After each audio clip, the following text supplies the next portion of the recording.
The Great Hall buzzed with excitement as students from Hogwarts, Batons, and Durmstrang gathered for the long-awaited champion selection. The tables had been pushed to the sides, replaced by rows of benches facing the Goblet of Fire. Cross sat alone on one of them, reading quietly amid the rising chatter. Dumbledore stepped into the center of the hall, arms raised for silence. Now, the moment you've all been waiting for, the champion selection. With a wave of his wand, the hall dimmed, the fires flickering to soft embers.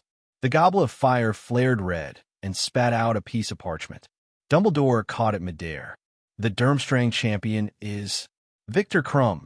The Durmstrang students erupted in applause as Krum stood, grinning confidently. His eyes flicked across with a smirk before he strode to the front. Another paper shot out. The Batons champion is Fleur Delacour. Polite claps followed as Fleur rose with grace, casting a fleeting glance toward Cross. Her smile was small but deliberate. Then the goblet trembled.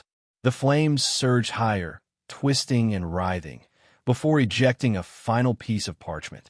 It hovered momentarily, then fluttered into Dumbledore's outstretched hand. He hesitated, eyes flickering toward Cross for the briefest second. The Hogwarts champion is Cross Greengrass. A wave of silence rolled across the hall before it exploded in confusion. What? He's not even 17. He must have cheated. Cross closed his book with a sigh, clearly unimpressed. Dumbledore raised his voice. Silence. Cross stood slowly. Pick someone else. I didn't enter. I'm not competing. Gasps followed, but Dumbledore didn't respond. The heads of the other schools stirred uneasily. Then we choose another, said Madame Maxime. Impossible, Barty Crouch interjected. The goblet forms a magical contract. Once chosen, participation is mandatory. Cross's gaze sharpened. I will not participate. Krum scoffed from the front. What's the matter? Afraid? I thought you wanted to embarrass me. Without missing a beat, Cross replied, quiet. Unlike your skull, mine isn't filled with muscle. Laughter and gasps rippled through the room. Krum sneered. Just admit you're scared. Fleur, watching with amusement, added in French. If you need protection, Cross, I'm more than capable. Cross clicked his tongue, replying smoothly in the same tongue. Spare me your petty charms, Vila. They won't work on me. Her eyes sparkled mischievously, but she said no more. Dumbledore's expression darkened. You must cross. Cross's calm snapped. His voice rang out with wild defiance. Fine. You want a show? I'll give you a damn show. He stepped forward, eyes blazing. Regret it now, while you still can. He turned to Krum, cracking his fingers with a sneer. You want embarrassment? I'll give you a front row seat. Greatest seeker in the world? Don't make me laugh. Gasps filled the hall. Draco clapped slowly, then faster. Others followed, and soon, Hogwarts erupted in roaring support. Krum growled. You'll regret this, pretty boy. Cross casually picked at his ear. What was that, fish boy? Didn't catch that over your gills. Furious, Krum drew his wand. Let's settle it right here. Cross grinned and pulled his own wand with practiced ease. Gladly, Igor smacked Krum with his staff, and Moody did the same across. Enough, Igor snapped. The tournament hasn't even begun. Moody stared at Cross for a moment longer, then limped away. Fleur leaned close, voice like velvet. An elf, hiding among humans. Very interesting. Cross's eyes flicked to her. Say a word to anyone, and I'll make sure your sister's the last Vila left. Fleur froze, face flushing crimson, a shiver running down her spine. Oh, of course. Then keep your distance, Cross said icily. You disgust me. Fleur stepped back, breathless, cheeks burning. Around them, the hall buzzed. Boys glared in jealousy. Girls whispered in awe or rage. Cross ignored them all and reopened his book, calmly reading as though nothing had happened. From a staff table, Moody chuckled. McGonagall looked scandalized. Luna's fists were clenched, her smile tight. Dumbledore raised his arms again. Excellent. Our champions are chosen. Remember, once chosen, there's no turning back. Only one will emerge victorious. Only one will claim the Triwizard Cup. With a flourish, he pulled a cloth off the glowing, ice-blue trophy. Then, the goblet flared once more. A final name. Dumbledore caught the parchment. Harry Potter. Whispers swept the room. Harry Potter. Harry stood slowly, stunned, and walked forward in silence. Dumbledore's face twitched, and he handed Harry the parchment. Harry glanced at Cross, confusion in his eyes. There's already a Hogwarts champion, someone muttered. So, who was Harry representing? Harry stood next to Cross and whispered, "This is strange, isn't it?" Cross didn't look up from his book. Not strange. Predictable. Later, under the Great Hall, the four champions waited in a chamber. Cross sat reading quietly. Crumb brooded. Fleur looked oddly dreamy. Harry looked like he wanted to disappear. Voices echoed down the stairs. Dumbledore stormed in, grabbing Harry. "Did you put your name in the goblet of fire?" Harry blinked. "No, sir." Maxime snapped. "He must be lying." Moody growled. "The goblet can't be tricked by children. Only powerful magic could have confused it." Karkaroff stepped forward. "You seem well prepared for this theory, Mad-Eye." Moody leaned in dangerously. "It used to be my job to think like a dark wizard, Igor. Perhaps you remember." Tension crackled until Dumbledore cut through it. "That's not helping." Barty. Crouch stepped forward. "The goblet's decision is binding. As with Mr. Greengrass, Mr. Potter must compete." Harry gulped. Cross shut his book and glanced at the adults. Dumbledore, Snape, McGonagall, Mad-Eye, all present. But who put our names in? He thought. He had ideas about Harry's case, but his own? Only theories. Dumbledore ended the meeting. "Return to your dormitories. That's all for tonight." Outside the chamber, students from all three schools were waiting. Cross stepped into the crowd, eyes calm. One Durmstrang boy growled in Russian, "Crumb will crush you." Cross snorted. "Really?" says the coward who didn't even enter. He stepped in close, grinning. "Cry about it. Meanwhile, I'll be winning your tournament." The Durmstrang students clenched their fists. The Beauxbatons girls sighed dreamily. The Hogwarts students whispered excitedly. Cross walked through the group, brushing shoulders like he owned the castle. Around the corner, his expression faded into a quiet, calculating calm. Luna sat on a bench, waiting. "Nice performance," she said with a smirk. "Ever thought about acting? Muggles would adore you." Cross chuckled. "Could you tell?" "Of course I could." Her smile tightened. "Fleur, huh?" Cross shrugged. "She's a Vila. I hate Vila. Unfortunately, that seems to make me her favorite." Luna giggled, then turned serious. "So what now?" Cross sat beside her, face sharp. "I act arrogant. Loud. Draw attention. If someone's watching, I want them to think I'm reckless, overconfident. Hopefully, they'll make a mistake. And if they don't, then I'll still be ready." Luna gently took his hand. "It's risky. I know." He smiled softly. "But I'll keep my secrets close." "Be careful," she whispered. Cross looked at her, his eyes warm. "Always." She rolled her eyes. "You mean like almost dueling Victor Crumb in the Great Hall?" He cleared his throat. "Part of the act." Luna giggled. "Sure it was." She leaned in, kissed his cheek, and stood up. "Don't be jealous." Cross blinked, blushing. "Jealous? Of him?" He turned green, rubbed his cheek, then smirked. "He should be jealous of me." With a flick of magic, Cross vanished from the corridor, teleporting away, ready for whatever came next. The next day, Cross walked through the Hogwarts corridor, nose buried in a book, as usual. Whispers trailed behind him like shadows. "That's him. Did you see the prophet? Who does he think he is?" He didn't bother to look up, but the murmurings were persistent enough to be annoying, until a hand tugged on his robe. It was Harry. "Yes?" Cross asked, still flipping a page. "We have to take a photo." "For the Daily Prophet," Harry said, clearly not thrilled about it either. Cross sighed. "Great. Just what I needed. More nonsense." Harry nodded sympathetically, and together they walked to the room beneath the Great Hall. Inside, Crumb leaned against the wall with a scowl. "Waste of time," he muttered. Cross turned to Harry, completely ignoring the Durmstrang champion. "Did you hear something?" Crumb scowled deeper, fists tightening, but said nothing more. Harry wisely stayed quiet. Fleur was already seated in a chair, looking elegant and slightly bored. Cross approached and spoke in French. "Move." A faint blush colored her cheeks, but she stood up without a word. Cross took her seat and leaned on his knuckles, expression cold as ever. A wizard with a camera flashed the photo. Then came a shrill voice from the doorway. What a charismatic quartet. A blonde woman strutted forward, eyes gleaming with mischief. Rita Skeeter, Daily Prophet. You already know who I am. She reached out and touched Cross's cheek, only to have her hand swatted away in a blur. Unfazed, she purred, "It's you no one knows." What secrets lie behind those eyes? What strength behind that silence? What? Spare us the theatrics, Cross muttered. Still beaming, Rita clapped her hands together. Let's start with you then, Mr. Ice Prince. Cross groaned. Do I have a choice? Apparently not. Rita spun on her heel and strolled toward a nearby broom cupboard, glancing behind her expectantly. Cross stood and muttered, "Fucking Skeeter," before following.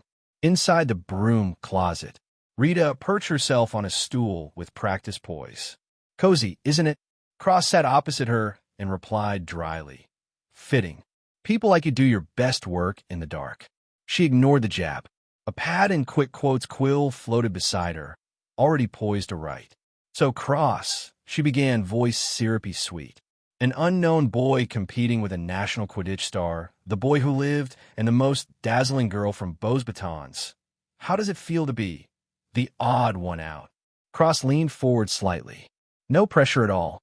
Then, with a shift in tone, he added calmly, Tell me, Miss Skeeter, does the ministry know you're an unregistered animagus? The quill froze. Rita made a throat-slitting motion and hissed, What do you want? Cross smiled pleasantly. Nothing. Just thought you might like to avoid scandal. In exchange for writing a normal interview, instead of something like, his eyes trembled in fear at the thought of the mighty Victor Crumb. Rita narrowed her eyes, then grinned. Very well. Let's begin again. The quill resumed its scribbling. I feel no pressure, Cross said clearly. I will win. I'm the strongest of the four. Rita raised a brow. Confident. And the others? Crumb is a big fish in a small pond. Harry might be interesting. Fleur could use a little more self-awareness. Rita giggled, gleeful. Delightfully brutal. And why did you put your name in the goblet? Cross pressed a finger to his lips, then leaned in. I didn't. But you can write that I felt Hogwarts had no other chance of winning. So I did what had to be done. Deliciously arrogant, Rita whispered. My readers will love you. Cross stood and opened the door. One more thing.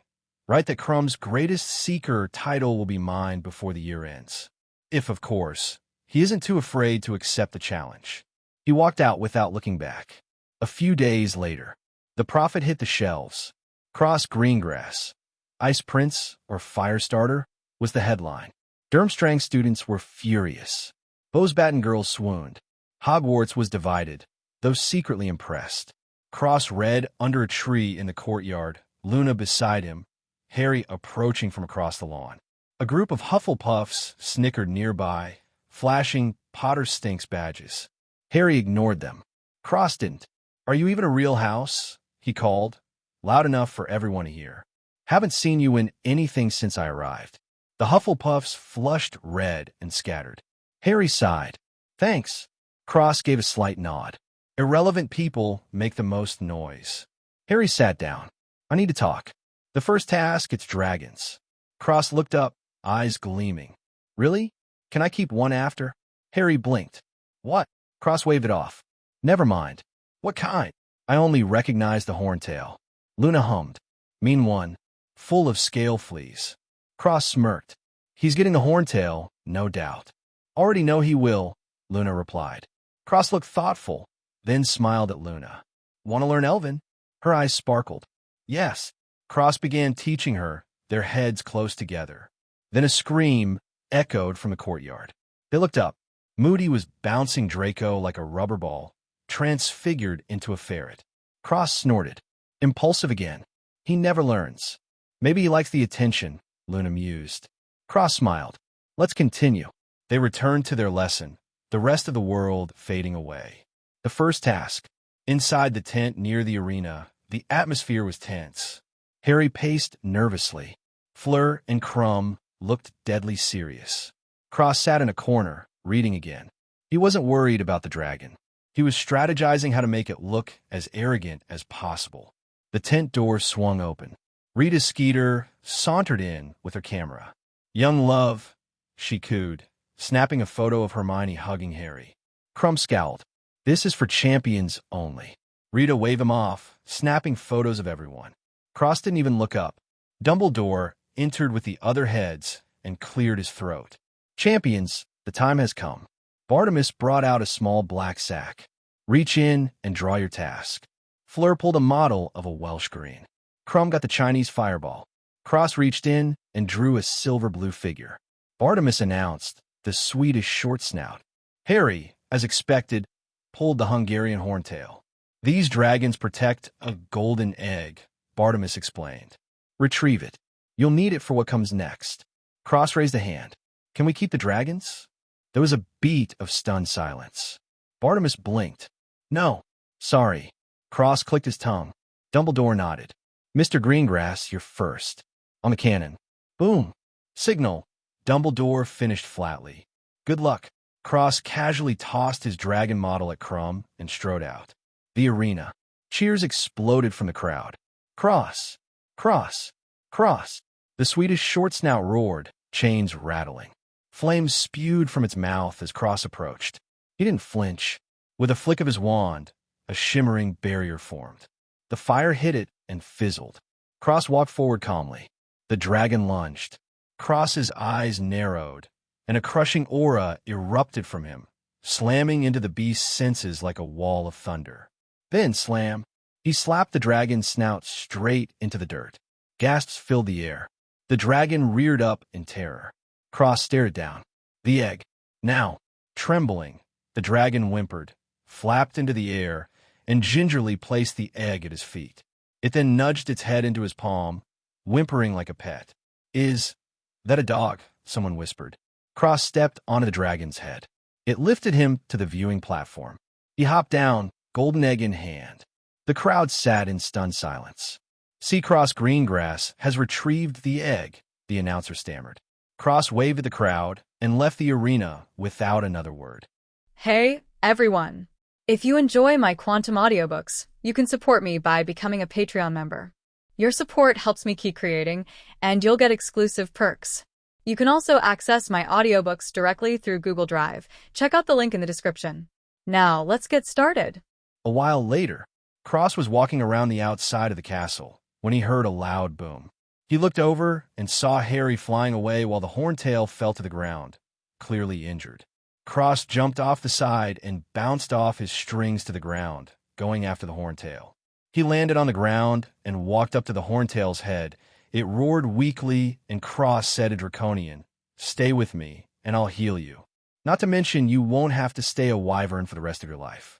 Maybe a true dragon is in your future." While he spoke, he released his pressure and stroked the horntail's head.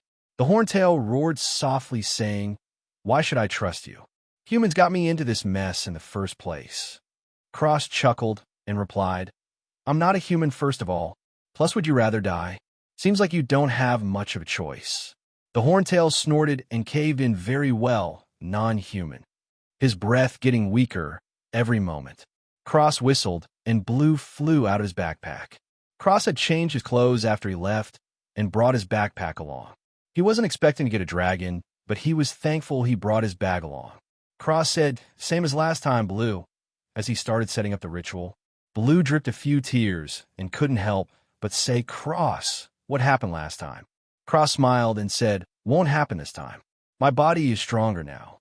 Don't worry," as he dripped his blood and started the ritual he did for Selena. The horntail's body glowed before cracking and breaking down. Cross flicked his finger.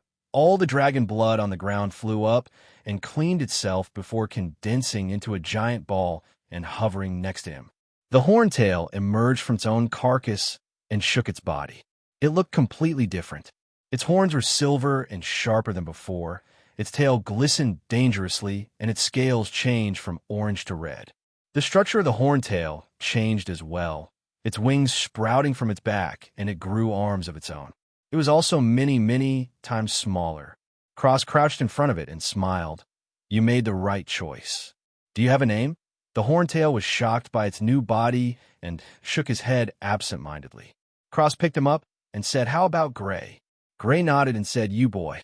What are you?" Cross smiled and said, "Bond with me and you'll know." Gray licked his hand and Cross stroked his head. They both flashed brightly for a moment, and Cross was surprised as he pointed and a silver string shot out, scrapping against the rocks, creating sparks. Cross smiled and said, "Hey, you're the metal element. Not to mention," he flipped Gray over and pushed against his stomach, feeling it hard as steel. Cross smiled and said, "You're much stronger now."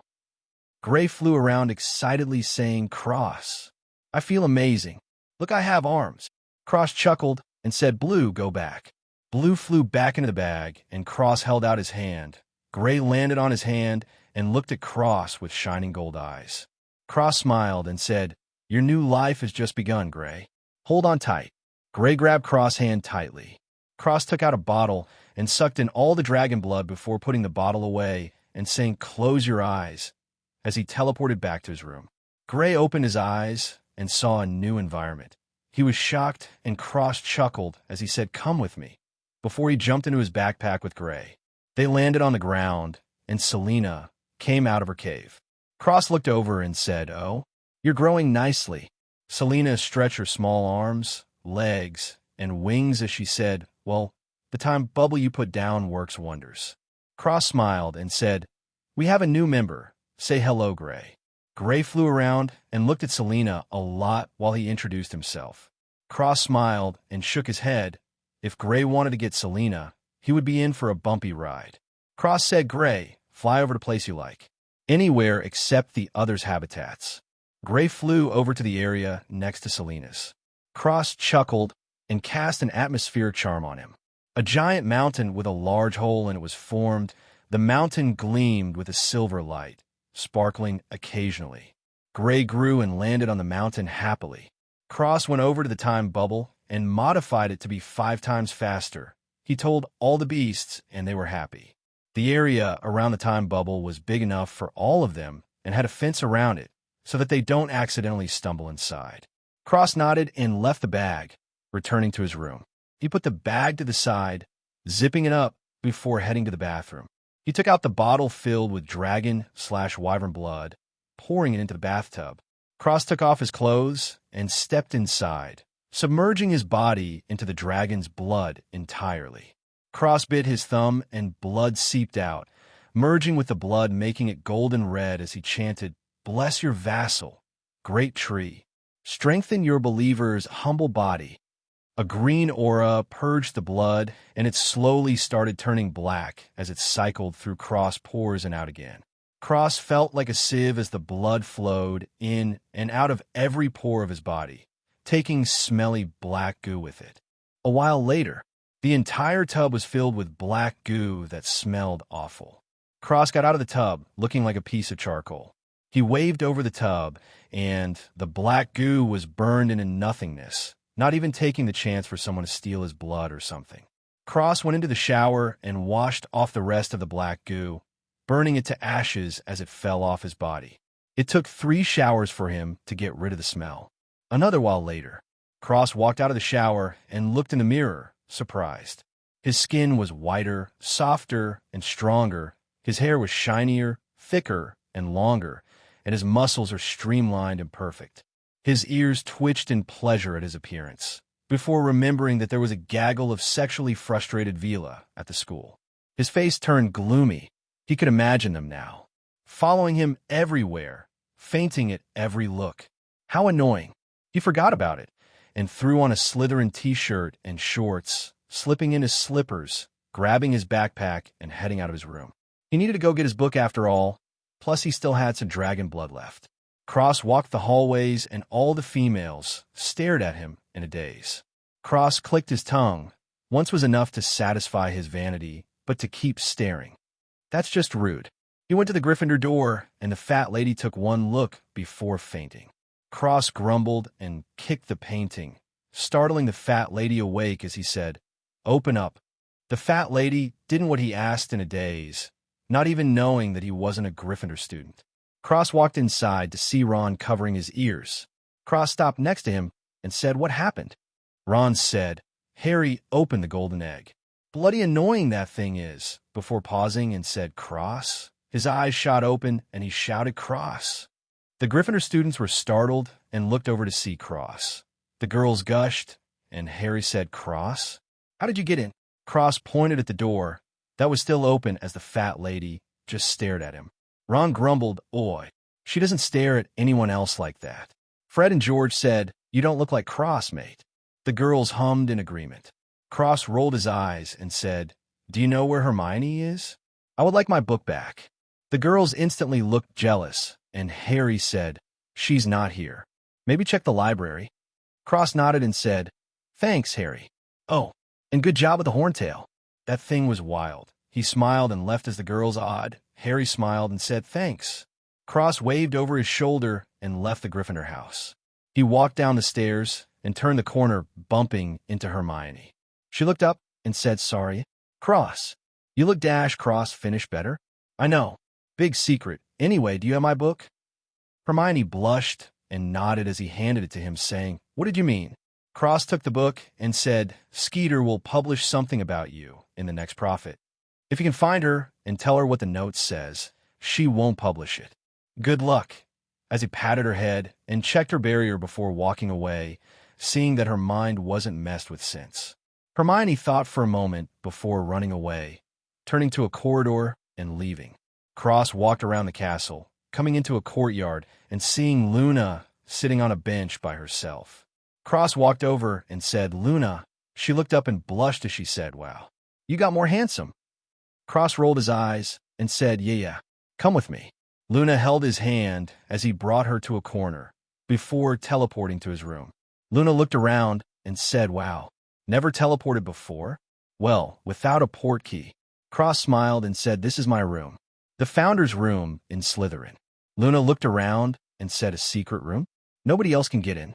Cross said, Not without me. Luna smiled and said, Very convenient.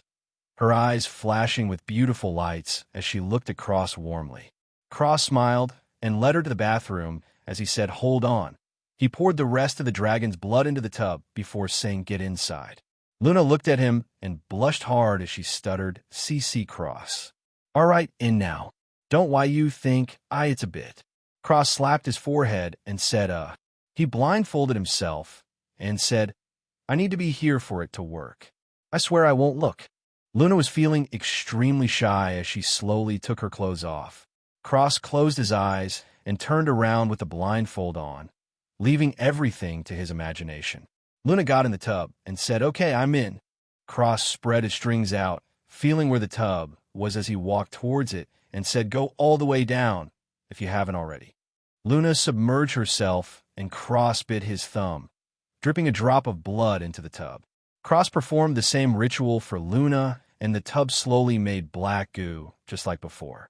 A while later, Luna jumped out covering herself as she rushed into the shower to clean herself, feeling extremely dirty. Cross heard the shower and waved his hand, burning all the black goo in the tub and the shower as Luna washed herself. Cross left the bathroom and took off the blindfold before blinking his eyes, feeling his eyelids hurting after shutting them for so long. He sat on the bed and took out the jewelry box before waiting, keeping it shut with his hands. A while later, Luna walked out of the bathroom with a towel. Cross looked at her and gulped. She looked even more beautiful now. Her eyes were also slightly slitted like a dragon's and also sucked whoever looked at them in. Cross coughed and looked away as he said, Congratulations. Luna smiled beautifully and said, All thanks to you. Cross threw her a t-shirt and shorts with some slippers, and Luna changed into his clothes before sitting next to him on his bed. Cross gulped and said, So how do you feel? Luna smiled brightly and said, Well, my skin is much more beautiful, smooth, and strong. My physical appearance is spectacular. But I also got more control over my future sights. Cross was happy and said, That's great. Luna smiled and leaned against him as she said softly, It really is. Cross said, And I have something else for you. As he opened the box, Luna looked curious as a necklace flew out and wrapped around her neck. 2 rings slowly floated out and shot towards Cross and Luna, turning into snakes and wrapping around their right hand ring fingers. biting onto their own tails and turning back into rings. Cross closed the box before something else flew out. Luna felt amazing and said this. Cross explained, "It's artifacts from Salazar Slytherin. I have earrings, actually. They can be hidden. Look." He twitched his ears, and the snakes appeared. Luna was amazed, and the necklace disappeared. Cross said, "The necklace strengthens your magical control, and the rings." He looked at the ring and said, "It seems like they nourish the body a little at all times, but you can also communicate." Luna looked at Cross and said, "Now we can talk to each other whenever." Cross was stunned before smiling warmly and shaking his hand, the ring and earrings disappearing. Luna shook her hand, and the ring disappeared as well. Cross looked at her and said, "So, you should probably go. Your roommates might report you." Luna looked at him and smiled warmly. She hesitated before stretching out her neck and moving slowly towards Cross' lips. Cross' ears turned pink, and he slowly moved forward to meet her lips. They were about to touch when Gray barreled out of the beast bag, saying, "Cross." "Ayo, oops." Luna blushed and pulled away. Cross sighed and looked at Gray, saying with a bit of annoyance, "Yes, Gray?" Gray coughed and said, "I wanted to ask if, we could train in the time bubble like fight. Will it break?" Cross shook his head and replied, "No, but if it does, let me know." Gray nodded and flew back in the bag, faster than he came out. Cross smiled at Luna and said, "Sorry." Luna shook her head and said, "It's okay. That's the horntail." Cross nodded and said, "I found him half dead, so I took him. There's still a corpse where I found him. Nobody will know. Right? We should get you back." Luna nodded, and Cross brought Luna out before walking her to the Ravenclaw house. She stopped in front of the door and kissed his cheek before leaving with a blush, remembering what almost happened before.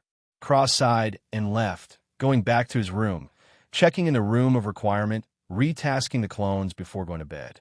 Cross was sitting in the Great Hall eating breakfast and reading when he heard Hermione shouting, "I can't believe this.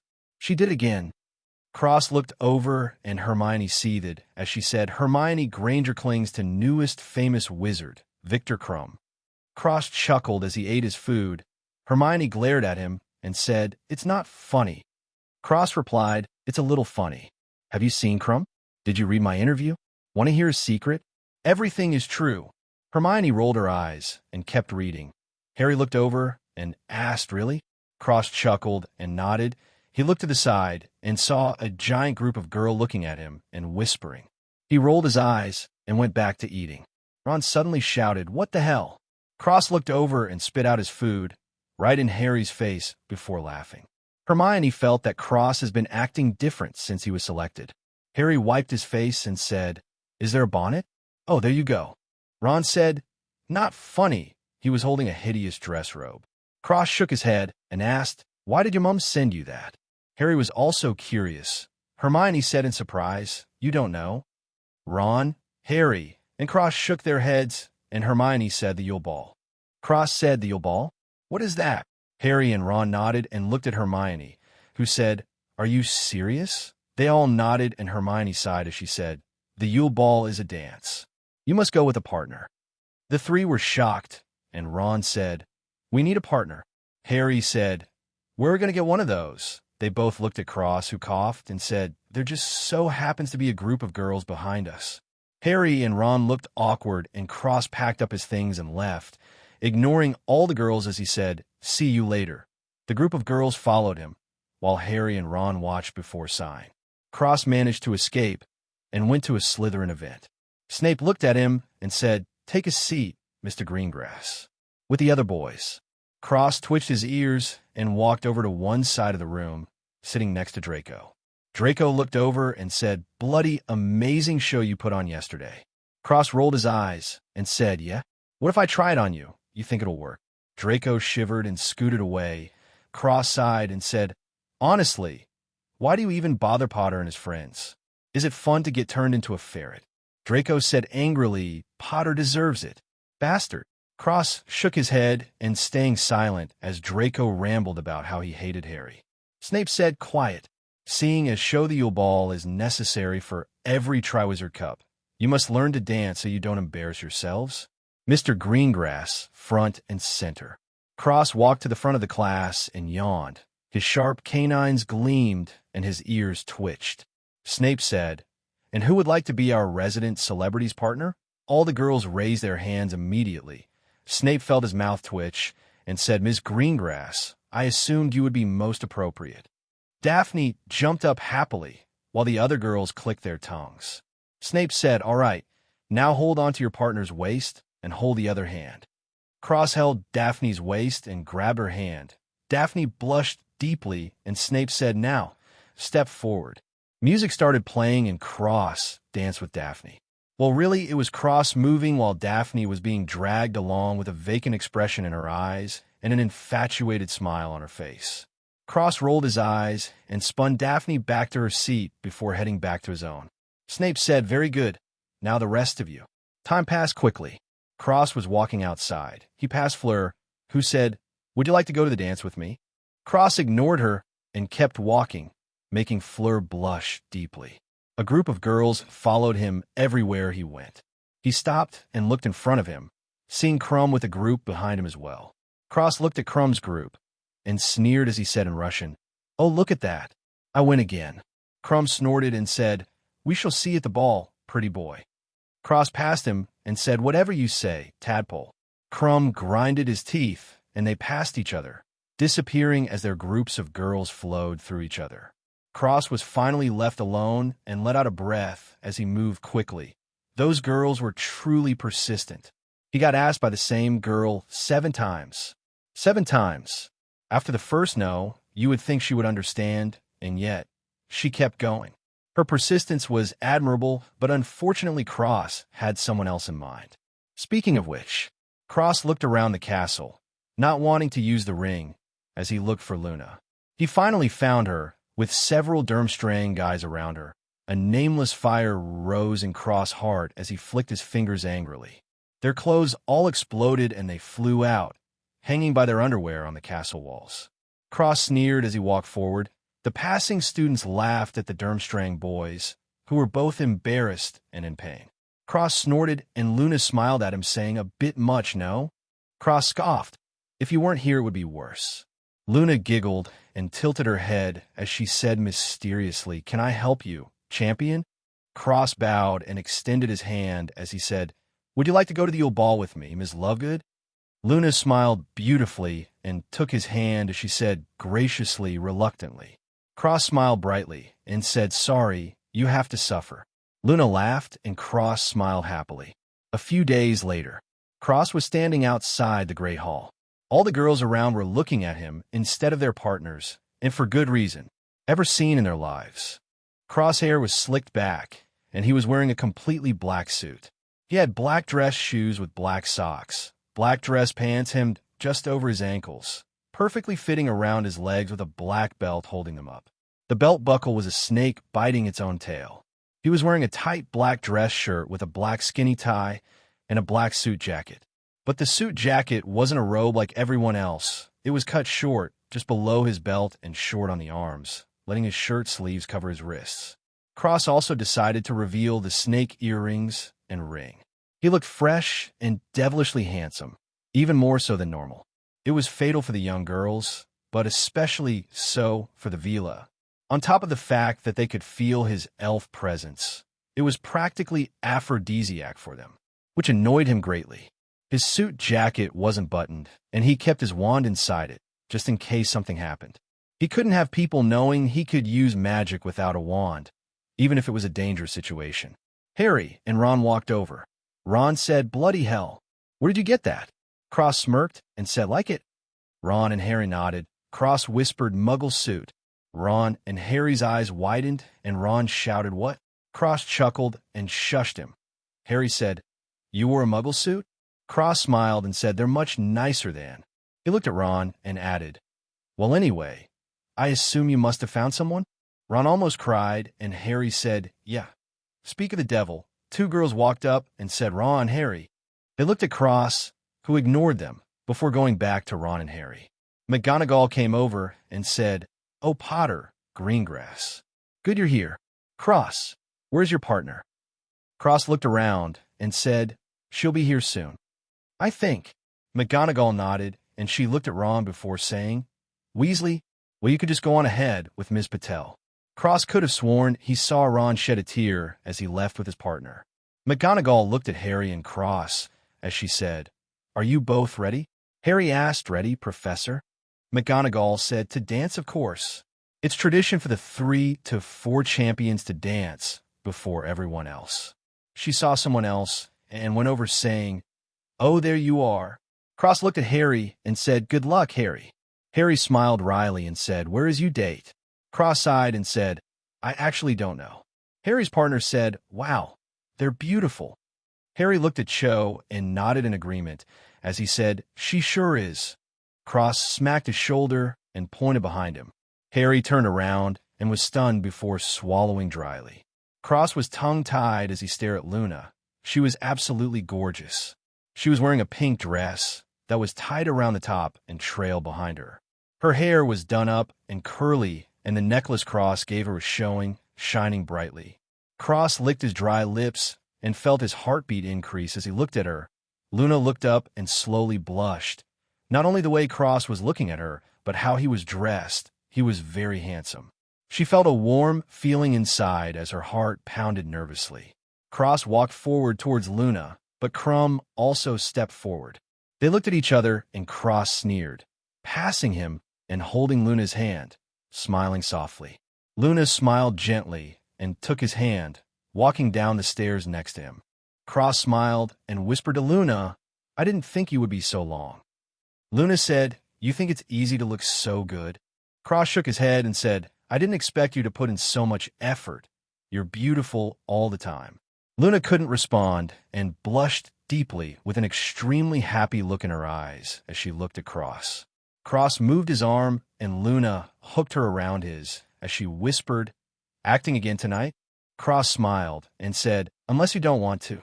Luna giggled and said, "I think it would be more fun." Cross smiled happily and said, "Then let us put on a performance." Luna smiled excitedly as a vacant look appeared in her eyes. Cross' expression became haughty, and he lifted his chin arrogantly as he stepped to the front of the line, snorting in Fleur's direction. Luna smiled and looked to be in her own world, but she was laughing on the inside. Loud trumpets played, and Cross walked forward with Luna, his eyes ice cold and arrogant, ignoring everyone else as if he was the center of attention and they were all lucky to witness him. He stepped onto the floor and tapped his foot.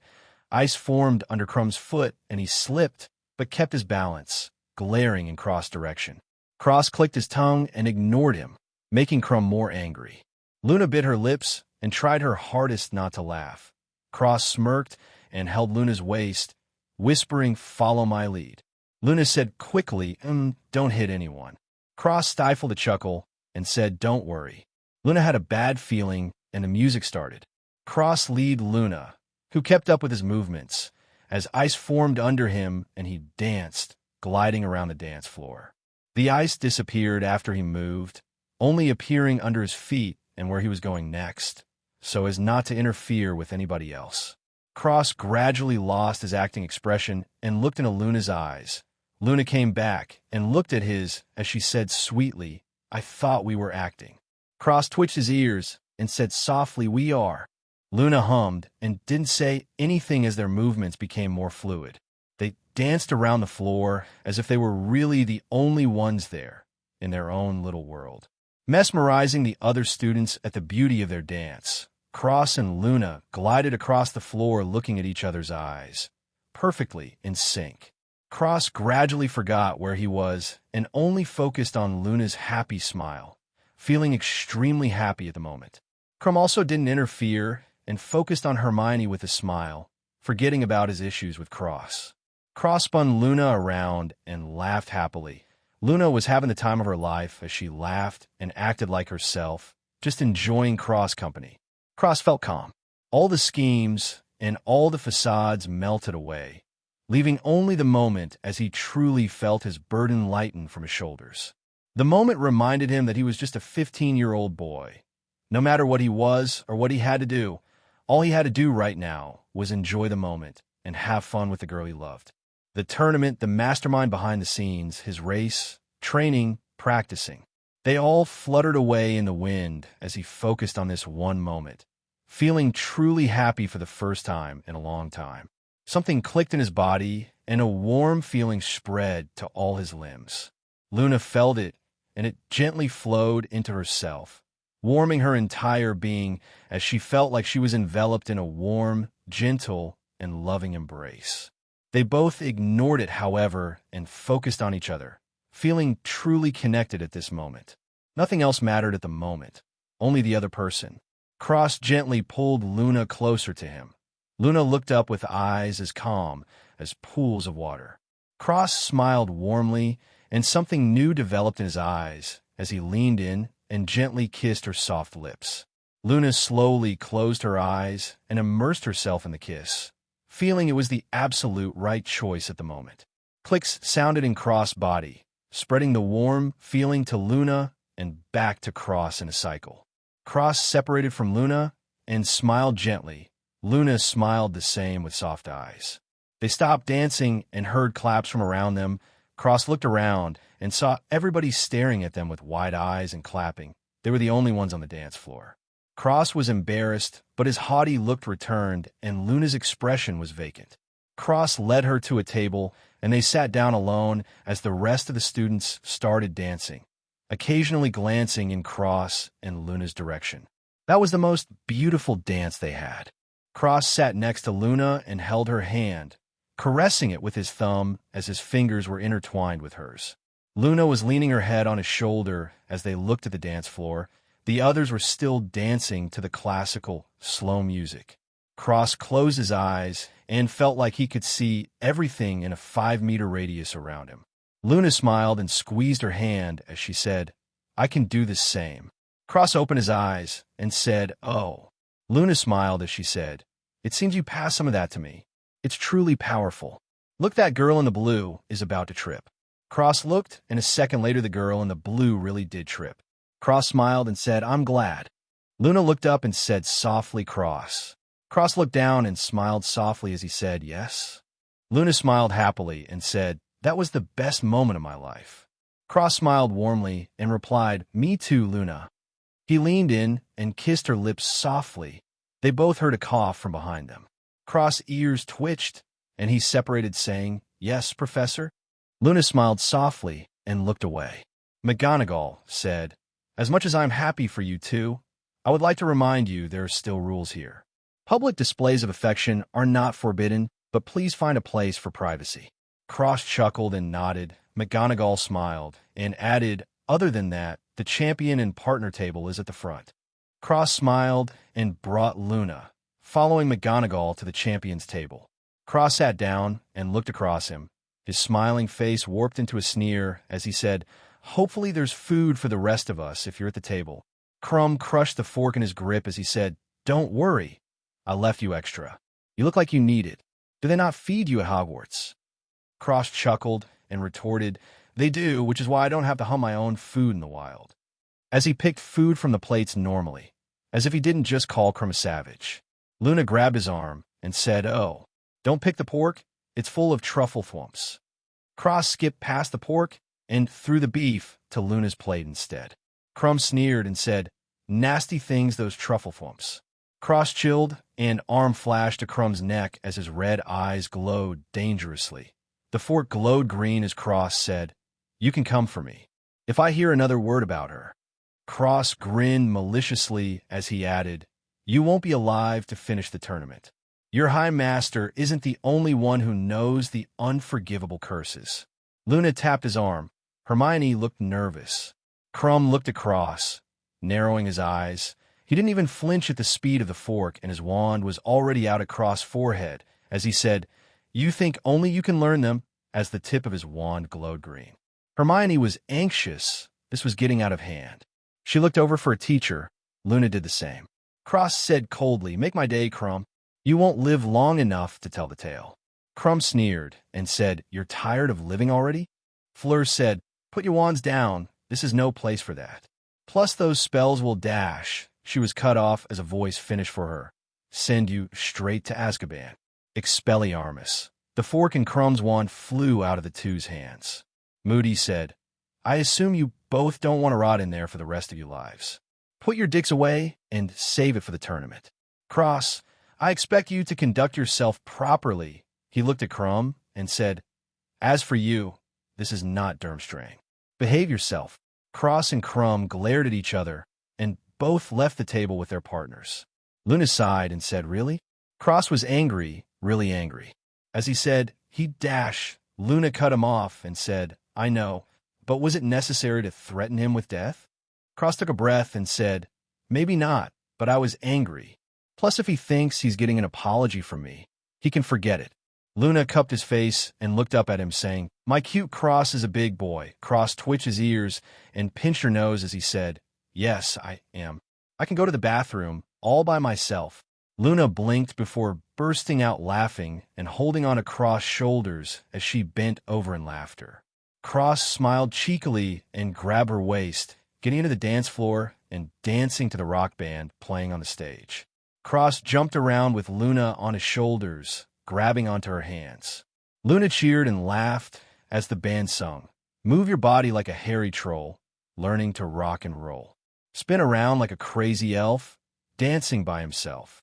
Cross and Luna shared a glance before laughing as Cross spun around quickly, making Luna laugh even louder. Luna fell and Cross caught her as they moved out of the crowd, laughing with each other. Cross said, am I crazy? Luna giggled and said, sometimes. Cross smiled and Luna nudged him, pointing at Harry and Ron with their partners, sulking on the chairs. Cross walked over and Luna talked to Rona, Indy, Harry's partners, about Nargles as Cross pulled Ron and Harry, saying, sulking here while Hermione is with that tadpole? Very valiant. Before spinning them towards Hermione and Crumb, making ice under Crumb. Ron smashed into Crumb, and Crumb slipped away as Ron directly stole Hermione away while the same thing happened to Cho's partner. Luna sent Harry and Ron's partners to Cross, who winked at them and spun them away into the crowd like they were garbage. Cross laughed and grabbed Luna's hand, walking toward the bar. Luna and Cross laughed, looking at the chaos as they stood by the bar. Cross looked to his side and saw Fred and George. He chuckled and took out his wand. Fred tapped George and pointed across. Cross winked and pointed at the punch bowls as he said, this party's too abhorrent. Make something alcoholic. The punch bowls glowed before dimming. Cross scooped out a cup and drank some with a grin. Fred and George chuckled and tossed their cups before drinking from the new punch bowls, and their eyes lit up. Luna smiled happily as Fred and George came up, wrapped their arms around Cross and Luna's shoulder, and said, on mate, want to teach us? Cross grinned and said, I'm listening. I heard you both have quite a few goodies. Fred and George grinned at each other before saying in unison, I think we can come to an agreement. Cross chuckled happily. A few dozen minutes later, Fred and George were singing happily with Cross before they all laughed. Fred and George said, pleasure doing business with you, mate. Come again, yeah? Cross nodded and slid a trinket in his inside suit pocket. Fred and George chuckled and left to the other punch bowls, starting their mission to liven the party up. Luna hugged Cross' arm and said softly, I like it when you're not acting. Cross smiled softly and said, it's not easy to relax around here. Luna hummed in agreement as they went to dance again. A while later, Luna and Cross were slow dancing as students started leaving. Luna leaned her head on Cross' chest. Her eyes were closed as she listened to his heartbeat. Cross caressed her back softly, leaning his chin on her head and humming softly. He looked over and saw Hagrid slow dancing with Maxime. Cross smiled and whispered in Elven Grow. Hagrid suddenly grew to be a little taller than Maxime. They were both stunned, and Hagrid looked at Cross, who winked at him before focusing back on Luna. Hagrid smiled and looked at Maxime happily, who laughed and leaned her head on his shoulder. Cross kissed Luna's head. Luna said softly, this was the best night of my life. Cross smiled as he replied, it doesn't have to end now. Luna looked up and smiled as she said, what did you have in mind? Cross smiled and pulled her to the door. Luna followed excitedly.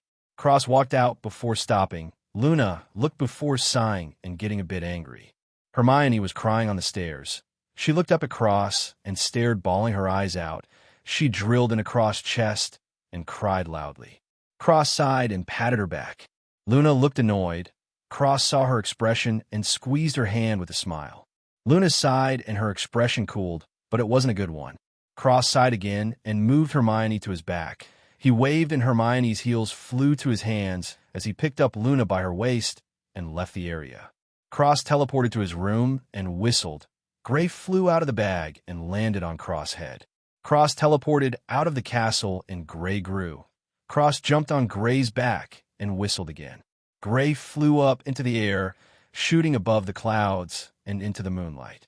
Cross put down Luna and sat down, resting Hermione on his legs as he looked at Luna and said, "Beautiful, isn't it?" Luna looked at Hermione and said, "Could be better." Cross said, "I put a sleeping spell on her. It's just us." Luna made a sour face and said, "Only technically." Cross sighed and said, "What am I supposed to do, Luna?" "Leave her on the stairs." Luna looked like she didn't have any problems with it. Cross pulled her over and kissed her lips before saying, "After the tournament and everything, we'll go on a real date. Okay?" Luna pouted and said, "It better be good." Cross smiled and said, "Only the best for you." Luna smiled happily and leaned on Cross' shoulder, looking at the moon.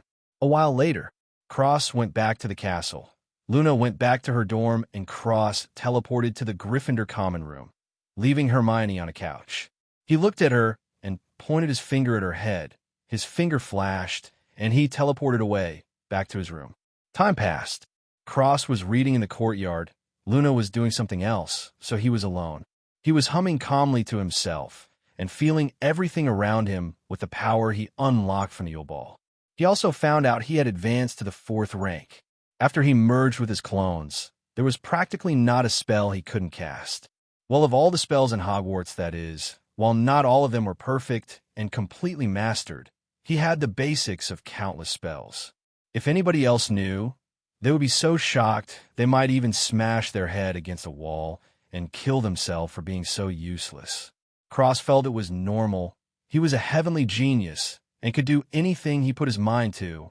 Unfortunately for him, there were still 2 categories of spells, Grandmaster and Archmage. There were still Grandmaster spells at Hogwarts, but Archmage spells, forget about it. Cross also theorized that there were still a few categories above Archmage that normal wizards didn't know about. So he grounded himself as still a young, weak wizard. He never forgot about what Salazar had told him. He had to prepare for an unknown enemy that was infinitely stronger than any wizard he could ever come across here.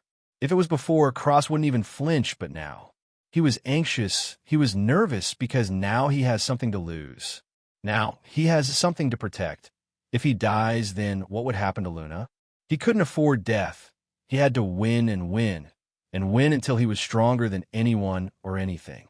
He wouldn't let anything or anyone interfere with his life. Nobody. Cross was sitting by himself, meditating on his domain, as he called it. It was everywhere in a 5-meter radius, and everything coming toward him. He realized he could see minute movements and predict someone's next move, almost seeing into the future. It was very strange. Cross assumed that as trained thoroughly, he could potentially see into the future for real, though he was unsure of how far he could see or if he could see clearly. Regardless, since his clones were currently practicing all spells religiously, training his proficiency in them, he would focus on his domain. He still needed a proper name for it. Anyway, while Cross was practicing, Harry and Hermione came up to him.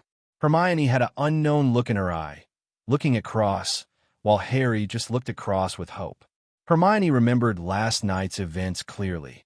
After she cried on Cross, she slowly fell asleep and had a very happy dream. Her feeling towards Cross skyrocketed, though she knew that he wasn't interested in her, which made her sad. Regardless, she didn't bury her feelings and held onto them tightly, not letting go at all, hopeful that maybe, just maybe, in the future things would change. Clearly torturing herself, something Cross didn't know. However, even if he did know, would he care? The answer was no. He didn't have feelings for her, and he didn't care if she liked him. Eventually, they would fizzle out to nothing, and they would both move on with their lives. Separately, Cross slowly opened his eyes, and they flashed looking at Harry and Hermione in front of him. Hermione sighed. Ice Prince Cross was back. Harry didn't notice, or didn't care, as he asked, Do you know what to do with the golden egg? Cross closed his eyes again and said, "Open it underwater." Harry nodded and left with Hermione. Their conversation was short and simple. No fluff, no polite greetings, just straight to the point. Cross went on meditating as time flew by. The day of the second task came. Cross was standing on a dock and looked around, not seeing Luna anywhere. He frowned. She obviously would not come. Then Dumbledore started speaking, and Cross was immediately enraged. "Welcome to the second task. Last night something was stolen from each of the champions. A treasure of sorts. These 4 treasures now lie at the bottom of the lake. In order to win, each champion need only find their treasure and return to the surface." Cross cursed, "Fucking goddamn it." He took off his shirt, revealing his upper body, leaving only his shorts with a wand holder on his calf. Dumbledore continued, "Simple enough, except they will only have 1 hour to do so, and 1 hour only. After that they'll be on their own. No magic will save them. You may begin at the sound of the cannon." The cannon went off, and Cross dived into the water immediately. Cross cast a bubblehead charm and put his wand away as transparent wind strings swirled behind him, shooting him straight down like a rocket. Cross was angry as he shot through the water. He passed merfolk and waved his hands at the ones in front of him, dicing them to bits as he shot past them. More merfolk arrived and attacked him. Cross was enraged and swung both his hands out, killing them all. Cross continued down, blowing through the merfolk, attacking him with tridents. His attacks were vicious and ruthless. There was no mercy against these heathens. He couldn't care less. He arrived at the 4 floating bodies and saw Luna. He almost murdered every last merfolk in this lake, but calmed down and cut Luna's ribbon before glaring at the merfolk. He was about to slaughter them, but he saw Harry arrive. He clicked his tongue and shot up towards the surface. The rest of the people there could drown for all he cared. He was not in a good mood. He jumped out of the water and landed on the floating stand, holding Luna in his arms. His white hair wet and his perfectly chiseled torso exposed, but he was far, far away from happy. Cross glared at the judges. Moody hit him with his staff and said, "Careful. You don't want to do something you'll regret." Cross snorted and turned away, tending to Luna. He didn't notice, but black markings appeared on his skin briefly before disappearing as he turned away. Moody looked at the judges before looking at Cross, then turning his attention to the lake, waiting for Harry. Cross woke up Luna and stroked her cheek as he said worriedly, "Are you okay, Luna?" Luna blinked her eyes and looked, saying, "Where am I?" Cross took a deep breath and closed his eyes. The black markings started to surface on his skin as he said, "Black Lake." Luna looked at Cross and caressed his face as she said, "Cross." Cross nodded and kissed her hand, saying, "Are you okay?" Luna nodded and said, "The markings on your skin." Cross was confused and said, "What markings?" as they fizzled away and disappeared. Luna was confused and said, "Never mind. What happened? Why are you so angry?" Cross grinded his teeth, and the markings came back as he said, "They put you in danger for a fucking task." "I'll kill them, Dash." Luna smiled and caressed his cheeks softly as she calmed him down, understanding what the marks were now, as she said, "It's okay. Look, I'm fine, right?" Cross smiled, and the marks vanished as he said softly, "Yeah, you're okay now." Luna smiled and said shyly, "Oh, you, my hero, came to save me." Cross laughed and hugged her tightly, whispering, "I'm glad you're okay."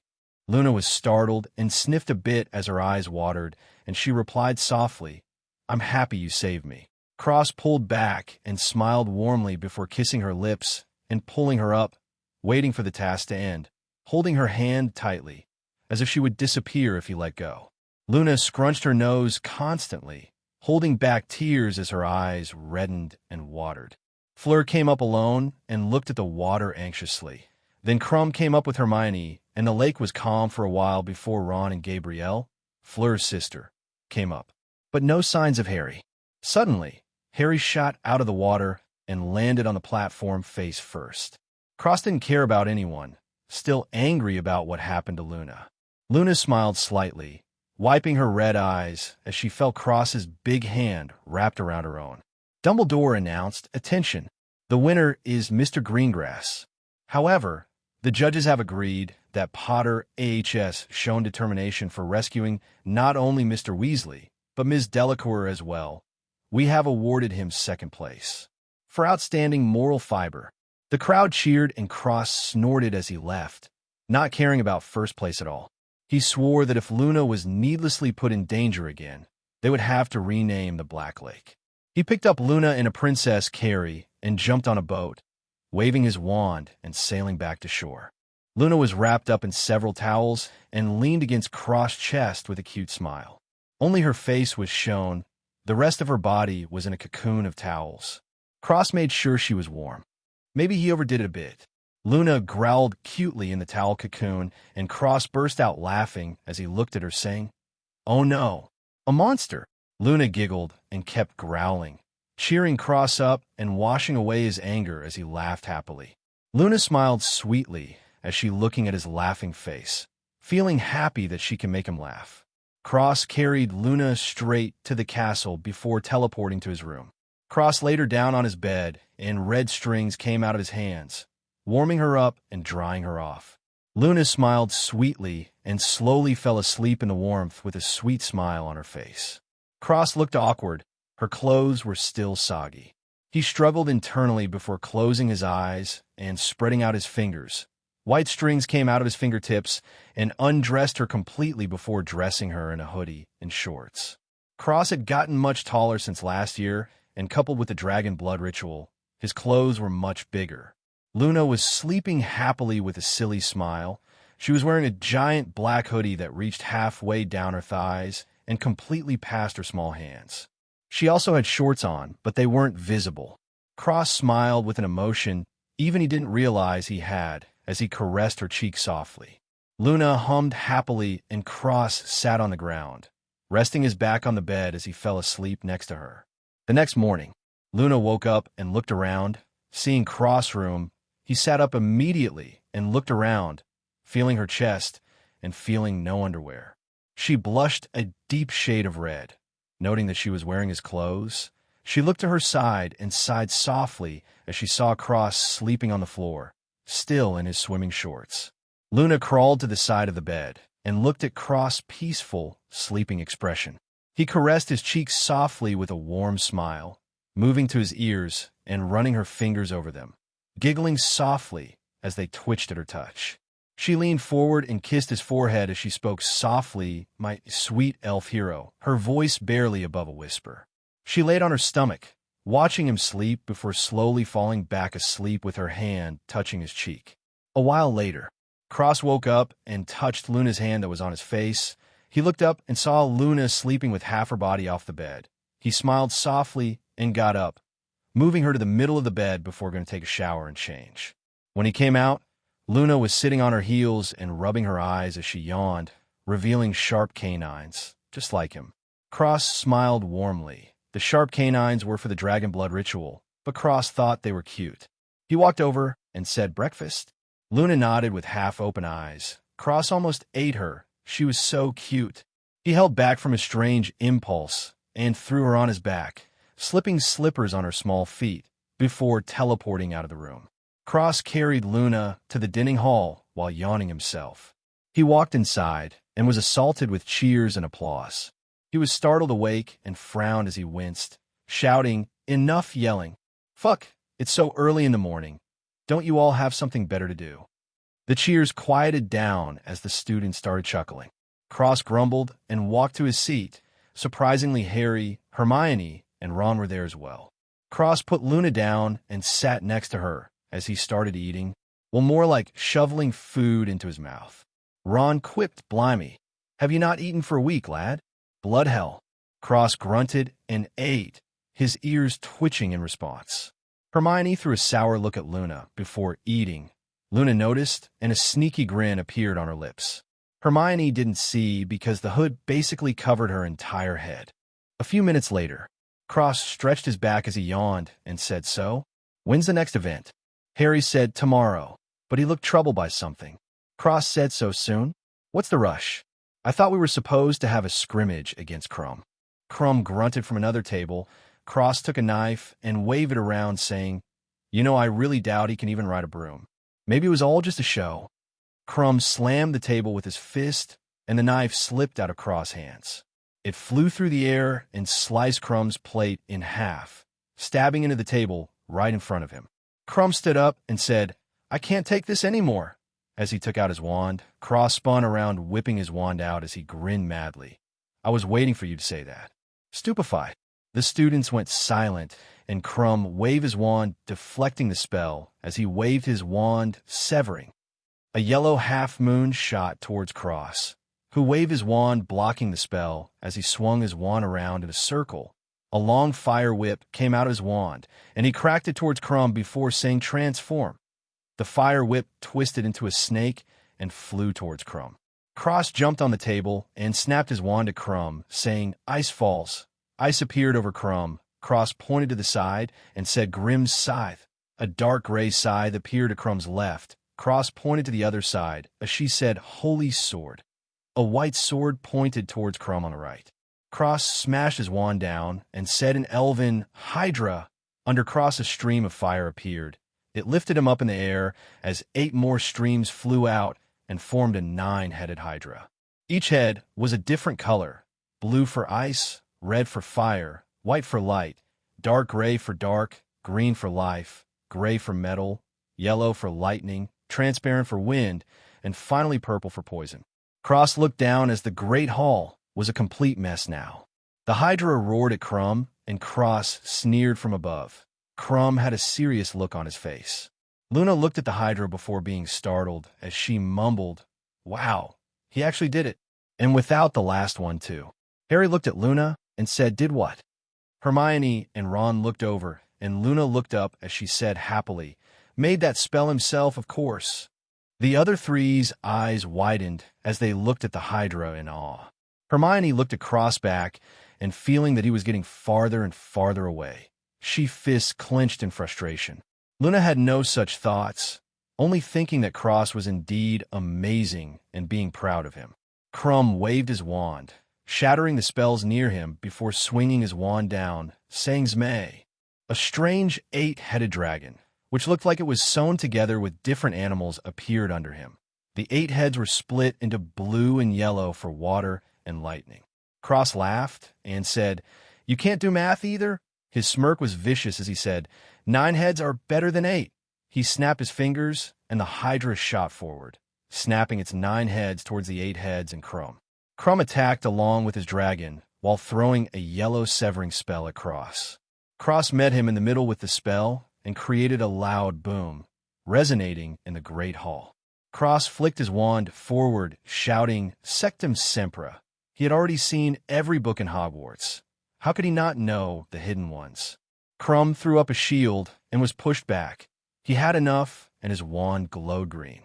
Cross sneered, and his wand glowed dark green.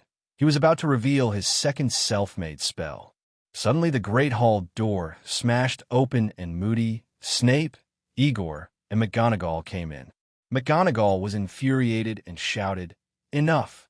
Moody directly pointed his wand forward, dispelling Crumb's dragon. Snape waved his wand and shot an orange light at the Hydra. Cross looked at Snape with narrowed eyes. McGonagall shouted again, "Mr. Greengrass, enough! Stop right now!" Cross dispelled the Hydra, shooting it into the fake sky in the great hall, turning it into a fireworks show as he landed on the ground. Cross snorted at Crumb. He got lucky. Moody looked at Cross closely, and a small grin appeared on his face. McGonagall stormed through the great hall and dragged Cross away. The Hogwarts students cheered wildly, and Luna shook her head with a helpless smile. Moody and Snape followed after McGonagall as Igor brought the Durmstrang students away, berating Crumb for fighting in the great hall. Despite how he looked, he was actually a smart guy. He knew that fighting on the enemy's home field was disadvantageous. He was more so angry that Crumb lost than anything. Of course, was Cross using his full power?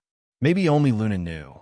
McGonagall berated Cross for a whole hour about all the rules he broke and how much trouble he would have been in had there not been a tournament going on. Cross listened to her, but didn't really listen. He knew what he did. It was part of his act.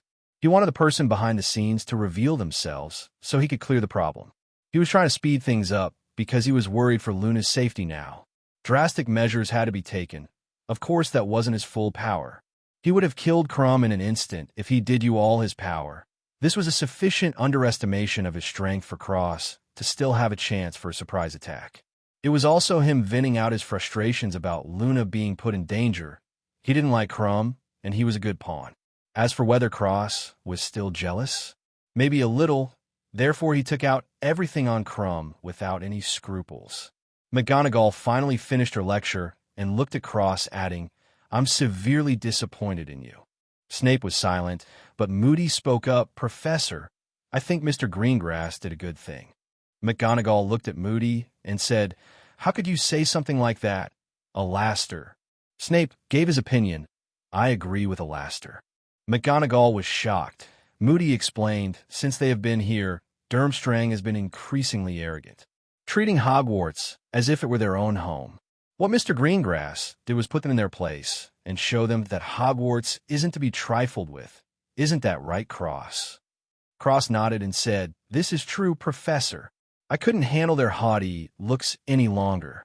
There's a saying I've heard before. I don't hate arrogant people, but I hate people who are more arrogant than me." Moody chuckled and Snape coughed, turning away. McGonagall was speechless as she said, "Who said that?" Cross said shamelessly, "It was me, Professor." McGonagall was dumbfounded. Moody laughed directly, and Snape turned to the side, unable to deal with Cross' cheekiness. Moody coughed as he said to McGonagall, "You see, Professor, Mr. Greengrass had Hogwarts' best intentions at heart." McGonagall glanced at Moody before looking at Cross and saying, "You are lucky. Professor Moody has vouched for you, Mr. Greengrass. If this happens again, I will not be lenient, even if there is a World Wizard Cup." "Understood." Cross nodded and said, "Thank you, Professor. You look charming today as well." McGonagall kicked him in the ass, saying, "Get out, cheeky brat." Cross snickered and left the room, rubbing his ass with a grin as he disappeared out the door. Cross' expression turned grave as he left the room. Nobody stepped forward to interrogate him about his spells. Seems like it wasn't enough. Cross cursed inwardly and walked back to the Great Hall, thinking about what his next move was. The students looked at Cross in surprise. Most of them didn't know what happened in the Great Hall yet. They were just surprised that he was basically wearing a t-shirt and boxers with slippers, as if he just got out of bed. Nobody said anything. They decided they were going to start walking around like that as well. By the time Cross got back to the Great Hall, 30% of the students were walking around with pajamas, as if it was pajama day or something. Cross walked back into the Great Hall, and whispers exploded in the room. Cross ignored them and sat back in his original seat. As if nothing happened, he started eating again. Harry, Ron, and Hermione were stunned, but Luna started eating as she said, "Oh, don't eat the sausage." The Wumpleyworts got into it. Cross clicked his tongue and skipped over the sausage to something else. Hermione couldn't take it anymore and said, "Well." Cross said through stuffed cheeks, "Well, what?" Ron felt like smashing his head into the table as he said, "What happened?" Cross said, "Oh." So basically McGonagall spouted nonsense for an hour straight, and the Moody vouched for me. I gave McGonagall a quote, complimented her, and got kicked out, before going back to eating as if he was talking about someone else. Hermione said, "Spouted nonsense." Ron said, "Gave her a quote." Harry said, "Moody vouched for you." Luna said, "Complimented her." Cross looked at Luna, bewildered, before saying, "She's like over 100 years old." Luna grumbled and tore at her food angrily, but she looked so cute with the oversized hoodie. Cross turned to the rest and said, "Yes, she did." Moody said I was defending the school's reputation. He coughed and said righteously, "As I was." The three rolled their eyes, and Ron said, "What quote, mate?" Cross gave them a deep look filled with wisdom as he said, "I told her, I don't hate arrogant people. I just hate people who are more arrogant than me." That was it. Ron smashed his head into the table at an attempt to take his own life. Harry was stunned, and Hermione stuttered. "Why, you told McGonagall T that?" Cross nodded and said, "Yeah, came up with it myself." "You like it?" Luna burst out laughing, and Cross stretched his arm out, catching her as she fell backwards, while eating with the other hand. He was still looking at Harry and Hermione, not even paying attention to Luna, which shocked Harry and Hermione. Cross added in, "I told her I came up with it too. There was a loud thump, and Ron fell to the ground as he said, "Impossible. I can't do it." Hermione covered her face, feeling embarrassed for him, while Harry was just too shocked to even say anything.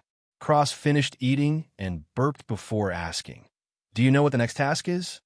Harry shook his head and Cross clicked his tongue, muttering, "If they put Luna in danger again, I'll go on a rampage." Luna turned her head with stuffed cheeks and a cute little smile. Cross almost kissed her right there, but held back. Harry said, "But I heard Dumbledore say that it will be at the maze behind the school." Cross looked at him and said, "Oh, what is Dumbledore doing right now?" Harry shrugged and said, "Probably setting up the final task." Cross hummed and looked at Harry deeply as he said, "Is that so?" Luna nudged him and pointed behind him. Cross sniffed and said in French, "What do you want?" Fleur said, "I heard something from my headmistress." Cross turned around to look at her. He hung one leg off the bench and bent the other, leaning his elbow on the table, resting his head in his palm as he said, "What do you want?" Fleur smiled and said nothing. Cross narrowed his eyes, and Fleur got fidgety as she said, "Protect me in the final task." Cross said, "Impossible. You're a burden for me." Fleur blushed and said, "Please." Cross said no. Fleur let out a breath and said, "You don't have to help me win. I just want to get to the end." Cross clicked his tongue and replied, "Depending on your information, I will help you." Fleur was thrilled. For 2 reasons, he had actually sneakily denied her again. She squirmed and said, "Bartimus Crouch was killed last night." Cross raised a brow and said, "How?" Fleur responded almost immediately, really needing to leave at the moment before she did something shameful. Killing curse. Cross waved her away, saying, "Beat it. I can smell you. Filthy creature." That really didn't help Fleur's condition as she ran out of the Great Hall. Cross said from behind her, "Find me tomorrow morning. If you're late, forget about it." Fleur almost moaned in agreement as she disappeared. Cross clicked his tongue in disgust as he muttered, "Disgusting Vila." Luna looked at him with a smile. Cross was spooked as he said, "What?" Luna replied snappily, "If you're nice, she won't like it." Cross said, "I can't help it. I really hate those things." Ron said, "Things." Cross said, "You didn't know? They're all Vila." Hermione said, "Vila." Harry and Ron said in confusion, "Vila." Hermione explained, "Sexual beings." Harry and Ron said, "Oh," nodding along with the conversation. Hermione said, "What did she say?" Cross said with a bored expression, "Bartimus Crouch was killed last night by a killing curse." Hermione, Ron, and Harry didn't look surprised, and Cross' face fell as he asked, "Don't tell me. Did you find his body?" They nodded, and Cross slapped his forehead, saying, "Why didn't you tell me? I have to protect her now." Luna said sharply, "Protect her?" Cross grumbled, "She's only getting a half-assed shield charm now." Harry said, "But who'll want to kill Crouch?" Cross mumbled, "Maybe his son?" Harry said, "His son?" Cross nodded and said, "Didn't what's-his-name say that he sent his own son to Azkaban?" Harry nodded and said, "That's true. Plus I saw his son in my dream." Hermione said, "Did you tell Dumbledore?" Harry nodded. Cross looked at Harry closely. Why did nobody feel suspicion towards Dumbledore? He's the go-to guy for information. Dumbledore's suspicion rate went up to 90%. Cross was almost sure it was Dumbledore, but he needed proof. How he was going to get proof was beyond him. Cross left the Great Hall with Luna. He wanted to spend the last day before the tournament ends with her. They walked around Hogwarts and had a lot of fun together, acting in front of other students and letting their true personalities show when they were alone. A while later, Cross sent Luna back before heading back to his room and going to sleep, readying himself for tomorrow. Cross was standing in the halls of Hogwarts, waiting for Fleur. Luna was wearing his hoodie, but this time she was wearing her clothes underneath. She currently wasn't happy. Cross was about to leave when Fleur showed up. Cross walked over and his hand glowed green. He slapped Fleur in the head and walked away, saying, "Done." Fleur blushed and said, "That's it." Cross said, "Your information is not that valuable." As he disappeared with Luna, leaving Fleur squirming in the hallway, she cursed and rushed to the bathroom. Cross walked to the maze with Luna, who hugged his arm and said, "Good luck." Cross smiled and puffed his chest as he said, "Don't worry, I will win." 100%, Luna smirked and said, "In." Acting so early in the morning. Cross coughed and said, "This is self-confidence." Luna giggled and leaned her head on his shoulder as they walked to the final task together. A while later, Cross kissed Luna and sent her to the stands before walking forward with the other three towards a platform as the band started playing music. Dumbledore stood on the podium and said, "Earlier today, Professor Moody placed the Triwizard Cup deep within a maze. Only he knows its position." Now, as Mr. Greengrass, the crowd cheered wildly. Dumbledore continued, "Is first, he shall get a head start," followed by Mr. Potter, Mr. Crumb, and finally Ms. Delacour. The crowd cheered again. Dumbledore raised his hand and said, "The first to touch the cup will be the winner. Now, I've set up staff to patrol the perimeter. If at any point the contestants want to withdraw from the task, he or she will only need to send up red sparks with their wands. Contestants, gather round."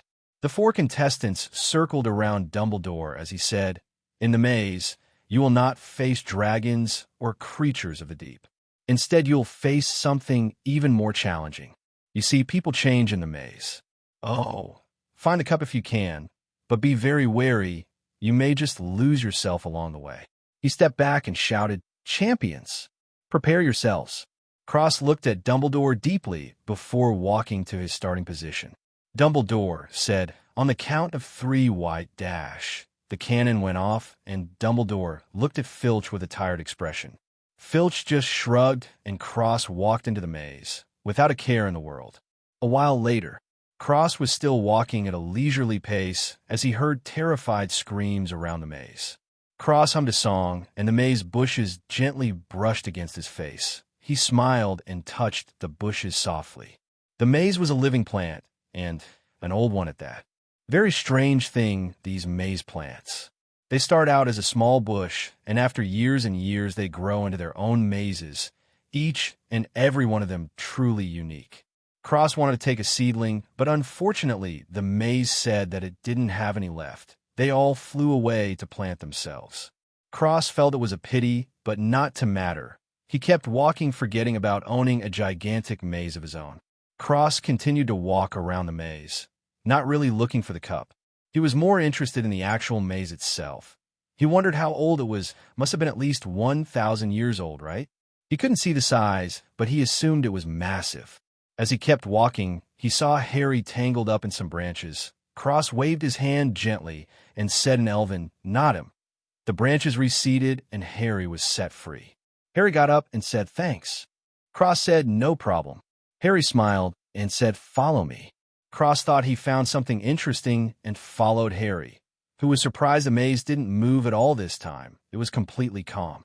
The bushes actually seemed to be leading them and gently brushing against them in a docile manner. Harry forgot about it and came into a small clearing. Cross looked and said, "Oh, you found the cup. Congratulations." Harry smiled and said, "Well, you saved my life. So together?" Cross was surprised and said, "You can just win." Harry retorted, "I wouldn't be alive to win if you didn't come by." Cross laughed and said, "Fair enough." He and Harry both grabbed the cup at the same time, before warping away, disappearing from the maze. Cross felt the fluctuations from the cup and entered a dazed state. The fluctuations ended and Cross landed on the ground, on his feet, while Harry fell to the ground. The cup bounced away to the side. Harry stood up and looked around, finding the place familiar. Cross blinked his eyes, and a dark blue light appeared around him before receding back into his body. He felt the new element and said, "Space." He smiled happily, feeling that this tournament was truly a great thing. He got meddle and space from a single tournament. Maybe if there were more tournaments, he could get more? Wishful thinking. Cross only had sudden enlightenments because of his comprehension skills, coupled with the fact that he already had an affinity with space, being an elf, and all. The true surprise should have been the time element, but Cross had no idea just how hard what he was doing was. For normal wizards, the normal elements were easily, but for the ones Cross had, normal wizards could take years to comprehend, let alone time and space. Even if a normal wizard didn't need to eat or drink and meditated on time for his entire life, he might not understand it. Therefore, Cross should be ecstatic to know both time and space, maybe even worship his ancestors' good luck for days without rest. But he didn't know. so he naturally wouldn't do anything. Cross looked around and said, a graveyard. Harry was reading a tombstone as Cross walked in another direction, looking at all the graves, gradually distancing away from Harry. Cross came across a gravestone for Salazar Slytherin. He was confused. Was this a Hogwarts cemetery? He swiped the grave and read the carvings. He tilted his head. It was just a normal tombstone. Isn't this the part where the gravestone moves back to reveal a hidden chamber with treasures? The book he read lied to him. Cross clicked his tongue, was held out his hand, looking at the dark blue swirling magic in his hand. He felt like this space magic was much, much more powerful than the magic he was using. It was almost as if the magic itself was a beast and the magic he had already was a little cat. Cross didn't mind too much, the stronger the better. He felt like his space magic was completely different now, like night and day. He closed his eyes and felt like he could teleport to his room in Hogwarts from wherever this was. He didn't know if that was amazing or not, because he simply didn't know where he was. By the time he walked back, he looked up and saw Harry locked into a duel with a snake-looking man, dressed in a black robe. Cross sat by the side and waited for Harry to finish, not knowing who this man was. The other Death Eaters saw Cross and started talking amongst each other. Cross looked over and said in surprise, "Oh, the rat. You escaped." Peter Pettigrew was spooked. He had seen this kid before. He always gave him the chills, as if he was completely seen through from the very beginning. Cross looked at the Death Eaters and said, "Mr. Malfoy." He looked at the snake-like man and thought to himself as he walked to the grave Harry was looking at before. Strangely, nobody bothered him, probably not daring to without explicit orders. Cross read the tombstone and looked at the man before saying, "Tom Riddle. That makes sense. I can't believe there is someone as stupid as yourself still alive." The Death Eaters trembled in fear. Harry and Voldemort were distracted, and their beams flew to the side, destroying a tomb. Harry shouted, "Cross. He's Lord Voldemort. Get to the portkey." Cross clicked his tongue and waved his hand as he said, "Sleep. I'll take care of it." Harry fell asleep, and Cross walked to him as he looked at Voldemort, saying, "Truly, a homunculus body." His expression turned strange as he added, "Are you truly retarded? Do you enjoy being in constant pain?" Voldemort was enraged and shouted, "Silence. How dare you talk to me like this, boy? Avada Kedavra." Cross smiled and pointed his wand forward as he said, "Avada Ultima." A dark green light burst out of his wand and collided with Voldemort's green beam. Cross said, "Do you know why Horcruxes are forbidden?" He shook his head and said, "It's not because of the sacrifice required. It's because it halts the progress of the wizard completely.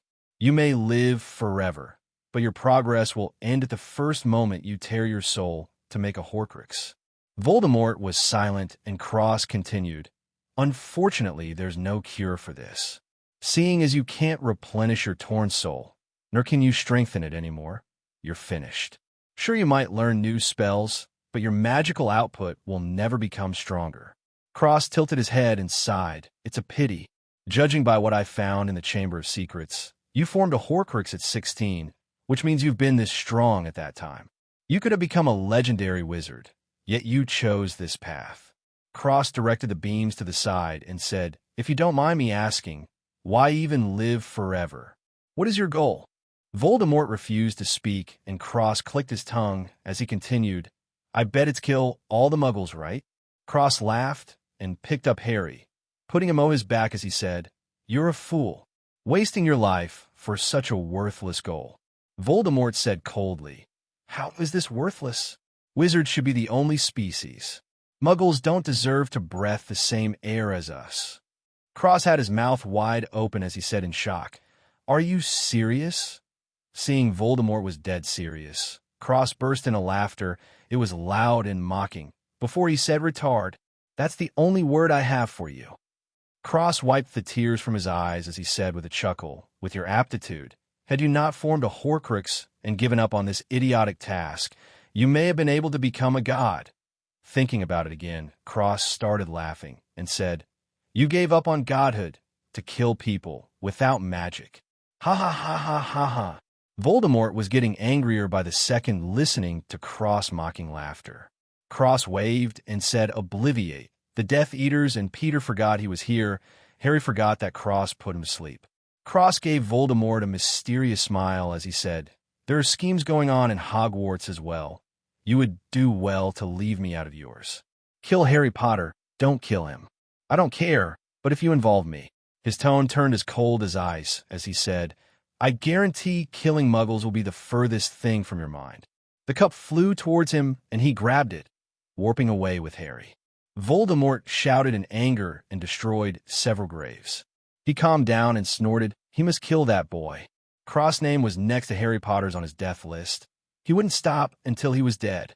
Cross returned to the front with Harry. He dropped Harry to the ground and held the cup in his hands, still chuckling. Harry sat up and said, "Return." Cross looked at him and said, "Oi, mate, we're back. You fainted right after telling me to get to the port key. Quite troublesome to bring you back, actually." Harry looked around and shouting, "We're back. We escaped." Cross pulled him up and patted his back, saying, "We're safe now." Harry let out a breath of relief. The surrounding people felt something was wrong with Harry's shouts. Dumbledore said, "What happened, Harry?" Harry said, "Vive Voldemort. He's back." The crowd started screaming in fear, and the people started panicking. Dumbledore was silent. Moody took Harry away. Cross looked at him for a moment as he flashed a smirk before moving past the teachers with the cup in his hands, looking for someone to announce his victory. Luna was sitting in the stands and clapping by herself as everyone scrambled away, fleeing from the scene. As such, Luna was the only one in the stands. Cross looked over and bowed to her as he said, "All my loyal fans never cease to amaze me." Luna giggled and cheered by herself. Cross chuckled and looked around. Only seeing a few teachers left, they were discussing something with the Minister of Magic. Cross sat in the stands next to Luna and showed her the cup, telling her about his meeting with Voldemort, as well as his time in the maze, and his disappointment that there were no treasures in Salazar's grave. Luna listened with a smile and was a bit angry when they were interrupted. The Minister of Magic, Cornelius Fudge, coughed and said, "Yes. Congratulations, young man. May I have the cup, please?" Cross handed him the cup, and Fudge added, "What happened?" As he took the cup, Snape and the other teachers perked their ears, while Dumbledore examined Cross very closely. Cross put on a scared look and stuttered, "Minister, it was horrible." His shoulders started shaking, and Luna patted his hands, making it look like she was calming him down. Cross took a deep breath and said, "We got to a graveyard because the cup was a port key. There the Dark Lord was waiting. He tried to kill me, but Harry stopped him. Without Harry, I.W. would be alive." Fudge patted his shoulder softly as he said, "It's all right, lad. You're safe now. Do you recall what he looked like?" Cross gulped and put on a terrified look as he said, "He has snake-like features, and he was draped in a pitch-black robe. He said he was going to kill all Muggles and destroy the Ministry." Cross trembled and looked at Fudge as he said with a stutter, "Is it true, Minister?" Fudge had a grave expression as he said, "I'm afraid it is, lad. You showed excellent bravery. You should be proud of your achievements. Not just anyone can meet him and live to tell the tale." McGonagall stepped forward and said, "I shall take Mr. Greengrass and Ms. Lovegood back to the castle, Minister." Fudge nodded and said, "Very well." He turned back to Cross and said, "Don't worry. The Ministry will take care of this. There is no need to be afraid." Cross nodded fearfully, and McGonagall brought him and Luna away. A while later, Cross left McGonagall as she had something to do. Luna said, "Do you think they'll believe that?" Cross shrugged and said, "Doesn't matter if they do or not. The only one who has to believe it is Fudge." Luna said in surprise, "You want the Ministry to fight him?" Cross nodded, and Luna said, "But wouldn't it be better to force Voldemort to attack the school instead? Then you can find out who's behind the things here, while also having them be occupied as you took care of the problem."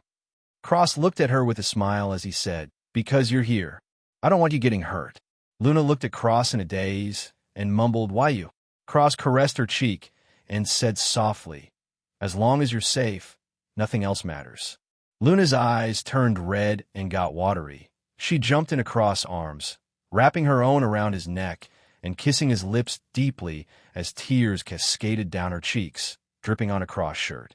Cross wrapped his arms around Luna's waist as she stood on her tiptoes. He held her tightly and teleported to his room, falling back first on his bed. Luna separated from his lips and rested her head on his chest with a happy smile. Cross stroked her back and smiled happily himself. He felt so peaceful just holding her in his arms that he fell asleep. Luna wasn't too far behind and fell asleep on top of him. The next day, Cross was sitting in the Great Hall as Dumbledore gave a speech. Today we acknowledge a very terrible event. While we were fortunate enough to not lose a student, the situation is very grave. The Ministry of Magic would not want me to tell you, but in respect of the students who survived the tragedy, I must. Dumbledore looked around and continued, Lord Voldemort has returned. This is not something to be afraid of. On the contrary, this is something to use for improvement. Only by becoming stronger will you be safe. At Hogwarts you will all be safe. I guarantee it. Dumbledore paused and added finally, the bonds you have made with your new fellow students shall not be forgotten. The hard times must be shared just as must as the good times. Cross rolled his eyes and tuned out as Dumbledore kept speaking before sending them off to pack and leave the school as it is the end of the year. A while later, Cross was standing in the courtyard with his pajama clothes on. He also had his backpack on with his storage bag inside. He stretched his muscular arms and yawned, hearing a all around him. He went back to normal and clicked his tongue, walking away from the courtyard. Cross lifted his hand and said, Where are you? Luna replied, Coming. Cross put his hand down and waiting in one of the side wings. Ron, Harry, and Hermione showed up and talked with each other. Cross heard Harry say, Moody was actually Barty Crouch Jr. Cross said in surprise they found out. Harry looked over and said, You knew? Cross shook his head and said, I knew he was drinking a polyjuice potion and what he looked like, but I've never seen Crouch Jr. before. How could I know? Hermione said, Why didn't you say anything? Cross shrugged and said, Why should I say something? That class was much more interesting with him teaching it. Also, I don't know if you know, but he was actually a good teacher. What was he before? Harry said, A Death Eater. Cross clicked his tongue and said, Shame. He was interesting. Ron said, Interesting? Blood hell. If he's interesting than Voldemort himself, but excite you. Cross chuckled and said he's better than Snape for sure. The three chuckled a bit before hearing cough. They turned and Snape said, Mind your tongues, before you lose them. As he left, the four watched him go before laughing when he was completely gone. A few minutes later, Luna showed up with her bags and Cross smiled as he said, Ready to go? Luna nodded and Cross said goodbye to Harry, Hermione, and Ron before leaving the school and going home. Cross skipped the train and just teleported home, holding Luna's hand. He still didn't understand why she wanted to go to his house, but here we are. Cross walked inside, and Luna followed him, looking a bit shy and nervous. Grundle appeared in front of Cross and bowed, saying, Your Highness. Cross waved and said, We have guests. Grundle's eyes lit up, looking at Luna as he said, My queen. Luna blushed and said, I'm not a queen. Grundle smiled and said, Of course, of course. Let me take you bags. Before taking her bags and teleporting away, Cross walked through the house and walked into the kitchen. He flicked the lights on and almost had a heart attack as Marcus, Alyssa, Astoria, Daphne, and Draco shouted, Congratulations. Cross jumped in shock, not expecting this. Marcus laughed and said happily, HM, my own son, a Triwizard champion. Ha ha ha. Alyssa elbowed him and pointed at Luna. Marcus was stunned before a cheeky smile appeared on his face. Cross cursed, Fuck. I almost died. Daphne, Astoria, and Draco laughed and started talking to him, while Alyssa Kidna lead Luna towards her, talking to her happily. They celebrated for a long time before everyone went to sleep, or in Draco's case, home. Cross brought Luna to his room and closed the door on the rest of them, grumbling vultures. Luna giggled and sat on Cross' bed, swinging her legs with a smile. Cross let out a breath and turned around saying, A handful, aren't they? Luna smiled as she said, They're not too bad. I quite like them. Cross smiled and said, Oh, did you? Luna giggled and nodded with a beautiful smile. Cross shook his head with a smile and sat on his bed, taking out a map from his storage bag as he said, Where do you want to go? Luna tilted her head and said, "You're taking me around the world?" Cross smiled softly and said, "I still owe you a date from the Yule Ball night." Luna smiled sweetly before closing her eyes and waving her finger around wildly. Cross moved the map around, and Luna poked the map. They both stopped, and Cross looked as he said Canada. Specifically, Montreal. Good choice. Luna was excited and said, "I haven't been to Canada before." Cross smirked and said, "Me neither. Let's go." Luna was stunned and said, "Right now." Cross chuckled and picked her up, threw his beast bag on his back, and jumped out of the window, leaving a note for Marcus. Cross jumped on his strings into the air, disappearing into the night. Luna held his neck as she said in awe, "Your strings can attach to clouds." Cross smirked and said, "Who's better than me?" Luna giggled and leaned her head on his chest as she said, "Harry Potter, Voldemort, Snape, Dumbledore, Merlin, McGonagall, me." Cross' face was black as Luna went on and on. He said snappily, "Which eye of yours is seeing that these people are better than me?" Luna pointed at her right eye and said, "This one." Cross laughed and said, "Maybe you should get checked. I'm the best there ever was." Luna rolled her eyes and smiled softly, agreeing in her heart but not voicing it out. They traveled to Canada and spent their entire summer there, going on dates, buying things for both the Muggle world and magical world there. They went to every attraction and even a zoo of magical beasts. While walking around at the zoo, they bumped into an interesting person. Cross bumped into an older man holding a briefcase. The briefcase fell to the ground and opened as a creature popped out and ran away. Cross was shocked and whistled. Gray flew out of Cross' bag and grabbed the furry creature, bringing it back to the briefcase.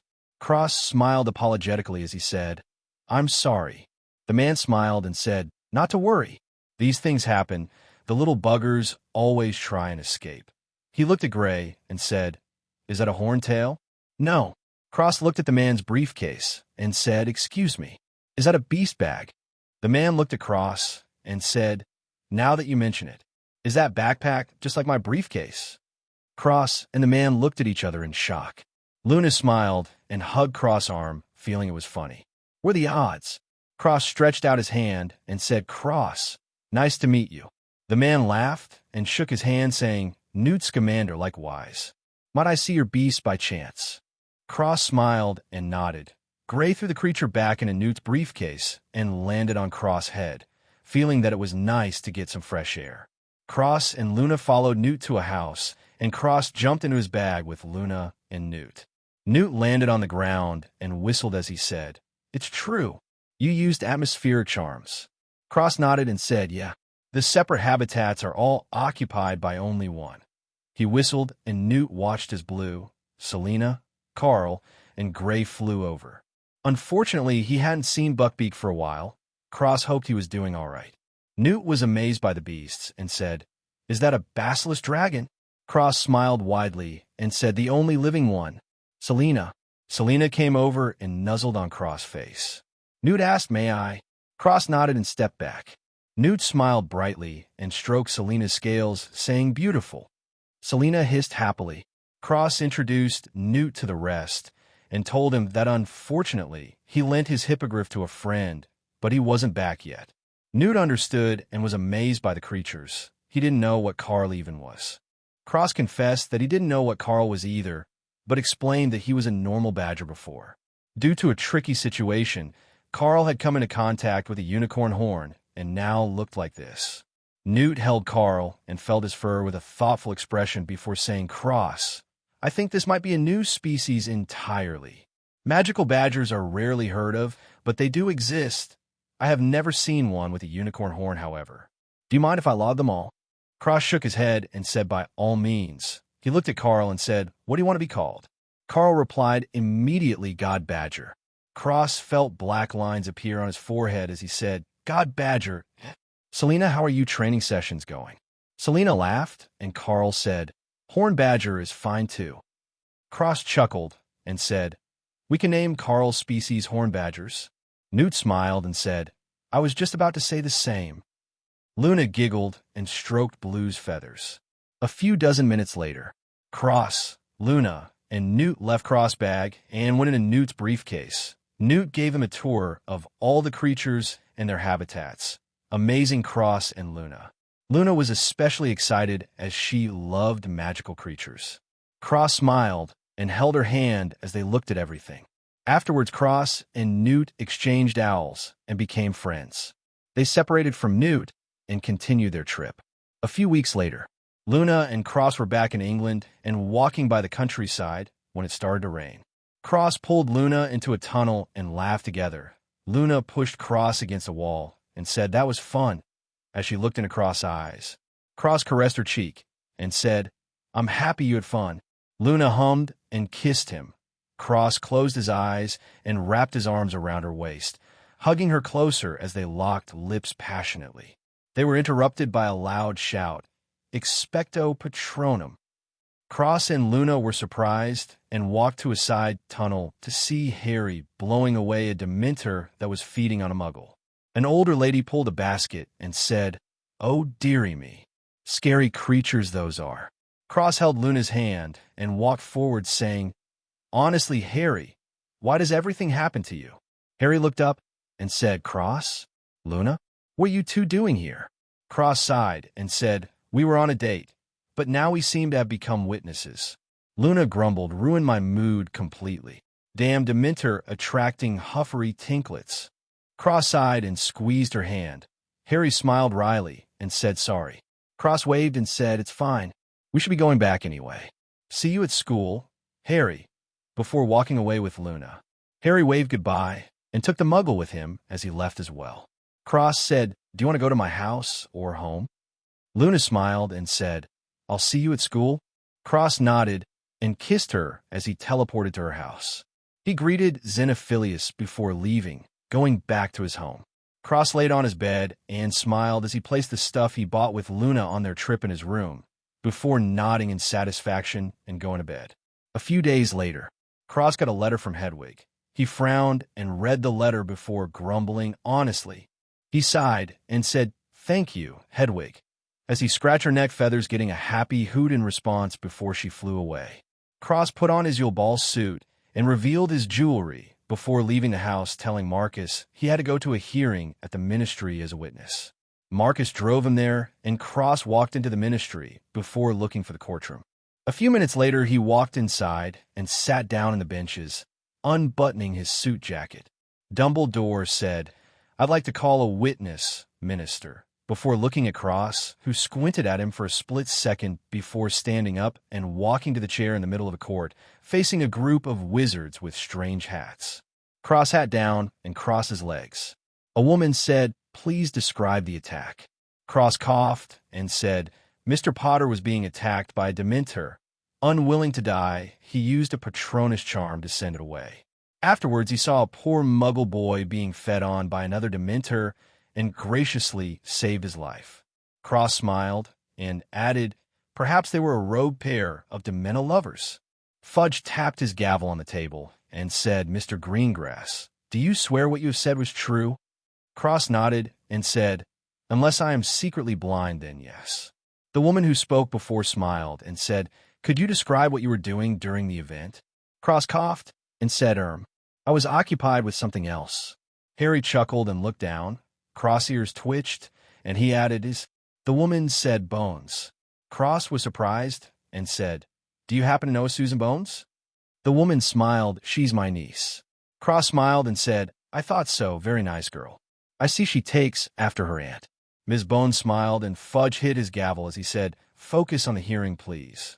Cross continued, "Perhaps it's not my place as a witness, but had Mr. Potter not stopped the Dementors, perhaps you would have a dead muggle on your hands. Plus," he grinned as he added, "aren't Dementors under the control of the ministry?" Dumbledore stepped back and watched the show as his eyes flashed. There were murmurs, and another woman said, "Excuse me, I couldn't help but notice that you seem to be accusing the ministry of sending the Dementors." Cross looked confused and said, "Pardon me, madam, are you the minister?" The woman was confused and replied, "No dash." Cross cut her off and said coldly, "That's what I thought." "Shut your mouth when the minister is speaking." He raised his brows in surprise and shock as he continued. "Or could it be you think you're above the minister?" Perhaps you think Minister Fudge is unsuitable to lead the ministry any longer. Cross made an angry face as he berated. I'll have you know, Minister Fudge is a very good man who cares about the younger generation of wizards. He took it a step further and directly blamed her as he said, could it be you're putting Minister Fudge in a poor spot with the laws, forcing him to go so far as to expel a young man who saved a life, purely out of your own selfishness and greed for the Minister of Magic position? The other wizards on the Wisengamot gasped and looked at the woman, while Ms. Bones snickered on the side, looking at Cross with an amused expression. The woman was tongue-tied at the accusations and opened her mouth, but Cross spoke again, looking at Fudge. Minister, you have helped me before at the Triwizard Tournament. I cannot watch you be put into a corner like this. Allow me to remove this woman with wicked intentions for you. Ms. Bones coughed and turned her head, stifling a laugh. Harry watched the commotion with wide eyes. Fudge slammed his gavel down and said, That won't be necessary, Mr. Greengrass. While I appreciate your kind intentions, Ms. Umbridge has no such plots. Cross smoothed out his suit as he nodded and replied, Very well. Ms. Bones decided to put an end to the hearing before Cross acted up again, as she said those in favor of conviction. Nobody raised their hands. After everything Cross just said, they would really look like they were trying to get rid of Fudge. Cross had placed him on such a high pedestal. The only other option was to drop the charges, maybe even award Harry for saving a life. Plus, none of them wanted to be the next to be accused from Cross' venomous mouth. Ms. Bones smiled and said, Those in favor of dropping all charges. Everybody raised their hands at the same time. Cross stood up and bowed slightly to Fudge as he said, Have a good day, Minister. Thank you again. Before turning around and leaving the courtroom. Cross looked at Harry and flashed a sly grin before walking out the door and disappearing. He had school soon. He needed to get all his things ready. Cross sat in a train cart with Luna and leaned against the window happily as they made their way to Hogwarts. Harry, Ron, and Hermione were in the cart as well, and Harry was looking a little worse for wear. Cross ignored them. How Harry felt truly had no effect on him. He only helped Harry out because he was indeed called as a witness. Otherwise, Harry's affairs had nothing to do with him. If Cross was being honest, Harry was involved in so many things at the school, and Cross didn't want to jump out and be a hero. Heroes die very quickly. Time passed, and soon enough, the train arrived at Hogwarts. Cross got out of the train and walked with Luna to a carriage, sitting down with Luna. They were the only two in the carriage, surprisingly. The carriage started moving and came to a stop behind Harry, Ron, Hermione, and Neville. Harry turned around and was startled as he said, Huh? What is that pulling the carriage? Hermione said, Nothing's pulling the carriage, Harry. It's pulling itself as always. Harry was confused and looked at the thestral. Cross looked over and said, So you can see the now too? Very curious. Harry said, What is that? As he boarded the carriage, Luna smiled and said a thestral. Hermione was skeptical and Cross said, You don't remember what I told you a few years ago? Hermione remembered and said, Why can't we see it then? Cross stroked the thestral's neck as he said, You see, only those who have seen death can see them. He looked at Harry and added, Or by some special circumstances. Ron has seen death. Cross nodded and said, I could kill someone in front of you if you would like to see them. He had a slight smile on his face, but the others felt it was a chilly smile. Luna giggled and said, Don't scare them. The grumbly frumps will get them. Cross smiled and said, Never mind then, as the carriage started moving again. Hermione looked at Cross and suddenly said in shock, Why you haven't? Cross gave her a mysterious smile and said, Before you even knew what they were. He chuckled and added happily, I even made my own. Hermione turned white and Ron said, What's he talking about, Hermione? Hermione hesitated to answer while Cross smiled. She finally said, What I think Cross has done is created his own unforgivable curse. The others were shocked and Cross answered, Very good. I didn't expect anything less from you. It's true, though what it does is a surprise. Luna smiled softly and leaned her head on his shoulder as the others felt a chill, and Ron directly said, You're mad. Cross replied, Would you rather be using a stupefy spell against a wizard that wants to kill you? He looked at Harry and added, Sometimes to live, You have to kill. Harry was silent, but agreed in his heart. After the event with Voldemort, he felt a strange crisis, like things were going to get a lot more dangerous from now on. Cross smiled, feeling Harry accepting his words, while Hermione refused to believe it and said, "Impossible. How could you kill another person?" Cross replied, "It's quite easy, in fact. I assume you're under the impression you must have negative and hateful feelings to use the unforgivable curses." Cross shook his head before she could answer as he explained, as proven by Harry himself. Love is the strongest form of magic. An Avada Kedavra, with the intention to protect your loved ones or friends, is many times stronger than the same curse fueled by hatred. Hermione, do you know the history behind these curses? Hermione started, because the spells are inhumane in nature and leave no room to turn back once casted. Cross shook his head and corrected no. While the curses are powerful, not just any wizard can cast them willy-nilly and accidentally kill someone. Unless you are extremely proficient in the use of the curse, you need a target with some emotion backing you in addition to having a decent understanding of the curse. Cross smiled and continued. What's the difference between the killing curse and a severing charm? If they hit, they are both deadly. A severing charm doesn't have to be used on clothes. You can bifurcate another human being with it if you're skilled enough in the usage. The problem was that the only wizards to make the curses popular were dark wizards who had the grand idea that killing all the muggles in the world will be a good idea. Cross chuckled and continued once more, truly foolish. Obviously, they have no idea the muggles outnumber wizards 5-1 in population size. Plus, even then, the muggles might not lose even if the entire wizarding world started a war with them. He tilted his head, revealing a shocking bit of information, before going back as he said, "Anyway, the Ministry banned the curses in 1717 because of what you just said, but that was the reason given, not the actual reason. To even use the curses is a hassle with many steps. You have to be absolutely sure you want it to happen for it to happen. The reason was because they are afraid to put such powerful spells into the common populace's hands." Cross smiled and added, "Think about it. If the curses are so terrible, why can Aurors use it? If the curses contaminate your soul, why would the Ministry allow their own staff to use them as they see fit?" He shook his head and continued, "They are for emergency situations. If you refuse to learn them because they're bad spells, then you are a fool." Cross smiled softly and added, "There are no bad spells, only bad casters."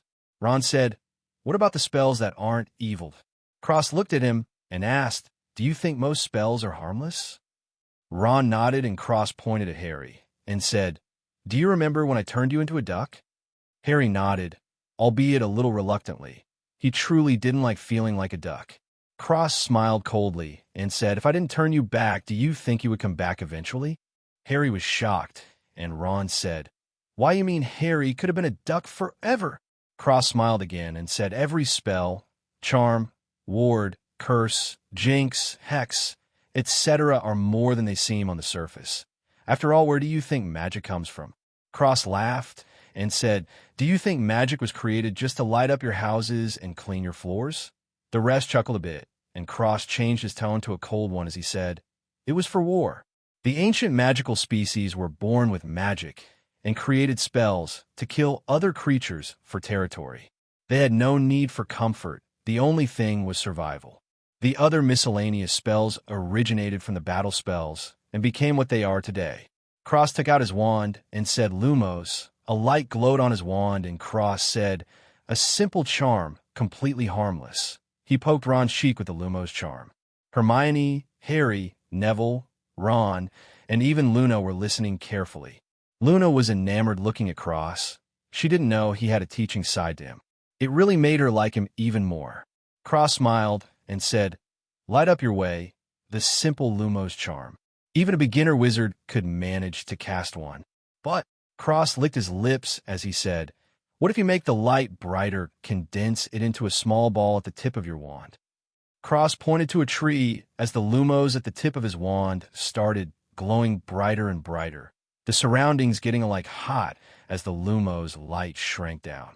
Cross said, "Now what you have is a deadly spell, Lumine Spear. Watch carefully." Cross pointed his wand at the tree and said, "Lumine Spear."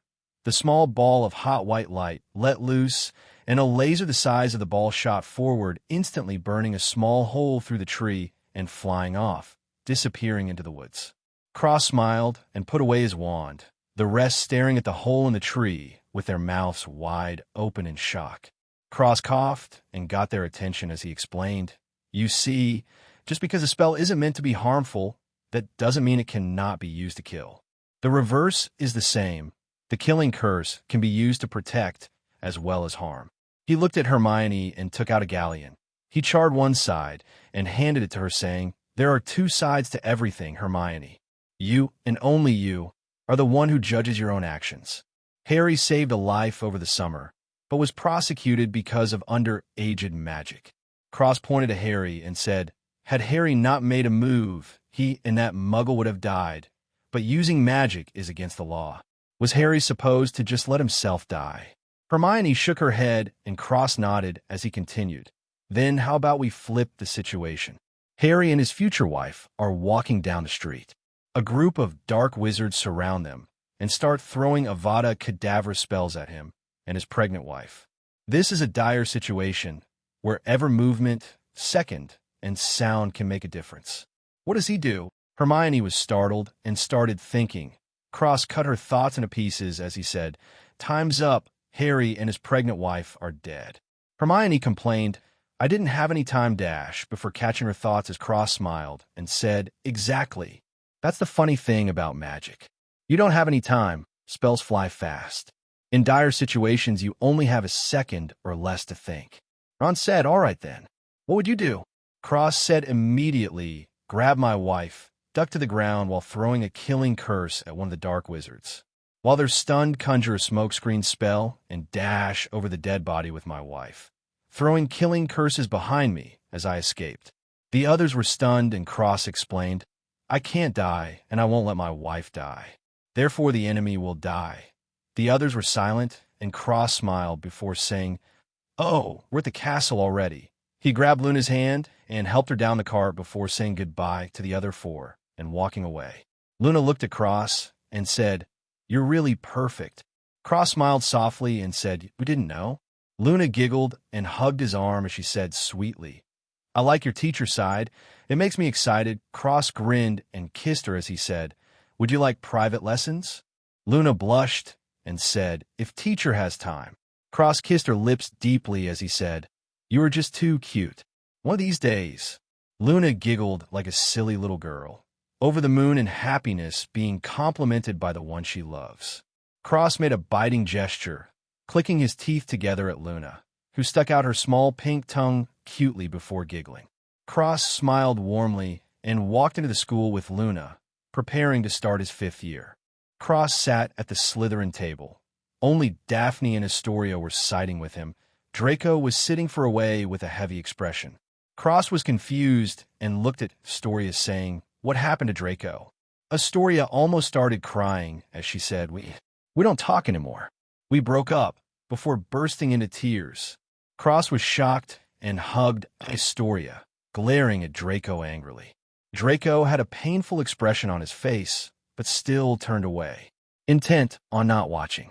Cross snorted and felt like things weren't so simple. He felt extreme sadness, but also relief from Draco.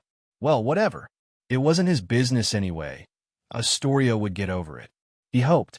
Draco even cured Astoria while doing an animagus ritual, so she wouldn't be alone. It was strange for him to suddenly break up with her. Cross confirmed his doubts of something going on behind the scenes. As he patted Astoria's back softly, Daphne was also angry and ignored Draco, not even really thinking there could be something else going on. Her expression was cold as ice, and she hated Draco for hurting her sister. Cross-eyed and placated Astoria as Dumbledore started speaking. "Good evening, children. We have 2 new staff changes this year. We are pleased to welcome back Professor Plank, who will be taking care of magical creatures, while Professor Hagrid is on temporary leave. We are also welcoming our new defense against the dark arts teacher, Professor Dolores Umbridge." Cross spit out his drink, and Harry looked down at his food while chuckling. Daphne, Astoria, Ron, and Hermione were confused. Harry whispered what happened at his hearing to Hermione and Ron, while Cross just shook his head and looked at Umbridge. Umbridge stood up and walked to the podium as she said, "Thank you, Headmaster, for those kind words of welcome, and how lovely to see all your bright, happy faces smiling up at me. I'm sure we're all going to be very good friends." Cross chuckled and ate his food as Umbridge continued. The Ministry has always considered the education of young witches and wizards to be of vital importance. Although each headmaster has each brought something new to this historic school, progress for the sake of progress must be discouraged. Let us preserve what must be preserved, perfect what can be perfected, and prune practices that ought to be prohibited. She giggled and walked back to her seat, glaring at Cross, who smiled back happily as if he didn't accuse her of treason. For some reason, Cross felt like he was going to have a tough time around here this year. Well, whatever. He'll deal with her if need be. A while later, Cross walked out of the Great Hall and returned to his room, setting up his stuff before going to the Room of Requirement. Cross appeared in the room and merged with the clones inside before sending them out as always. He waved his hand, and 5 more different colored strings shot out. Since he had 11 different elements, he could make 2 more clones. He didn't use the time element, however, just in case he was already found out. Time was his secret weapon. The only person who knew was Luna, and he trusted her more than anyone else. The next day, Cross was sitting in his defense against the dark arts class, reading a book, as usual. He was sort of running out of books to read, so he started reading Muggle mystery novels. As usual, Hermione's seat was next to his. He wondered if this was on purpose. Why in every class he had, Hermione was his desk mate. Hermione looked over and said, "A mystery novel?" Cross turned a page and said, "Truly interesting. Solving mysteries without magic is quite exciting." Hermione felt her mouth curve upwards as she said, "You know, I have a ton of them in my room." Cross turned his head and said, "Speak your price." Hermione said happily 1 date. Cross sighed and shook his head, saying, "Luna would cut my dick off." Hermione coughed. No filter, as usual with Cross. She grumbled and went back to class, plotting her next attempt at getting a date. A truly impossible task. She was better off trying breathe in space without a helmet. Cross went back to reading, wondering if they could catch the killer soon, as Umbridge walked into class, burning a paper bird to ashes before speaking, "Good morning, children." She waved her wand at the chalkboard and continued ordinary wizarding level examinations. She walked towards the front of the class as she added WLS, more commonly known as owls. She turned around and smiled. "Study hard and you'll be rewarded. Fail to do so, and the consequences may be." She giggled severe. As she waved her wand, books floated to each desk before dropping down. Cross lifted his book out of the way as the floating book slammed down on the desk loudly. She chuckled darkly and ignored Umbridge as she continued, "Your previous instruction on this subject has been disturbingly uneven. You will be following a carefully structured, ministry-approved course of defensive magic." Hermione raised her hand and said, "There's nothing in here about using spells?" Umbridge laughed. "Using spells? I can't imagine why you would need to use spells in my classroom." Ron spoke up. "We're not going to use magic." Cross-eye lit up as he mumbled, "Like Sherlock Holmes?" Hermione looked at him speechlessly, as Umbridge answered, "You will be learning about using spells in a secure, risk-free way." Harry added, "What use is that?" Umbridge said, "You will raise your hand when speaking in my classroom," before smiling.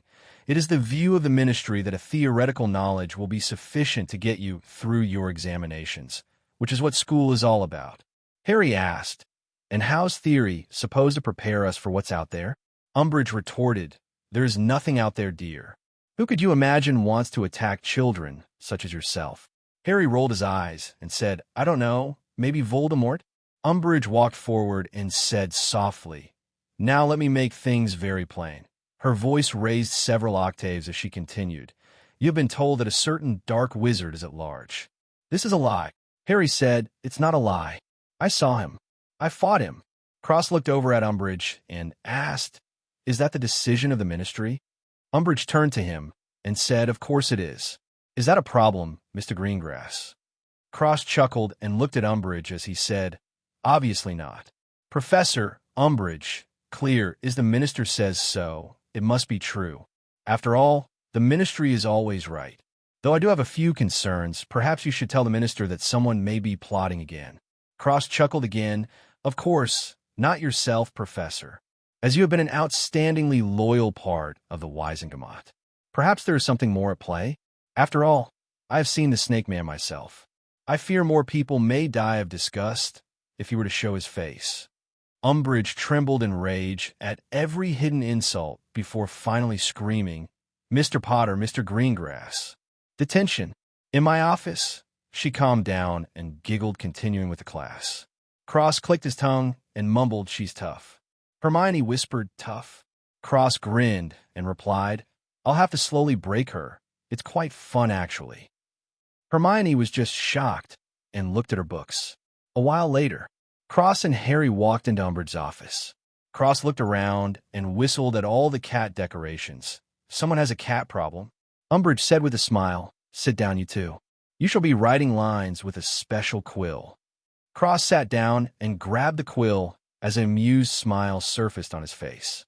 Umbridge said, for you, Mr. Greengrass, you shall write, I must not speak out of turn, and Mr. Potter, I must not tell lies. Cross started writing happily, while Harry asked, how many times? Umbridge replied, as long as it takes to sink in. Harry started writing, and I must not tell lies appeared on his hand as he made a painful grunt. Cross kept writing while humming, nothing happening to his hands. A mere curse couldn't pierce his skin. Umbridge frowned and said to Cross, what are you doing? Cross gave her an innocent look as he said, whatever do you mean, Professor? Umbridge frowned and Cross smiled as he said, I have filled the parchment, Professor. Do you have any more? Umbridge trembled and gave him a big stack. Cross started writing as Harry was excused. Time flowed by. Cross finished the stack as he smiled happily, more parchment, Professor. Umbridge crushed her teacup and said through gritted teeth, you may go, Mr. Greengrass. Cross smirked and left the office chuckling, infuriating Umbridge. A few days later, Cross and Luna were in the woods, tending to the thestrals. Luna hummed happily as she played with a baby thestral. Cross smiled and stroked a thestral with his hands as he said, what do you think? Luna looked at him and smiled. You're definitely making her angry. Are you waiting for her to start taking drastic measures in the school and stir up things? Cross nodded and replied, the more chaotic the school is, the more of a chance of the one behind everything taking action. Luna hummed and looked at him warmly. Cross smiled, and they both heard sound. Turning their heads, they saw Harry. Harry said, hey. Luna and Cross returned, hey. Harry looked at the thestrals and said, they live here. Luna nodded and said, to hide from the dark Nargles. Vicious creatures, those Nargles. Cross just nodded along, and Harry looked at the thestrals again. Luna added, I believe you, by the way. Harry said, thanks, seems you're about the only one who does. Luna nodded and said, I suppose that's how he wants you to feel. If it's just you alone, you're not as much as a threat. After speaking, she stood up and dusted herself off as she said, well, see you later, Harry. Watch for dark Nargles. They might be lurking. Harry nodded and Cross left with Luna. Once they were far away, Cross looked at Luna, who said, he just needed a push. This will stir it up even more. Cross smiled and held her hand as he said cheekily, my partner in crime. Luna rolled her eyes and said happily, you're reading too many Muggle books. Cross just laughed and they left the forest. Cross was eating in the Great Hall when he heard shouting outside. Hearing Umbridge, he thought it would be a good opportunity to mess with her some more, so he left to see what was happening. He got out of the Great Hall to see McGonagall arguing with Umbridge. As Umbridge said, pardon me, Professor, but what exactly are you insinuating? McGonagall replied, I am merely requesting that when it comes to my students, you conform to the prescribed disciplinary practices. Umbridge blinked and said, so silly of me, but it sounds that you're questioning my authority in my own classroom. Minerva, as she took a step up the stairs, gaining the height advantage. McGonagall sneered and said, not at all. Dolores, merely your medieval methods. Umbridge retorted, I am sorry, dear, but to question my practices is to question the ministry and, by extension, the minister himself. Cross stepped out and said, sarcastically, so silly of me. But it sounds like you can represent the entire ministry. "Professor Umbridge?" The students gasped and started whispering. McGonagall chided Mr. Greengrass, "Enough." Cross ignored her and walked forward as he said, "Professor Umbridge, has Minister Fudge given you full authority to act how you like at Hogwarts despite being a professor?" The headmaster. Umbridge opened her mouth and Cross sighed. "Unable to confirm? I should have known. The minister would never condone such vicious punishments as a scarring quill, being the kind and generous man as he is." Cross shook his head and patted Umbridge's shoulder as he smiled kindly, ordering her death sentence. "Professor, I am a fan of your excellent approach towards teaching the younger generation. It is truly revolutionary. I apologize for Mr. Potter's words and appreciate trying to set him straight. I have had a talk with Mr. Potter, and he has seen the error of his ways. Despite potentially being scarred for life, he has forgiven you." He wiped the non-existent tear from his eye as he added, "Please continue trying your best. You are my idol," before walking away, muttering out loud, "I'm never washing this hand again. Maybe I'll get a signature next time." Umbridge felt her whole body tremble in rage, while the audience of students and Minerva all held back their laughter. Umbridge growled out, "I see," before leaving. Cross watched her disappear before wiping his hand on a wall and pointing his wand at his hand, saying, "Scourgify, Scourgify, Scourgify." The students watched him and burst into laughter, buckling over and falling to the ground with tears in their eyes. McGonagall chuckled and shook her head as she walked away, preparing for the worst. Cross looked at the students before appearing in front of Hermione, saying, "Hand-cleaning spell." Hermione laughed and said, "There isn't one." Cross looked devastated and wiped his hand on Ron's robes. Ron jumped as he shouted, "Bloody hell! I only have one of these. I can't afford to burn it." Everybody looked at Ron for a second before erupting into even louder laughter. The next day, Filch put up a notice from the Ministry that declared Umbridge as the High Inquisitor of Hogwarts. Cross looked at the notice and said, "Whatever that means." Hermione said, "It means a teacher appointed by the Ministry of Magic to make sure that unsatisfactory teachers were removed from Hogwarts and to ensure that any educational decrees set by the Ministry were followed." Cross said, "Oh," and that was the end of that. Hermione shook her head at Cross' apparent disregard for anything Umbridge. She giggled, remembering what Harry told her, and said, "Seems like you're actually a pretty petty guy." Cross smirked and replied, "Who said she could interrupt me? Nobody interrupts me." Hermione shook her head and laughed as they went to class. A while later, Cross and Luna were leaning on a wall talking and laughing. Luna kissed him, but they were forcefully separated from each other by Umbridge, who walked by, waving her wand. Cross' uniform returned to the dress code as she walked away. She shouldn't have done that. Cross was infuriated and his hand twitched. Luna held it down, saying, "Easy. I don't want to have to come visit you in Azkaban." Cross calmed down and looked at Luna as he joked, "Do prisoners have visiting rights in Azkaban?" Luna giggled and said, "I don't know, but I don't want to find out." Cross snickered and fixed his clothes before dragging Luna somewhere else, swearing to get revenge. Another day, Cross was in Snape's class while Umbridge questioned, "You applied for the Defense Against the Dark Arts teaching position, correct?" Snape said yes. Umbridge nodded and wrote something down as she asked again, "And you were unsuccessful?" Snape replied, "Obviously." Cross chuckled and went back to reading his book as Umbridge left, fixing Cross clothes as she left. He choked and glared at her back, muttering in parcel tongue, "One day I will feed her to the Dementors." Harry coughed and laughed under his breath, burying his head into a potions book. Snape clicked his tongue and smacked Ron, Harry, and Cross heads with a book as he looked at the disappearing Umbridge, muttering something under his breath.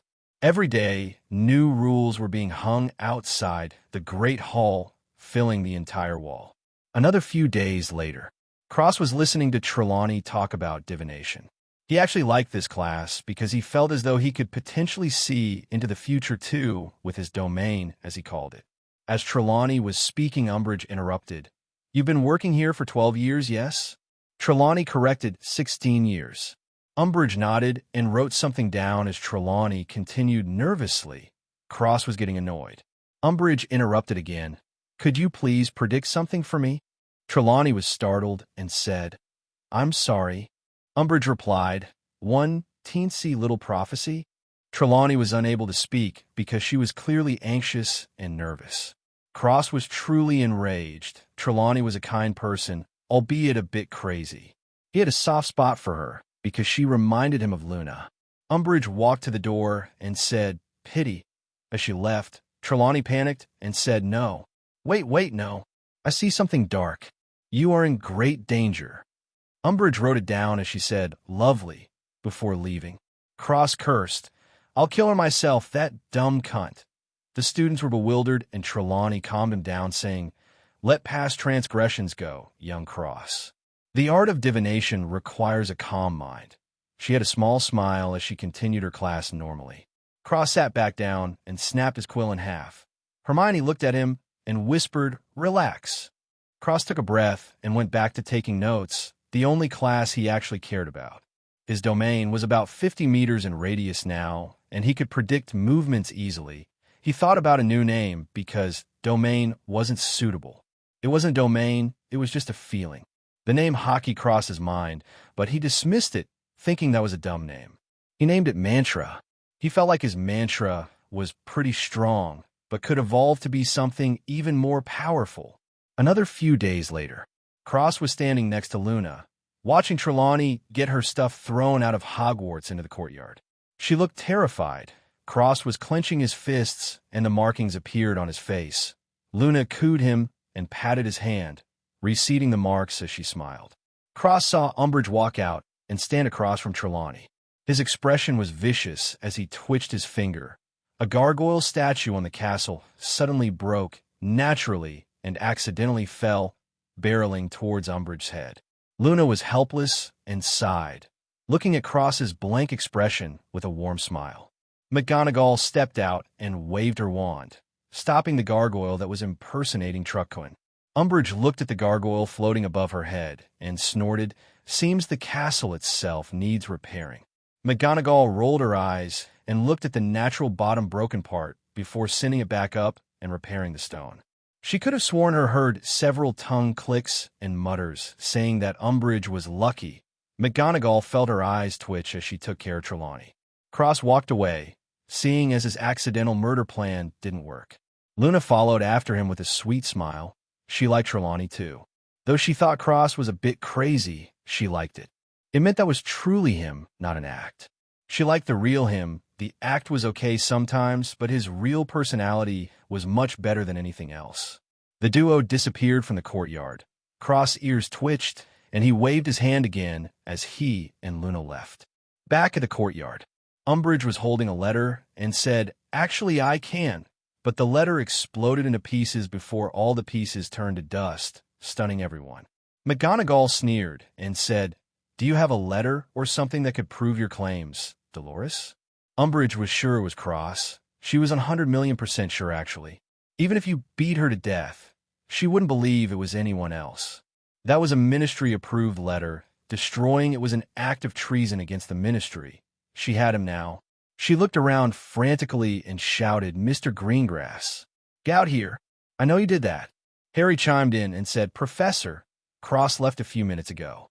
Hermione added, "Yeah, I saw him go back into the castle a while ago." More and more students spoke up for Cross, whether they saw him or not, making Umbridge look like a retard, but she knew there was a conspiracy here. Cross was at the head of it. She was sure. The despicable, disgusting, repulsive, cunning conspiracy leader was currently locking lips with Luna in his room, completely unaware that he had embarrassed Umbridge yet again, without even being there. If he did know, he might even cry tears of joy, thinking of how great he was. He was getting more narcissistic by the second. Time passed, while Cross and Luna were snuggling in the Gryffindor common room. Hermione was staring out the window as she said, "He really is out there, isn't he?" She paused for a second before continuing, "And if Umbridge refuses to teach us how, we need someone who will." The next morning, Cross said no as he ate his breakfast. Hermione said, "Please, we need a teacher." Cross shook his head and said no. Hermione bit her lips and stomped off. Her grand plans had fallen through. Time for Plan B. Cross went on reading his mystery novel with interest as he ate. Luna joined him, leaning on his shoulder and reading along as she stuffed her face full of food. This continued for another couple of days. Cross reappeared in the room of requirement, taking his clones back when he heard the door forming. He wiped everything and teleported back to his room, disappearing completely. Cross went back to the room of requirement the next day, seeing no one inside. He let out a breath. He sat down on the ground and meditated on his mantra, using the notes from Trelawney's class, as well as the personal notes he had from asking her about divination itself. He entered a calm and serene state, completely cut off from the outside world, with the strings on every inch of the room, forming a sort of alarm system as he meditated on the mantra. Cross felt his mantra was becoming even more easily controlled. It seemed like he needed to keep it on constantly for it to progress quickly. He could easily do this, as it was only his perception that was being used, hence it was unable to be seen or felt. Suddenly a string was stepped on. Cross shot his eyes open and pointed his wand forward at the intruders. He immediately cursed as he saw Harry, Hermione, Ron, Neville, Fred, and George. All the strings came back to him silently, and he put his wand away, cursing constantly. Hermione said, "You can come here?" Cross grumbled, "Excuse you? I have been using this room for 5 years, thank you very much. You're intruding on my space." Hermione was stunned and said, "You've been practicing in the room of requirement for 5 years. Cross grumbled once again, "It all ends today." Harry said, "You can stay." Cross sighed and said, "That's not what I meant. With you 3 here, something will definitely happen to this room. I can guarantee it. Whatever, enjoy while you can." He paused and said to Hermione, "No." Hermione said, "Can you dash," before choking on her words and saying, "How did you?" Cross smiled mysteriously and said, "I pay attention in divination class," as he fell through a tunnel that opened up under his feet and disappeared, the tunnel closing behind him. Fred and George said, "Wicked exit." Ron nodded and said, "Bloody hell, that was cool." Harry nodded and Hermione sighed, missing the opportunity to recruit an amazing teacher.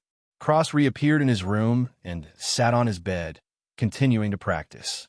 Now that his super-secret practice place was found out, he needed a new one. A new place came to him immediately as he grinned and teleported away. Cross landed in the Chamber of Secrets, right in front of the Salazar head.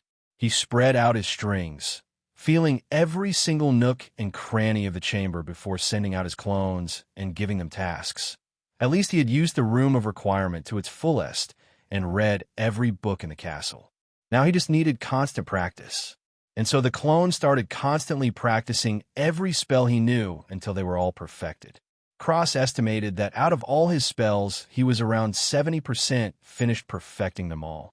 Once he reached 100%, he would move on to the Grandmaster spells that he remembered, and when he perfected them, he would try and find some Archmage spells.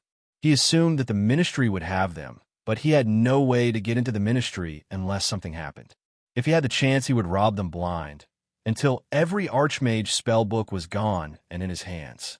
All he needed was an opportunity, and he hoped it would come sometime soon as he was getting closer and closer to a limit of sorts. Not a magical limit or a physical limit, but a limit of limited knowledge. Basically, there was nothing left for him to learn when he reached this limit, and he could only study higher tier spells or experiment on his own, try to advance through the ranks by himself. This will undoubtedly take significantly longer, as Cross has no direction to go in and no spell to study. He hoped he could at least reach Archmage spells before he had to go on his own and forge his own path towards the peak. After all, it's much easier to tread a pre-made path than to make one on your own. A few days later, Cross was talking with Luna, who said happily, "Did you hear? They're starting a teaching class from those who want to learn. It's called Dumbledore's Army." Cross pinched her nose and said, "My little Luna wants to join?" Luna scrunched her nose and said, "I have you. Why would I learn from someone else?" Cross felt immense pride as he said, "Of course. You have finally realized my greatness." Luna laughed and hugged his arm as she skipped happily next to him. A few weeks passed. Umbridge started questioning students personally, enforcing a ton of rules. Currently, however, Cross was looking all around the castle for Luna, unable to find her. He thought it was strange. He tried to talk to her through the ring, but was getting nothing. He was starting to get nervous as he slowly got more and more frantic in his searches. A while later, Cross had no results. He even broke into the Ravenclaw house, demanding to know where Luna was, scaring the Ravenclaw students senseless as he directly threatened them with his wand out, thinking about where to cast a Cruciatus curse on them or not. McGonagall came to the Ravenclaw common room and saw Cross with a manic look in his eyes. She shouted, "Cross! Enough, dear boy!" Cross snapped his head to the side and saw McGonagall, who was looking at him with a sad expression. A very, very bad feeling arose in his heart. He said crazily, "What happened?" McGonagall bit her lips and said, "You should come with me." Cross immediately followed McGonagall, urging her to hurry up as he was slowly becoming more and more crazy. Black markings spreading from one side of his neck onto his face. McGonagall brought him to the infirmary, and Cross rushed in seeing a group of students around a bed, namely Harry, Ron, Hermione, Daphne, Astoria, Ginny, and Cho. Cho was bawling her eyes out, mumbling it was all her fault over and over. Cross pushed the people out of the way, and his pupils shrank as he started trembling, the black markings exploding over one side of his face, forming separate flame-like patterns. They glowed gold brightly before flashing a different color for each element he had, ending on a light, engulfing black. They creeped up from his upper left back, covering his left shoulder, a bit of his arm, the left side of his neck, his left cheek, and left forehead, not touching his ears or eyes. It was a sharp contrast to his currently white hair and fair skin. A powerful wave exploded from his body as he looked at Luna on the bed and growled in a tone that was colder than the deepest parts of hell. Who did this? The group of McGonagall were shocked as the wave they felt made them almost suffocate and have a hard time breathing. None of them knew who it was. Cross stared at Luna on the bed as he reached his hand out to touch her body. His hand was trembling fiercely as he softly touched her hand. He poured a bit of magic inside of her, and his face turned as white as the snow outside. Luna's body was completely destroyed, for lack of a better word. Her nerve endings were severely damaged beyond repair, and her organs were shot, especially her stomach. The only things that were intact was her magic, soul, eyes, and mind, though her mind showed signs of severe bombardment, like it was trying to be forcefully broken and forced into. Had it not been for her mother's sacrifice and the ritual she did on Luna, she would probably nothing more than a crippled retard right now. The signs were anything but gentle.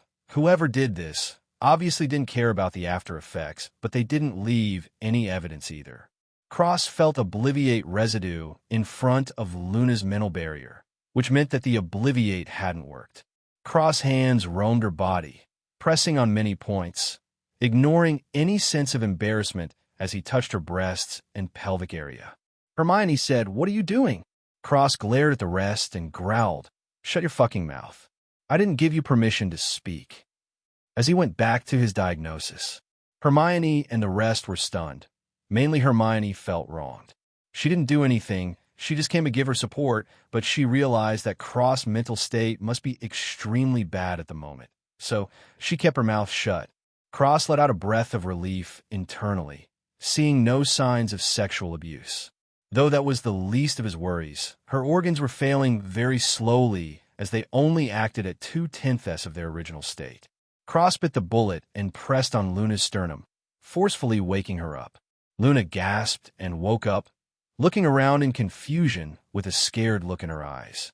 Cross held her cheeks and whispered softly, "It's okay. I'm here. It's okay, look at me." Luna saw Cross and started crying silently as she whispered, "I'm sorry." Cross touched his forehead against hers as he whispered, "It's okay. I checked you. There's no signs of severe mental trauma, sexual abuse, or mind breaking. You're okay now." Luna shook her head and said, "Not that." Aye. Cross kissed her and whispered in Elven, "It's okay. No matter what happened, we'll get through it together, right?" Luna cried even harder and spoke her broken Elven to him. After Cruciatus and Legilimency didn't work, he used a Veritas potion. He knows your secret now." Cross hugged Luna and said, "Who?" Tell me who did this to you." Luna choked on sobs, and she whispered Dumbledore. "Cross, I'm so sorry. Please don't hate me." Cross kissed her softly and whispered, "I can never hate you, Luna.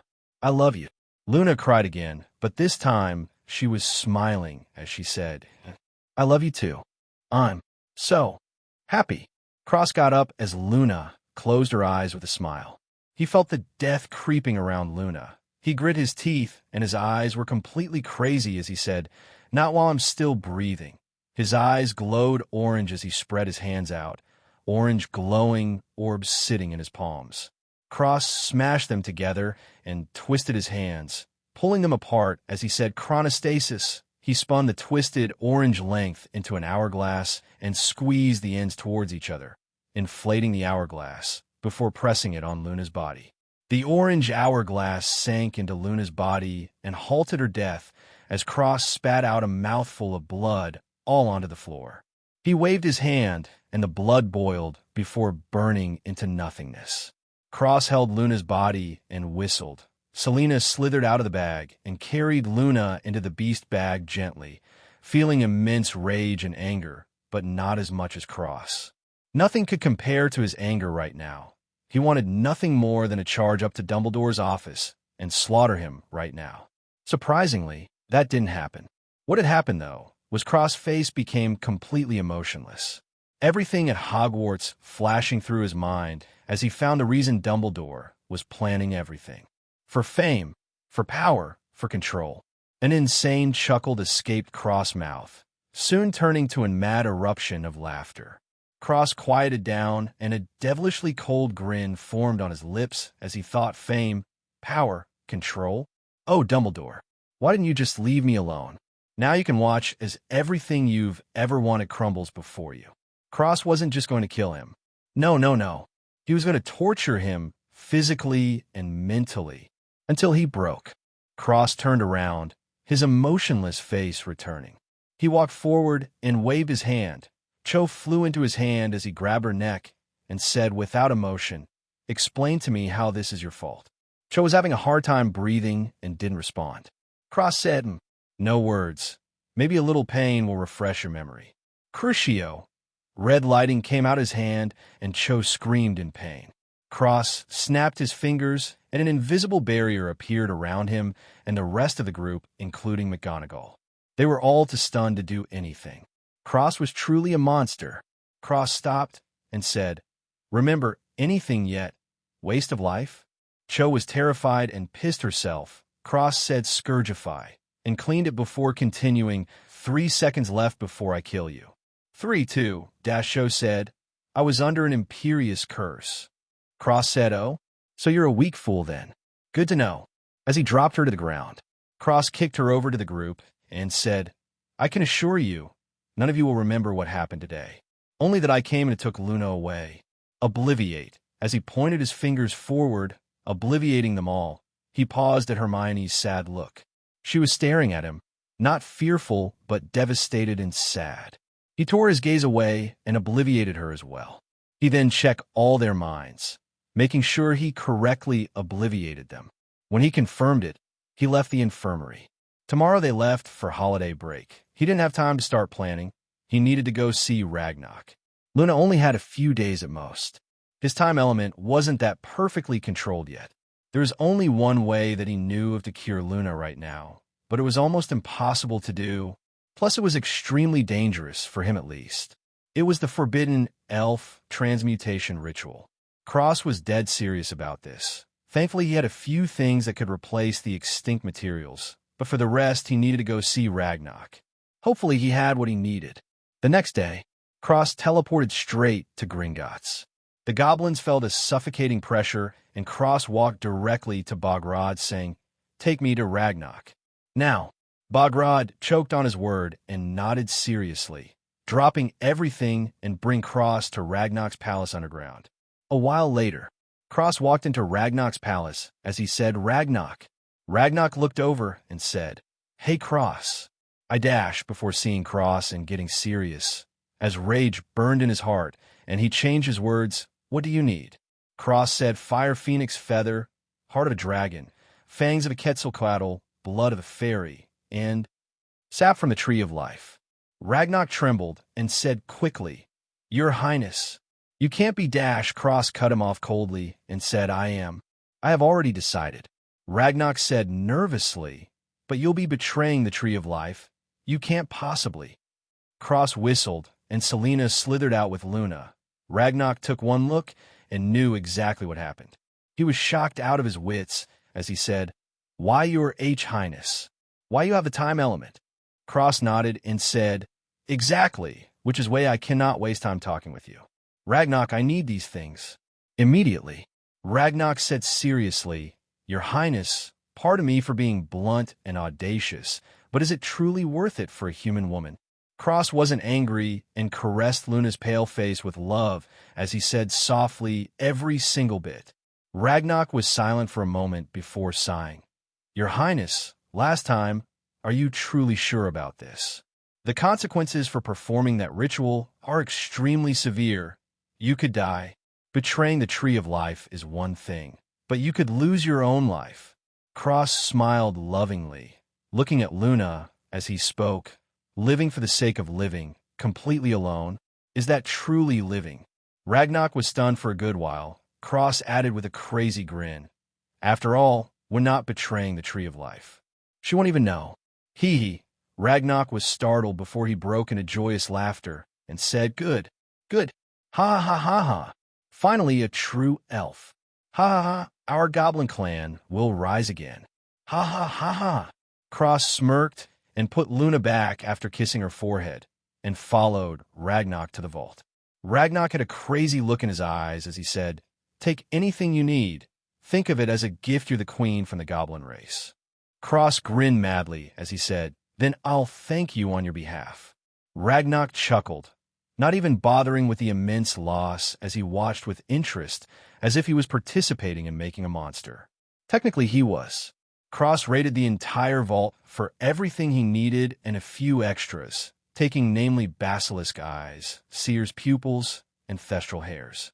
He walked out of the vault and Ragnar said, "Good luck, Cross," as he handed a bottle to him, adding, "This is all the sap we have.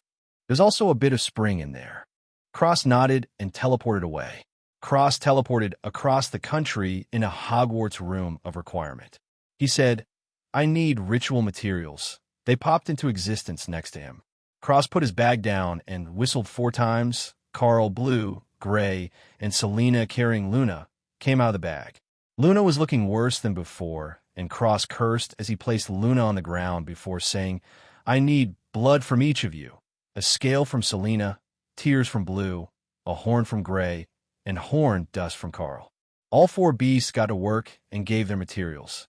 Cross waved his hand, and they all floated next to him. He opened his bag, and the rest of the material floated in the air around him. Cross opened the bottle from Ragnar and poured all the sap and spring out, forming 2 different bubbles. The sap was green and floated across left. The spring was clear with a green tint floating to Cross right. The room was filled with an aura of pure vitality, and all 4 beasts sat in the 4 directions around Luna's body, per Cross instructions. They sat down and absorbed the vitality in the air. Cross cut his palms and let his blood leak out as he waved his hand in the air, drawing runes in blood. He started levitating in the air, and his eyes glowed golden red as he continued, drawing runes with his blood getting paler by the second. The sap and spring formed streams and slowly enveloped Luna's body. Occasionally Cross would twitch his finger, and a material would melt into a liquid and float into the sap and spring mixture. Slowly, everything floated into the mixture. Ice Phoenix tears, Fire Phoenix feather, Basilisk scale, Basilisk eyes, Seer's pupils, Horntail dragon horn, Unicorn horn dust, Thestral hairs, Dragon heart, Cross blood, Quetzalcoatl fangs, Basilisk blood, Horntail dragon blood, Unicorn badger blood, Ice Phoenix blood, and many more. Cross kept moving even when his blood was draining from his body and becoming dangerously low. The blood-red runes flew out and spun around the multicolored sap and spring mixture before Cross clapped his hands and chanted in Elven, "Divine tree of life, forgive your child. The sin of betrayal shall be carried. Punish your child, and bless the innocent. Forbidden transmutation. Bless your new child and punish the old. Cross twisted his palms together and swiped them out before pressing down towards Luna and coughing out a mouthful of blood. The blood runes spun faster before turning bright golden green and imprinting themselves on the sap and spring mixture, spinning on the surface in different rotations with each different circle before abruptly stopping as the mixture hardened and gleamed, becoming transparent. Cross looked up. This was the moment to see if it worked or not. He looked at the floating upright crystal with runes engraved in it and a long golden core on the inside. Cross let out a breath of relief and was about to close his eyes when a golden light shined on him. Cross heard a beautiful but sad voice ring in his ears. "My child, you have been charged with betrayal. How do you plead?" Cross responded in Elven, "Guilty." The voice was silent for a few moments as Cross felt his memories flash in his mind. He slowly sat up and leaned his back against the wall, staring at the floating crystal in the golden rune circle on the ground. Blue, Carl, Gray, and Selena were still in an enlightened state, unaware of the outside world. Cross let out a breath and smiled. Perhaps this would be the last time he saw them.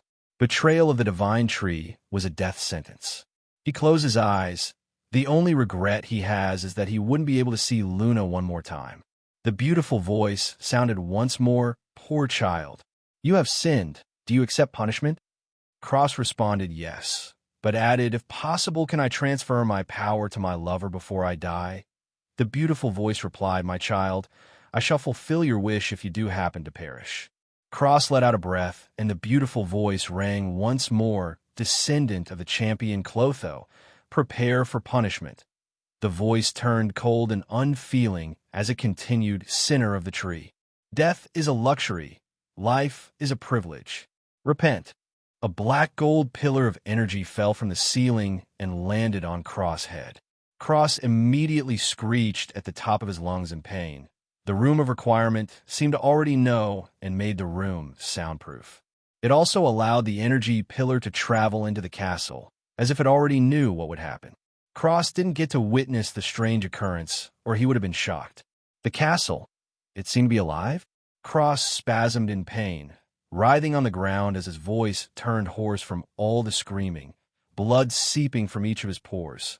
But there seemed to be something strange. Inside the blood, there were hints of black goo. The energy pillar split 5 slivers off and sank into the crystal. Carl, Blue, Gray, and Selena, as the rest continuously fell on Cross' entire body. All of Cross' clothes burned away, revealing his bloody body. His black marks glowed, seemingly getting darker and darker as Cross slowly lost his voice and laid on the ground, not moving at all. Time passed, and the pillar didn't dissipate. Minutes, hours, days, weeks. Finally, on the second week, the pillar disappeared, and the beautiful voice sounded in the room with a tired sigh. "I can only help you so much, my child.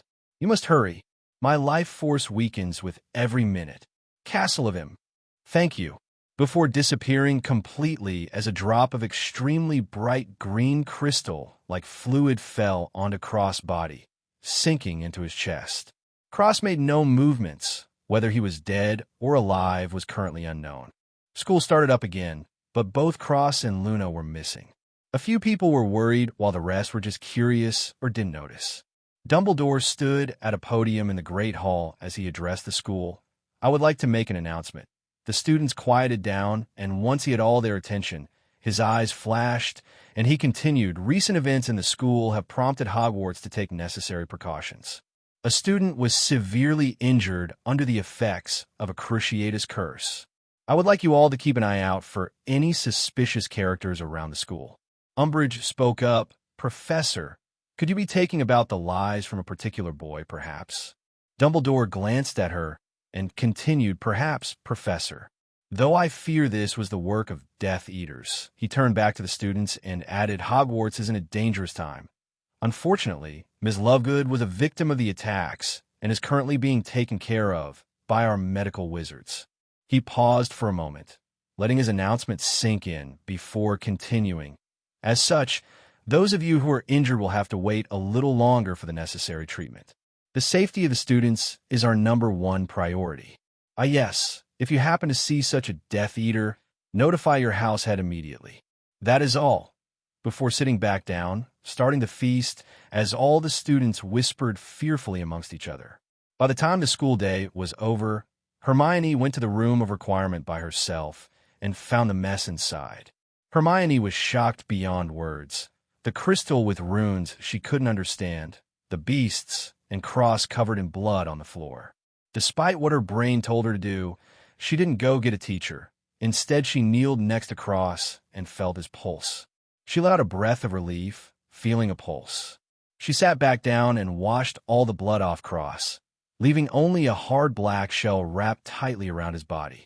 She didn't know what this was. He touched it, and it started to crack where she came into contact.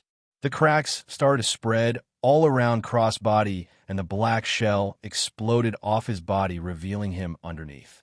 The black shell turned to dust and drifted away, leaving Cross' near-perfect body completely naked. Hermione blushed deeply and covered him up with her robe as she sat him up on the wall, wondering what to do. Thinking of nothing, she sat next to him and waited. A while later, Cross felt like he was floating in a black void with no light whatsoever.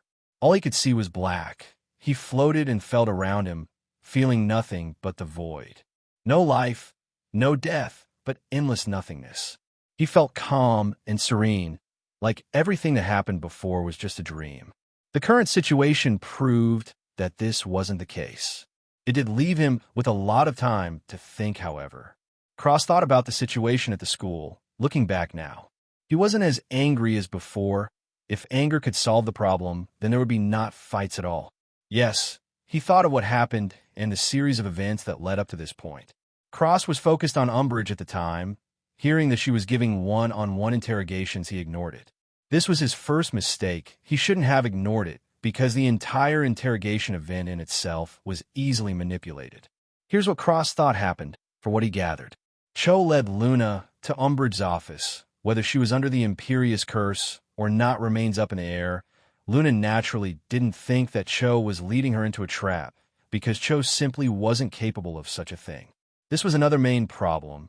The tricky this with future prediction is that it can change constantly. If you aren't looking at it 24/7, it could be completely different than when you saw it before. Plus, Luna was vert smart. If she saw Cho going anywhere other than Umbridge's office, she would have left. So, Luna followed Cho to Umbridge's office, thinking it was just Umbridge doing her thing. When she walked into the room, it was too late. Cho was obliviated to believe that a Death Eater cast an Imperious Curse on her before being sent away with extreme guilt.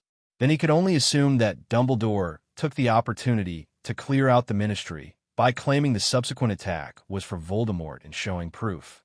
Not only this, had his obliviation on Luna worked, Cross would be led straight to Umbridge instead of him. This was taking care of two birds with one stone.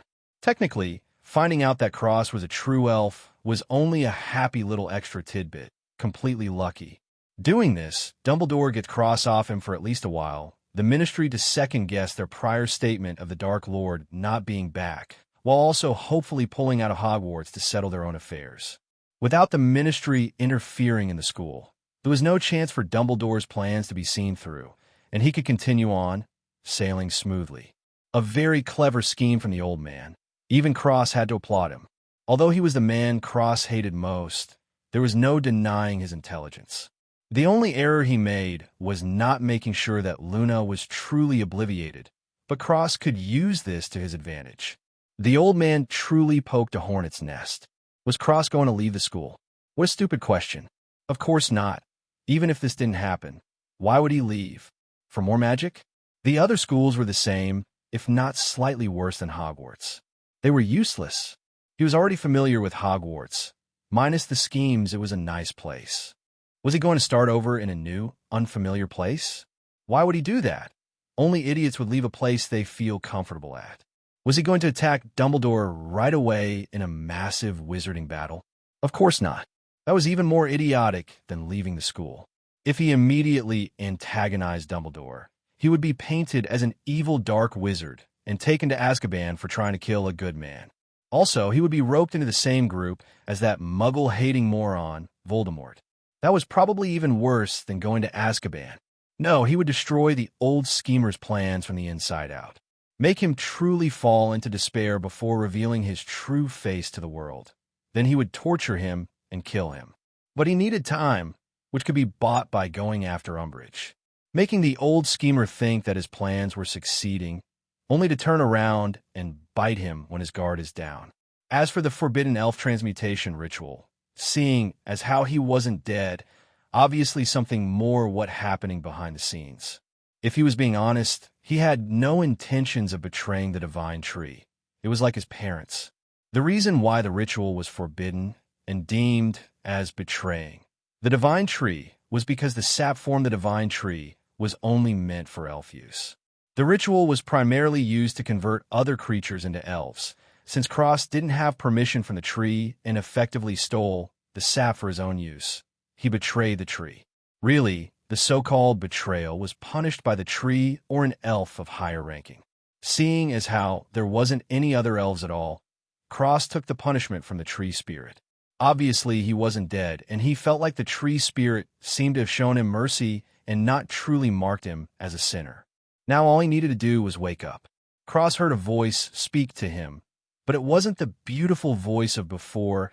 It was a calm and soft voice. "Young elf, you must wake up." Cross said, "Who are you?" The voice replied, "The castle. There's no time to explain. You must wake up now. The tree has forgiven you, but she is in grave danger." Cross was silent. Seems like he was correct in his thoughts. He trying to wake up, but he didn't know what to do. He was just floating there, drifting into the void aimlessly.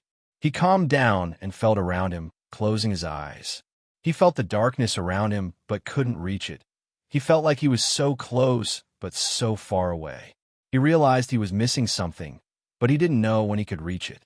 He let go of the opportunity, as it was impossible for him to suddenly comprehend what it was he was missing.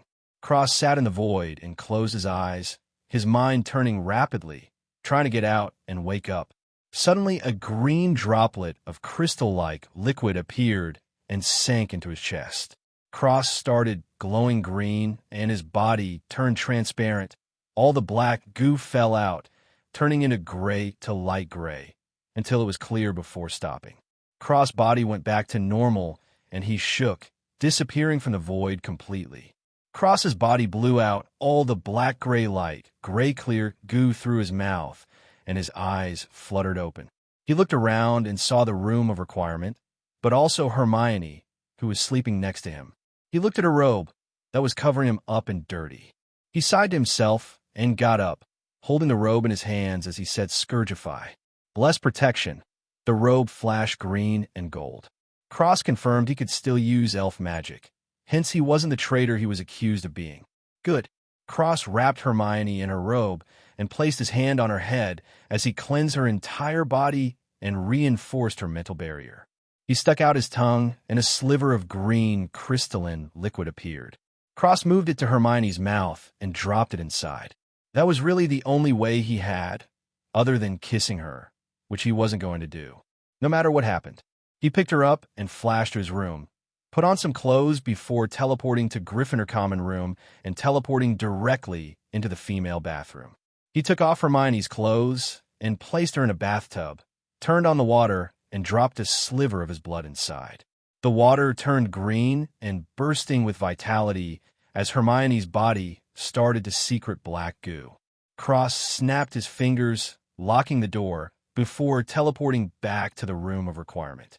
He stood in front of Luna's crystal and rested his hand on it slightly with a longing look. He wanted nothing more than to see her again, but he knew that this process took time.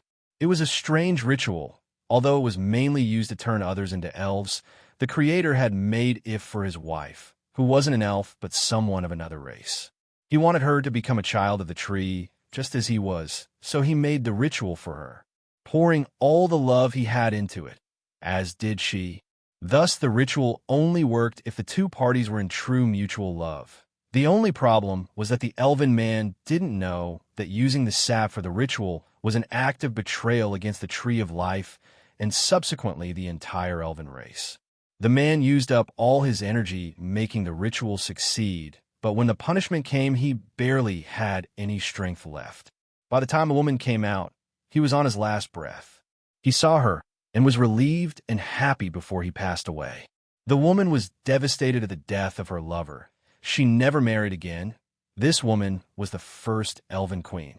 Cross sighed and looked at his beasts, which were somehow connected to Luna's ritual, which meant he was on his own now. This was fine. He didn't need others for what he was going to do. Cross looked up and said, "Can you hide this room from others?" The room shifted back as a new room replaced the old one. Cross nodded and said, "Thank you." He teleported away. He needed to start preparing. He was going fishing. All he needed now was a pole. He smirked, "Hopefully I catch the big fish." Cross returned to school the next day. He was eating breakfast as if nothing happened, but in his eyes there was an ice-cold, ruthless look. He read a newspaper of a mass escape from Azkaban. He sneered and finished his food. Hermione and the other two came up, and Hermione asked, "Are you okay?" Cross ignored her and walked away without a word. He didn't speak to anyone really, not even bothering with the students as he planned every move carefully. First, he needed to do something about the food, and he had just the plan. A few days later, Cross heard Dumbledore disappeared from the school. He had left the grounds. Cross sneered, a fatal mistake. He teleported to the kitchen and shouted in Elven, "All house elves come here immediately." There were dozens of pops before a group of house elves appeared in front of him, trembling in fear at the rage they felt. Cross grinned evilly as he said, "As of today, you have a new master." He waved his hand and all the elves were set free. He waved again and they all became his. The elves kneeled and said, "Greeting, your highness." Cross nodded and said, "You will cook all the food from now on with this." He pulled out a giant cauldron filled with a pink liquid. The house elves were curious, and Cross explained, "The cleaning elves will remain normal as if nothing happened, but you will report to me about any suspicious behavior, and if you see Dumbledore, you will inform me immediately." The house elves nodded, and Cross continued, "The cooks will use this potion. It is a mind-cleansing potion of the highest grade. Everything your previous master has done will be reversed. Oh, and another thing, if you happen to see your previous master, you will act like he is still your master. If he asks why your connection has been lost, simply say you don't know and listen to him." He looked at all the house elves and said seriously, "Whatever he tells you, you will tell me. Is that clear?" The house elves respectfully replied in unison, "Yes, your highness." Cross nodded and said, "Good. Get to work. All food must have the potion used by the next meal, and every meal after that." The house elves got to work, and Cross teleported away, walking around the school. A while later, he saw a bunch of students walking out of the Great Hall, while Cho stood there with a sad expression. Harry came out, and Cho said, "Harry." Harry ignored her and walked away. Cross was leaning on the wall as he watched with a malicious expression in his eyes. Imperious curse or not, she will pay dearly. Cho walked back, depressed, as she passed Cross. Cross looked at her and pointed his finger as he said, "Imperio." Cho stopped completely and looked to be in a trance. Cross walked to her ear and whispered, "Kill yourself. Hang from the bridge from a noose. Leave a note explaining how you felt so guilty you couldn't go on." Cho mechanically nodded and walked away as Cross grinned and left in another direction. Cross arrived in Umbridge's office and poured an irritation potion in her tea before rifling through her things. He finally found what he was looking for and stuffed it in his storage bag before teleporting away. The next day, people found Cho's corpse blowing in the wind, hanging from the bridge. They were devastated. Cross looked on with cold eyes as they found a suicide note on her body, detailing how she felt so guilty for betraying her friends that she felt like she didn't deserve to live anymore. Cross had to say, "Excellent acting by Ms. Cho. Perhaps they would give her an award if she wasn't already a corpse." He felt nothing. Her death didn't satisfy him in the least, though he didn't care that much either. She got what she deserved, and that was the end of that. Another few days passed. Cross took his owls and passed with flying colors. The students started to mellow out and realized that they were extremely angry at Slytherin for no good reason. The Slytherin students realized that they were very irritable towards everyone else for no reason as well. They started eating more at school as the food felt refreshing and made them happy. Umbridge, however, was getting more irritable by the day, as Cross kept drugging her with irritation potions. He was going to mentally break this woman until making her a retard. Even the teachers started waking up from the legilimency used on them. Some of them started getting into the students' lives more and actually teaching honestly, not praising Dumbledore every chance they got. Cross was writing his charms owls when a fireworks show happened. He finished the owls and sealed them before watching the show. Umbridge was chased out of the room and the firework dragon bit over her, shooting fireworks all over the place and destroying all the notices on the walls, making them fall to the ground around Umbridge. The students ran outside to see Fred and George making a giant W in the sky before flying away. Cross left the class, handing the owls to Umbridge as he left. A while later, Cross was sitting outside, reading peacefully, when he saw Umbridge walking out with Hermione and Harry leading her. Cross followed them secretly right into the forest. He covered himself in dark strings, disappearing from sight as he walked right behind them. Umbridge said, "You tricked me, haven't you?" Hermione and Harry were silent, and Umbridge heard a twig snap behind her. She turned around, seeing a horde of centaurs. Umbridge backed away slowly as she said, "You have no business here, Centaur. This is a ministry matter." The centaurs snorted and ignored her as they drew their bows. Umbridge said, "Lower your weapons." By the law, as creatures of mere human intelligence the centaurs shot at her, but she blocked it and shouted, "How dare you? You filthy half-breed!" She fired a rope, but it was cut up in the air and fell to the ground. Cross revealed himself and held up his hand to the centaur, who backed off but still trained their bows on Umbridge. Umbridge shouted, "Mr. Greengrass, how dare you?" "I dash." Cross cut her off with an emotionless tone as he said, "Enough. I have held back for long enough. Your punishment shall be dealt today."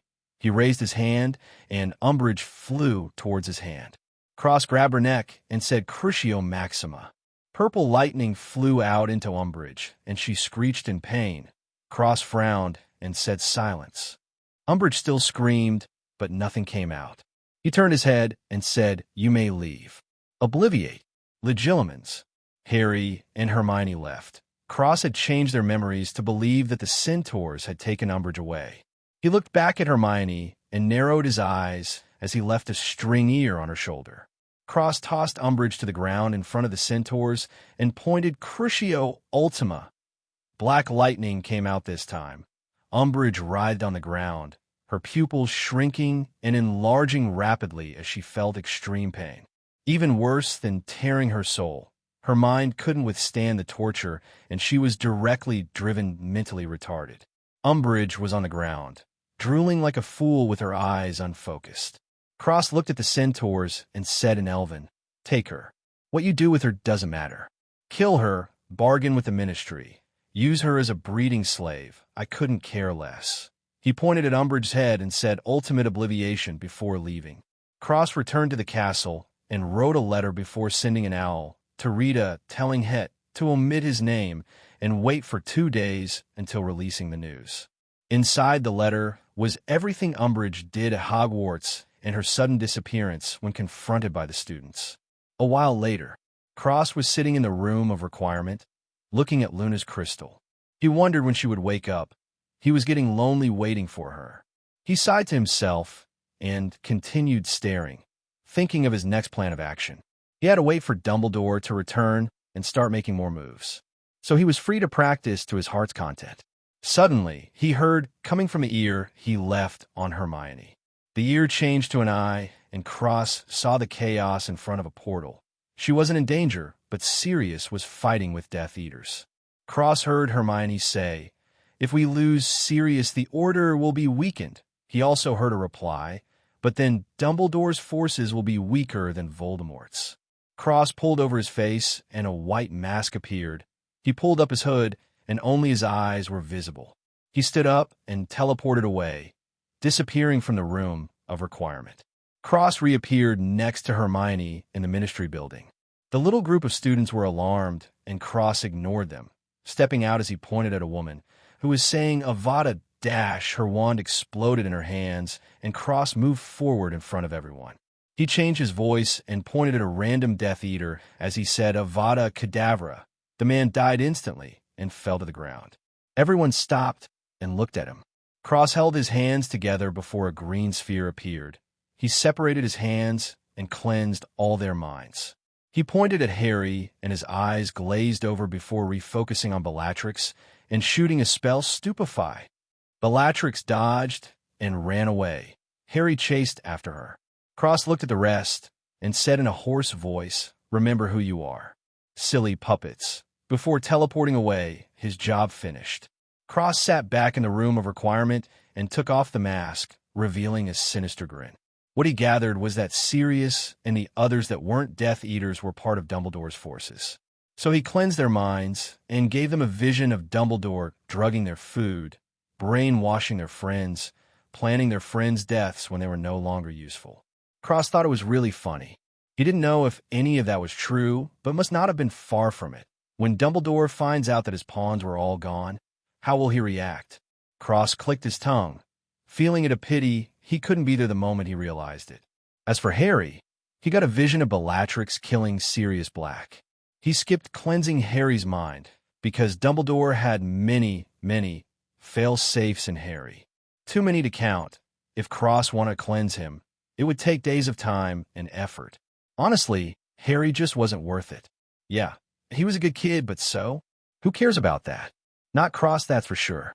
Good, bad, it's all the same. He sighed happily to himself, feeling like he did a good job before looking at the crystal, hoping with each second that, in the next, Luna would come out. Time quickly passed just like this. Rita released her article, shocking the wizards, and Dumbledore was reinstated to return to Hogwarts as the headmaster. Though with the news of Umbridge's methods and subsequent disappearance, Dumbledore was barred from Hogwarts until the day after all the students left. Cross went through the school year as cold as ice. He didn't talk to anyone and didn't bother to listen in class, reading from his mystery novels instead and performing at the top of the entire school. He had to be ready when Dumbledore came back. The only worry he had was when Luna was going to wake up. Although Cross didn't know whether Dumbledore could get into the room of requirement or not, he didn't want to take the risk. 5 weeks before school ended, Carl woke up from his statue-like state. He roared, and the black shell around him exploded, revealing Carl once more. Carl was bigger, his horn was longer, and his fur was shinier. Carl felt reborn. Cross looked at Carl and whistled. Carl jumped on Cross' shoulder and said, "When are we going to kill that fucking guy?" Cross said icily, "Soon enough. I have plans." Carl growled, "I knew that guy was bad news the first time I saw him." Cross rolled his eyes, and a tunnel formed under him. Both him and Carl disappeared from the room of requirement. Cross and Carl reappeared in Dumbledore's office. Cross looked around and said, "Ransack the place." Carl grinned and jumped off Cross' shoulder, going wild in Dumbledore's office, knocking stuff over and breaking things. Cross walked to the sorting hat and said, "Scourgify. Ultimate cleanse." The hat woke up and said, "It's you." The boy I couldn't see through, though I hear you're an elf. Cross replied, "You don't need to worry about that. The control you've been under has been broken. Give me the sword." The hat said, "The sword? Why would you want that?" Cross said coldly, "I have my plans." The hat spat out Godric Gryffindor's sword, and Cross caught it before throwing it in his storage bag. He pointed to the hat and said, "Cooperate, and I won't destroy your spirit." The hat said nothing, and Cross said, "Legilimens." Before changing the hat's memories to see Umbridge coming in the room, frantically searching for something before threatening the hat for the sword and telling it to keep quiet or she would leak the goings-on at Hogwarts. After he was done, he dropped Umbridge's cat pin on the ground, semi-hiding it under a desk before whistling. Carl jumped back to Cross' shoulder with an excited look. Cross looked around, making sure everything was in order and no traces were left behind. When he was done, he teleported back to the room of requirement, continuing with his school life as if nothing happened. 1 week later, Blue woke up and chirped loudly, breaking the black shell around her. Flapping her wings, her blue feathers shined, and she looked even more beautiful and elegant. Cross whistled, and Blue flew to his shoulder, her eyes as cold as ice. Cross fell through a tunnel and landed in Dumbledore's room once again, Blue flew over to Dumbledore's Phoenix's perch. She sniffed the ashes before flying back. Cross teleported outside of the castle, and Blue said, "Won't be long," in a deadly tone. Cross said, "I want alive." Blue nodded, and her figure blurred as he sped away, disappearing in the blink of an eye. 1 week later, Selena woke up and hissed angrily.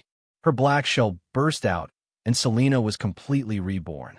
She had big wings on her back and arms and legs, looking like a long, snake-like dragon. Her scales were completely black, and her eyes were golden and slitted. She flew over to Cross and coiled around his arm. Cross tunneled into Snape's potion collection and stole all the Veritas serum. Selena sniffed around before destroying all the potions having anything to do with the mind and taking all the ingredients to make more mind potions, along with the ingredients for the Veritas serum. Cross teleported away with Selena after the job was done. 1 week later, Gray roared and shattered the black shell, his silver horns and spikes gleaming dangerously, while his red scales shined underneath. Gray landed on Crosshead, and Cross teleported out of the castle. He said, "Go help Blue. Come back with the Phoenix." Gray nodded and said, "Consider it done." His eyes narrowed and his wings made a metal scraping noise before he shot into the air, flying away. Cross returned to the room of requirement and sat down, keeping his mantra out as he practiced his control over the time element. 1 week before school ended, Cross teleported outside. Blue and Gray landed on the ground. Gray was holding Dumbledore's Phoenix in his teeth. Cross took the Phoenix and whistled. Blue and Gray drilled into Cross' bag as he teleported to the room of requirement. Cross held the Phoenix and put his hand on its head as he whispered, "Ultimate cleanse. Mind rehabilitation." The Phoenix screeched, and Cross slapped it before taking out the bell Ragnarok gave him a long time ago. Cross tied the bell around the Phoenix's neck, and it trembled intensely before becoming obedient. Cross said coldly, "You understand now? Here are my hands. You'll never escape. Your name is Red now." Red bowed his head down and trembled, thinking Dumbledore was fucked for provoking this guy. "He's crazy." Cross grabbed Red's neck and jumped into his beast bag as he said, "With the slave bell, even if you think of betraying me, it will chime and attack your mind. Same if you try to contact anyone who isn't me. Try it if you want, but I must warn you." Cross tone turned deadly as he said, "You get 3 chances whether the bell kills you on the 3rd or not. I will definitely do it. There's a few others who wouldn't mind having chicken for a meal." Red trembled in fear, and Cross threw him to the side, throwing an atmospheric charm on him. The place Red landed turned into a flaming tree. Cross left the bag and carried on with his own business, brewing Veritas serum.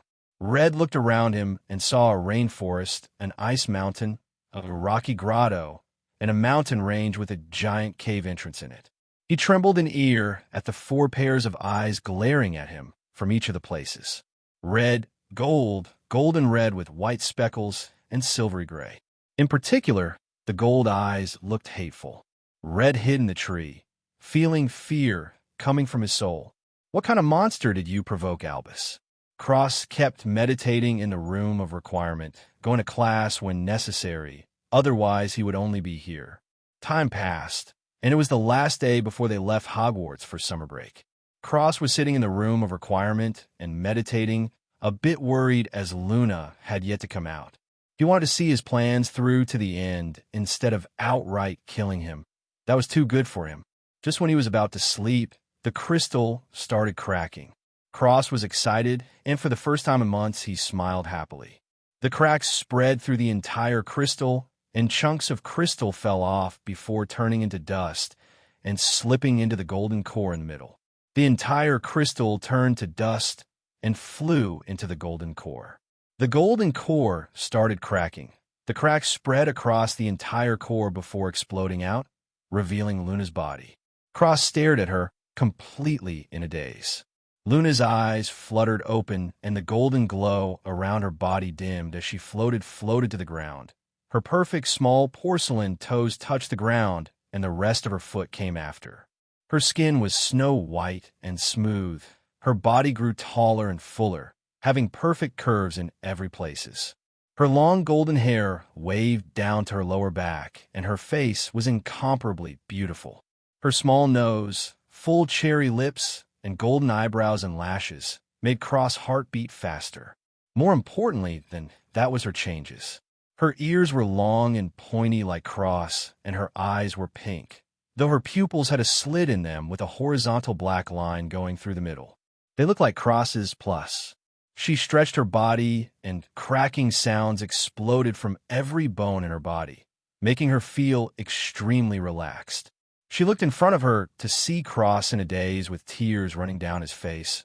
She smiled softly and said, "Beautiful dash." Cross teleported to her and hugged her as he sobbed. "Why, you're back." Luna choked on her own words and her eyes started to water. She thought he was staring at her because she was so beautiful now, but it turns out she couldn't control herself, and she cried tears of joy, hugging Cross tightly as she whispered, "Yeah, I'm back." Cross kissed her lips softly before pulling back and laughing like a fool, completely over the moon. Luna looked at him lovingly, happy that she was so lucky to have him. Luna said, "Well, what do I look like?" Cross said immediately, "It doesn't matter. You were always beautiful." Luna rolled her eyes and waved her hand, a water mirror appearing in front of her. She gasped and looked at herself. She still looked like before, but now she was much more beautiful. She couldn't put a finger on it, though. She grabbed her breasts and said, "So big," before doing a spin and saying again, "So big." She looked across in shock at her own body, only to see him bleeding from his nose looking at her. She blushed and said shyly, "You like it?" Cross pulled her waist and said seriously, "I loved it before. Even if you become old and wrinkly, I will still love you." Luna cried again and said emotionally, "I love you too. I thought I was never going to see you again." Cross stroked her head and said, "Sure, it's okay now. I know." Luna cried for a while before calming down and snuggling into his embrace. Cross stroked her hair and hummed softly. Luna smiled happily and said, "What happened while I was gone?" Cross explained his actions since then, and Luna nodded as she said, "Unfortunately committed suicide?" Cross shrugged and said, "Imperious curse. Sorry, not sorry. She was under it when it started, and she was under it when it ended. I couldn't care less. Everyone involved with what happened to you will die. Simple as that."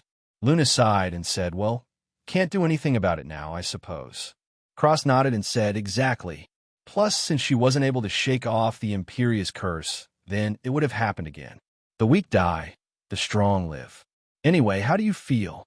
He looked her over, pressing on her body in all sorts of places, checking every inch of her body. Luna blushed at some places and saw the concern in Cross' eyes before making a small smile. He let out a breath of relief and smiled. "You're all good inside." Luna kissed him, and her smile turned cold as she said, "The forbidden ritual, eh?" Cross' smile froze, and sweat started pouring down his face. Luna chuckled coldly and said, "If you hurt yourself again for me, the punishment from the tree will be the last thing you need to worry about." Cross started sweating buckets, and Luna lost her cold look and giggled happily at his flustered and nervous look. The room was filled with Luna's silver bell-like laughter. Cross and Luna packed up their things, and Cross teleported back home, skipping the train altogether. Luna looked around in awe as she said, "Wow." Cross said, "What happened?" Luna replied, "Seems like the tree blessed me too. I can see everything in a 500-kilometer radius." Luna made a circle with her forefinger and thumb and looked at Cross before saying, "Why are you thinking of my?" She blushed, and Cross said in surprise, "You can read my thoughts?" Luna nodded shyly. Cross said quickly, "Hey, come on. It was a passing thought. It's better than thinking about Hermione's, right?" Luna smacked him as she said, "Oh, I got lucky is what you're saying." Cross turned white as he said, "No, no, no, no, no, no." Luna snorted and mumbled, "If I ever catch you." She made a snipping sound while cutting scissors. Cross jumped up and said, "I won't." Luna giggled and said, "Good. You mine." "All mine." As she hugged his arm and rubbed her face of his shoulder, Cross chuckled as he looked at her acting like a child. "Too cute." Luna smiled happily, and Cross teleported to his room. Luna saw the memories from Canada and said, "Are we going on another trip?" Cross said, "Maybe. I need to do something first. Want to come with me?" Luna smiled and nodded as her ears twitched in excitement. Cross smiled widely as he said something to know about elves. He touched her ears and rubbed as he added, "Your ears are very sensitive." Luna moaned in pleasure before covering her mouth and blushing deeply. Cross let go and chuckled. Luna looked at him angrily, but there was a hint of something else. Cross kissed her and said, "Let's go get Buckbeak back." Luna hugged his arm, and they disappeared from the room. Cross reappeared in front of house and looked up before walking inside. He said, "Sirius? I'm taking Buckbeak." Sirius popped out from a room and said, "Oh, you're back. I was going to give him to Harry. It's been a while since we last met." Cross nodded and said, "Around 3 years." Sirius smiled and whistled. Buckbeak walked out of a room and flew down the stairs, nuzzling against Cross' face. Cross smiled and stroked Buckbeak's neck. Sirius came down the stairs and patted Buckbeak as he said, "It's time to say goodbye, old friend." Buckbeak chirped sadly and nuzzled to Sirius before stepping back behind Cross. Sirius smiled and said, "Take care of him. Beautiful creature he is." Cross smiled and nodded before saying, "Thanks for taking care of him, Sirius." Sirius waved and left, going back to his room. Cross shrank Buckbeak down, and he flew into the beast bag. Cross grabbed Luna and teleported back to his room at home before jumping inside the bag with Luna. All the beasts except Red, who was still scared out of his mind, came over and nuzzled against Luna happily. Cross smiled and went to Buckbeak's habitat before whistling. Buckbeak flew over and Cross dripped a sliver of green crystalline liquid and bit his thumb, getting a drop of blood. He mixed them together and fed it to Buckbeak. Buckbeak flew back to his nest and curled up before getting enveloped in a blood cocoon. Cross still had time to improve on Buckbeak. Maybe he would find some things to add to Buckbeak on his trip. When he came back, Luna was stroking Blue's feathers happily while the rest gathered around her. Cross coughed and said, "Traitors." The beasts all clicked their tongues in disdain towards Cross before ignoring him and hugging Luna. Cross felt his eyes twitch. He walked over and slapped Carl back to his habitat. The rest chuckled and flew away quickly before they caught a slap. Luna giggled and said, "Jealous." Cross clicked his tongue and said, "I raise him for nothing." He heard several more tongue clicks from around him and chuckled as he took Luna and left the beast bag. Cross smiled and said, "You.S this time?" Luna smiled sweetly and said, "Along as I'm with you." Cross trembled and kissed her deeply before saying, "I love you." Luna smiled lovingly and returned, "I love you too." Cross slung his beast bag over his shoulder and hugged Luna's waist as he blurred before disappearing. A few weeks later, Cross and Luna were walking around in Arizona, near the desert. Luna smiled and hugged his arm as she said, "These muggles are so persistent. I don't want to be a movie star." Cross smiled proudly and said, "Naturally, my white girlfriend is the best." Humble too, leaving the other actresses a chance to win awards. He faked wiping a tear, as if he was touched. Luna was staring at him and said, "What? Girlfriend, huh?" Cross blushed and said, "Wonderfully intelligent girlfriend." Luna hummed and said, Sure. Horribly unfiltered boyfriend." Cross chuckled and said, "You've been getting meaner, you know that?" Luna burst out laughing and smiled cutely as she pouted, "You think so?" Cross did a double take before clicking his tongue and saying, "Any cuter, and I might just eat you up." Luna spat out her tongue and whispered, "I've been waiting for weeks now." Cross didn't hear her and looked into the desert, tilting his head before disappearing with Luna. They reappeared under a giant bird with 6 wings. Luna said, "A thunderbird?" Cross said, "Cool." He shouted, "Oi, Thunderbird, can I have a feather?" The Thunderbird looked down to see 2 humans. They weren't any humans he was familiar with, but they sort of smelled like one he was familiar with.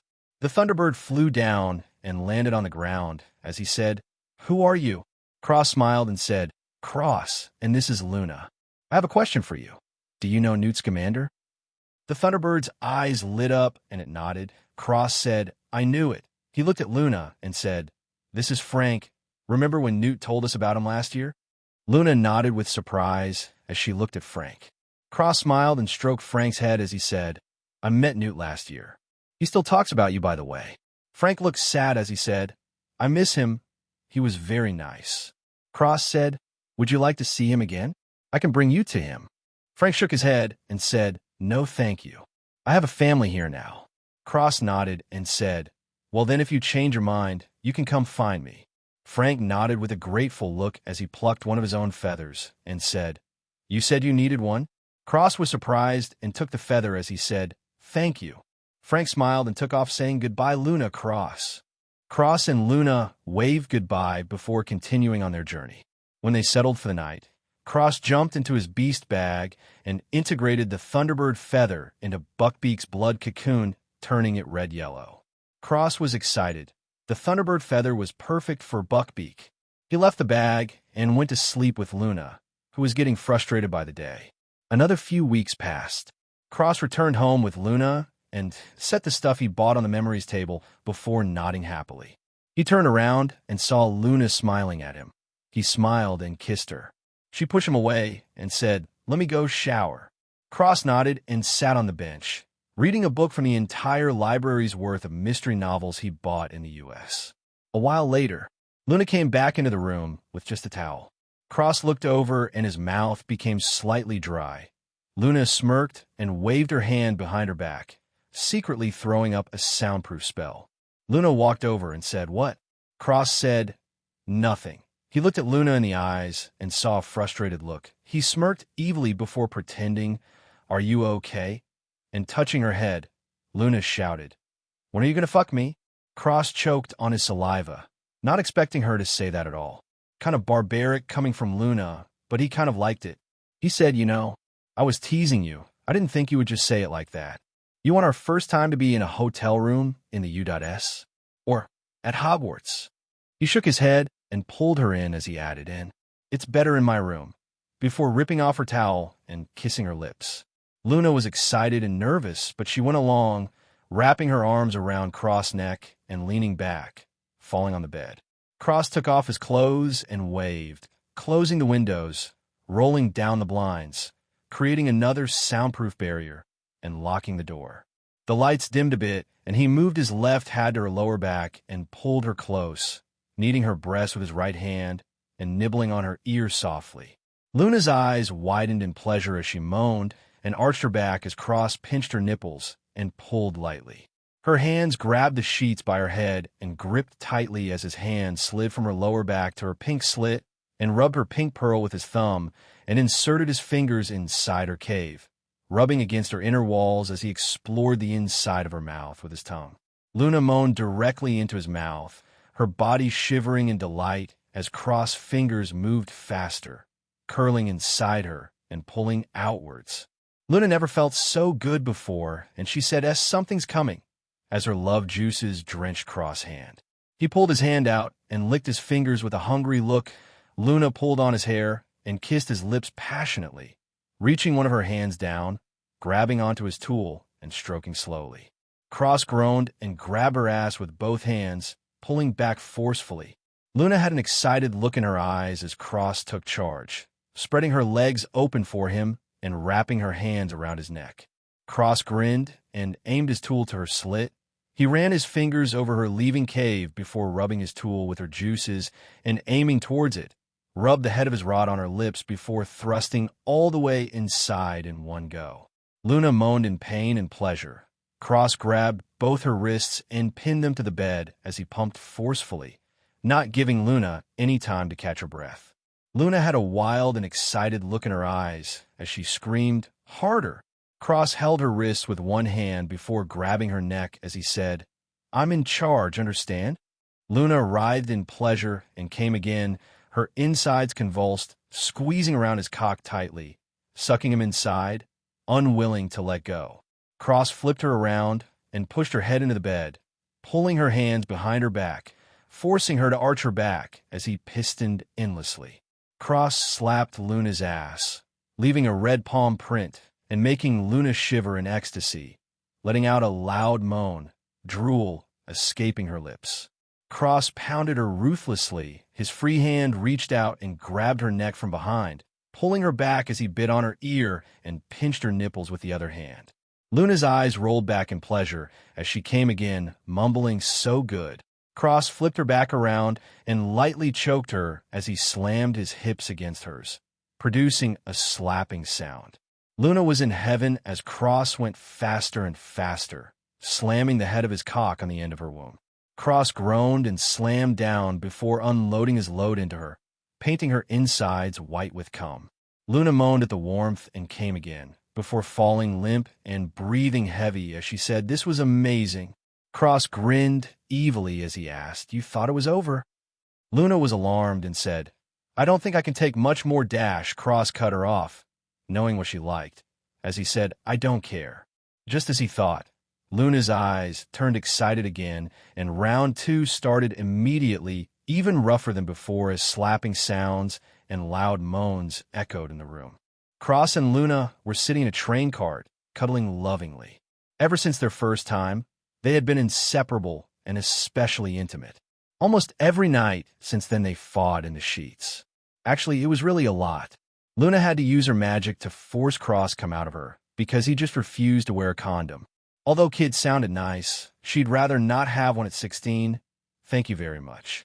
Cross also magically sterilized his cum, so she wouldn't get pregnant. Magic is a great thing, eh? Anyway, they were cuddling on the train while it traveled back to Hogwarts. Cross was a bit excited to go back. If he was being honest, he hadn't been so excited to go to Hogwarts before. He wanted to see what Dumbledore would do.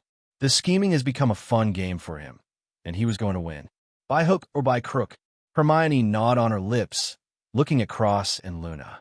Feeling extreme jealousy, she saw Luna's ears were the same as Cross, and she knew he did something spectacular for her. She wanted him to. Unfortunately, she was a dreamer. As Hermione was dreaming big dreams by herself, Harry went out to get some air, leaving the train cart. Ron was just sitting there awkwardly, not knowing what to say. Eventually, he said, "So my brothers opened up a shop." Hermione didn't hear him, while Luna said, "Oh? Were they selling?" Ron said, "Well, you know, trinkets, jokes, gags, love potions, etc." Cross said, "Love potions? That's dangerous." Luna looked at him funnily and said, "Dangerous?" Cross nodded and explained, "A strong love potion can last forever. Then you'll be in love with one ever drugged you forever. Isn't that a bad thing? What if they're ugly?" Hermione giggled. Luna looked at him speechlessly, while Ron chuckled and said, "He's got a point there." Hermione looked at Ron and said, "Is he now? You have a standard, looking like a weasel." Ron was offended and retorted, "And you, the beaver, are talking?" Hermione gasped, while Cross and Luna laughed. The train cart was filled with laughter as Ron and Hermione argued, while Cross and Luna sat by the side laughing at their exchanges. A while later, the train stopped and everyone got off. Cross left his cart late because, well, Luna was still there.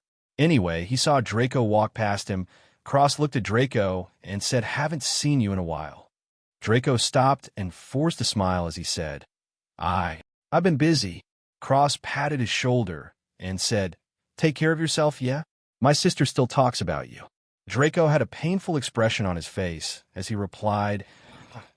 He hesitated for a moment before saying, "Tell her I'm sorry." Cross smiled and said, "I don't need to know your affairs, mate. I'll let her know." Draco made a small, genuine smile and said sincerely, "Thanks, Cross," before leaving. Cross smiled, and Luna held a circle, made with her fingers, over her eye as she said, "Poor Draco. He really does love her." Cross said, "Yeah, well, he's doing some stuff and doesn't want her to get hurt. I can respect that." Luna smiled and said sweetly, "What a forgiving person." Cross laughed out loud and shook his head before saying, "Let's go get the boy who lived before he takes a midnight train to God knows where." Luna giggled, and they went towards the direction Draco came from. Cross waved his hand, and Harry's invisibility cloak flew off, landing in Cross' hands. Luna snapped her fingers, and Harry woke up, sitting up as he blinked his eyes and looked around. Harry saw Cross and Luna and said, "Oh, hey." Cross laughed and pointed his wand at Harry, saying Episky. Harry's broken nose fixed itself, and Cross said, "You should be more stealthy even if you do wear this. You're not invisible to everyone," as he handed Harry his cloak back, holding out his other hand to pull him up. Harry smiled wryly and said, "Yeah, I'll keep it in mind." "Thanks," as he took the cloak in Cross' hand, pulling himself up. Luna chimed, "You know, you shouldn't sit in the floor." The sneaky, piddly lumps will tickle your feet. Harry nodded and said, yeah, never again. Cross smiled softly, and they left the train as Cross whispered into Luna's ear, I'll tickle your feet tonight. Yeah? Luna replied in Elven. And, tie me up? Cross grinned and answered, you're getting better at reading minds. Luna got excited and hugged Cross' arm as they got off the train and headed past the gates. A small teacher said, finally, I've been looking all over for you three. What are your names? Cross said, I'm Ron Weasley. Luna said, I'm Hermione Granger. Harry said, I'm Harry. Just Harry. The teacher grumbled and said, all right, little pranksters, get inside. Harry asked Professor, who are they? The teacher answered, Aurors, in charge of security. Cross was checking. Filch said, what's in the bag, Cross? Cross said, beasts. How's Mrs. Norris? Filch smiled, much better, thank you. Cross smiled, and Filch let him and Luna pass through. He did take a glance at Luna's ears a second time before shaking his head. Kids nowadays. A while later, Cross separated, reluctantly, from Luna, who looked as though her heart was going to explode from the separation. They both chuckled and sat at their tables. Cross sat in between Astoria and Daphne as he said, hello, sisters. They both rolled their eyes at him. Daphne teased, choosing your girlfriend over your sisters? Astoria puffed out her cheeks angrily and crossed her arms over her flat chest. The lowly was angry. Cross touched his nose and said smilingly, you see, sorry. Daphne giggled and shook her head. Astoria mumbled angrily, that damn Luna, taking my big brother from me. She's going to get an earful from me. What kind of friends are these? Cross spit out his drink and looked at Astoria speechlessly, while Daphne burst out laughing. Cross stretched out his hand, and a second later, Daphne fell backwards. Cross caught her and put her back as he said to Astoria, my little sister misses me. Then I will play with you every day, walk you to classes, pick you up after, help you study. He went on, and Daphne covered her face as she held back a hysterical laugh.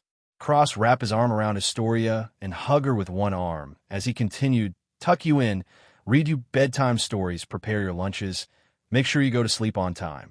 Astoria's face turned red from embarrassment. She pushed him away and said, you're embarrassing me.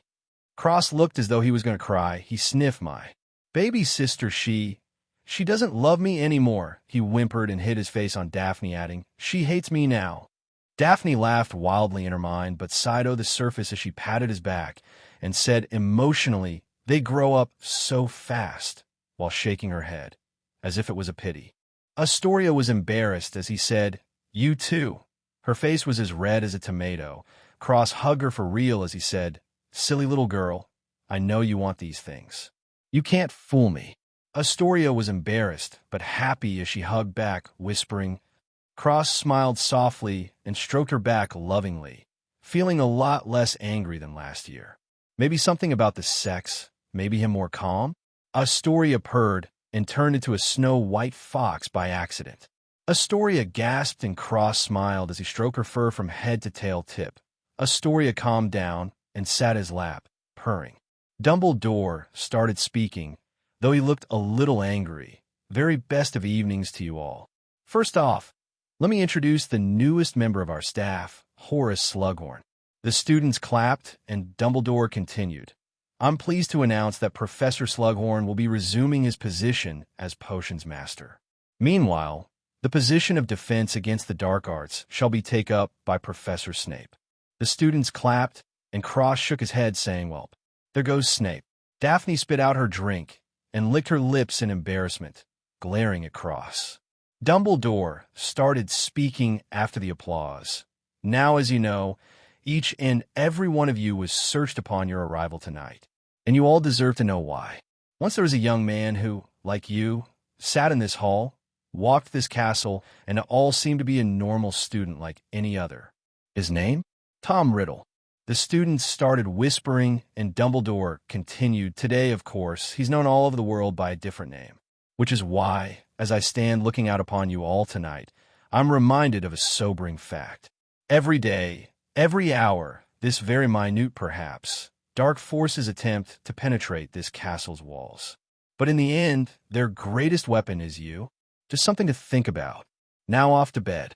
Dumbledore scanned the crowd, looking at Harry and his eyes bursting into splendor, looking at Cross, who looked back with a slight smile and a kind nod. Dumbledore was confused but nodded with a smile in return. Cross left the great hall, and his expression turned into a sneer as he waited on the wall for Luna. Luna showed up and skipped over to Cross, who grabbed his hand, sneaking into the bathroom before teleporting to his room. Luna jumped on Cross, wrapping her legs around his waist and her arms around his neck. Cross squeezed her ass and fell backwards onto the bed. The next day, Cross was standing next to Hermione and said excitedly, "I got this one in America. Look at the plot. It's insane." Hermione read the back cover and said in shock, "What?" Cross nodded and said, "I know, right?" Hermione coughed and said, "Oh, what's that?" As she pointed behind him. Cross sneered, "Do I look like a child to you?" Hermione was bewildered and said in doubt, "Luna." Cross turned around and Hermione slipped the book in her bag before saying, "Professor, what are we doing today?" Cross turned back and said, "You dash." Slughorn said, "Funny you should ask, MS." Hermione smiled and said, "Granger." Cross was grinding his teeth on the side as Slughorn said, "Yes. Ms. Granger, could you identify these potions?" Harry and Ron burst into the room, and Slughorn looked back as he said, "Ah, Harry, I was fearing you wouldn't come. You even brought someone with you, I see." Ron said, "Ron Weasley, sir. And you see, I'm bloody awful at potions, so I should really be go dash." Slughorn cut him off, saying, "Nonsense. Any friend of Harry is a friend of mine. Get her books out." Harry said, "Sorry, sir. We actually don't have books yet." Slughorn said, "Oh, not an issue. Get one from the cupboard over there." Harry and Ron nodded, and Slughorn turned back, continuing, "As I was saying, could you identify these potions, Miss Granger?" Hermione walked forward and said, "That right there is Veritas Serum. The next one is Goofy Buffy Potion. And this one..." Hermione paused and said, "And this is Amortentia, the most powerful love potion in the world. It's rumored to smell different for each person according to what attracts them. For example, I smell fresh trees, a new book, and blood." She shook her head and stepped back. Cross grumbled and stepped forward, sniffed, and walked back before whispering, "I smell not Hermione. Give me my book back." Hermione spat out her tongue and shook her head. Slughorn said, "Amortentia doesn't create actual love. That would be impossible. It does cause powerful infatuation or obsession, and for that reason, it is probably the most dangerous potion in this room." A student named Nada Partithaplot asked, "What's that, Professor?" Slughorn said, yes. This is Felix Felicis, or more commonly known as." Hermione said, "Liquid luck." Slughorn nodded, "Yes, Miss Granger. Liquid luck. Desperately tricky to make. Disastrous, should you get it wrong. One sip, and you should find that all of your endeavors succeed. Well, at least until the effects wear off." Slughorn smiled and said, "This is what I offer each of you today.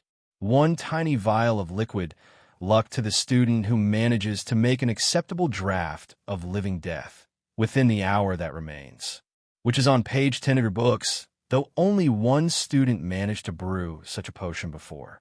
Anyway, good luck."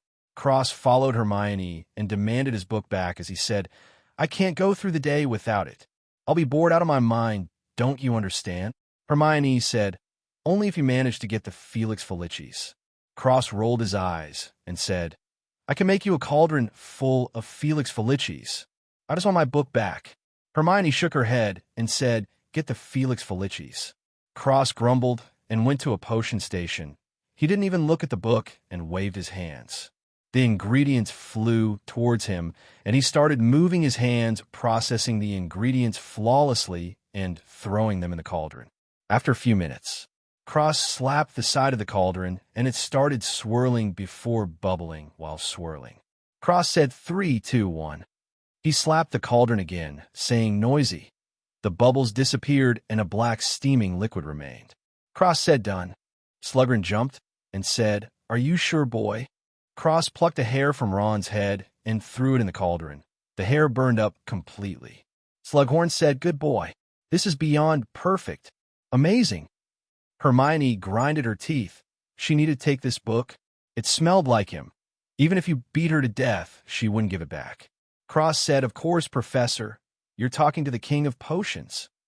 Draco coughed and chuckled from the back of the class. Slughorn laughed and said, "Yes, well, that remains to be seen, doesn't it? Come, I'll give you the potion." "Uh-huh." Cross grinned, and Slughorn gave him the potion, and Cross smiled. He sort of liked this goofy teacher. Slughorn gave him the same feeling as Trelawney, who reminded him of Luna, so he instantly had good feelings for him. Cross held the Felix Felicis potion in his hands and smiled. This Professor Slughorn guy was a pretty weird guy. Cross thought he was cool, if not a bit crazy. Cross walked back to his station to notice Hermione had vanished. He remembered his book and cursed as he grabbed his potions book and ran out of the classroom, shouting, "Hermione, I will get my book back." Slughorn watched him go and said, "A curious lad, isn't he?" Harry said, "I'm finished, Professor." Slughorn came back and said, "Ah, yes.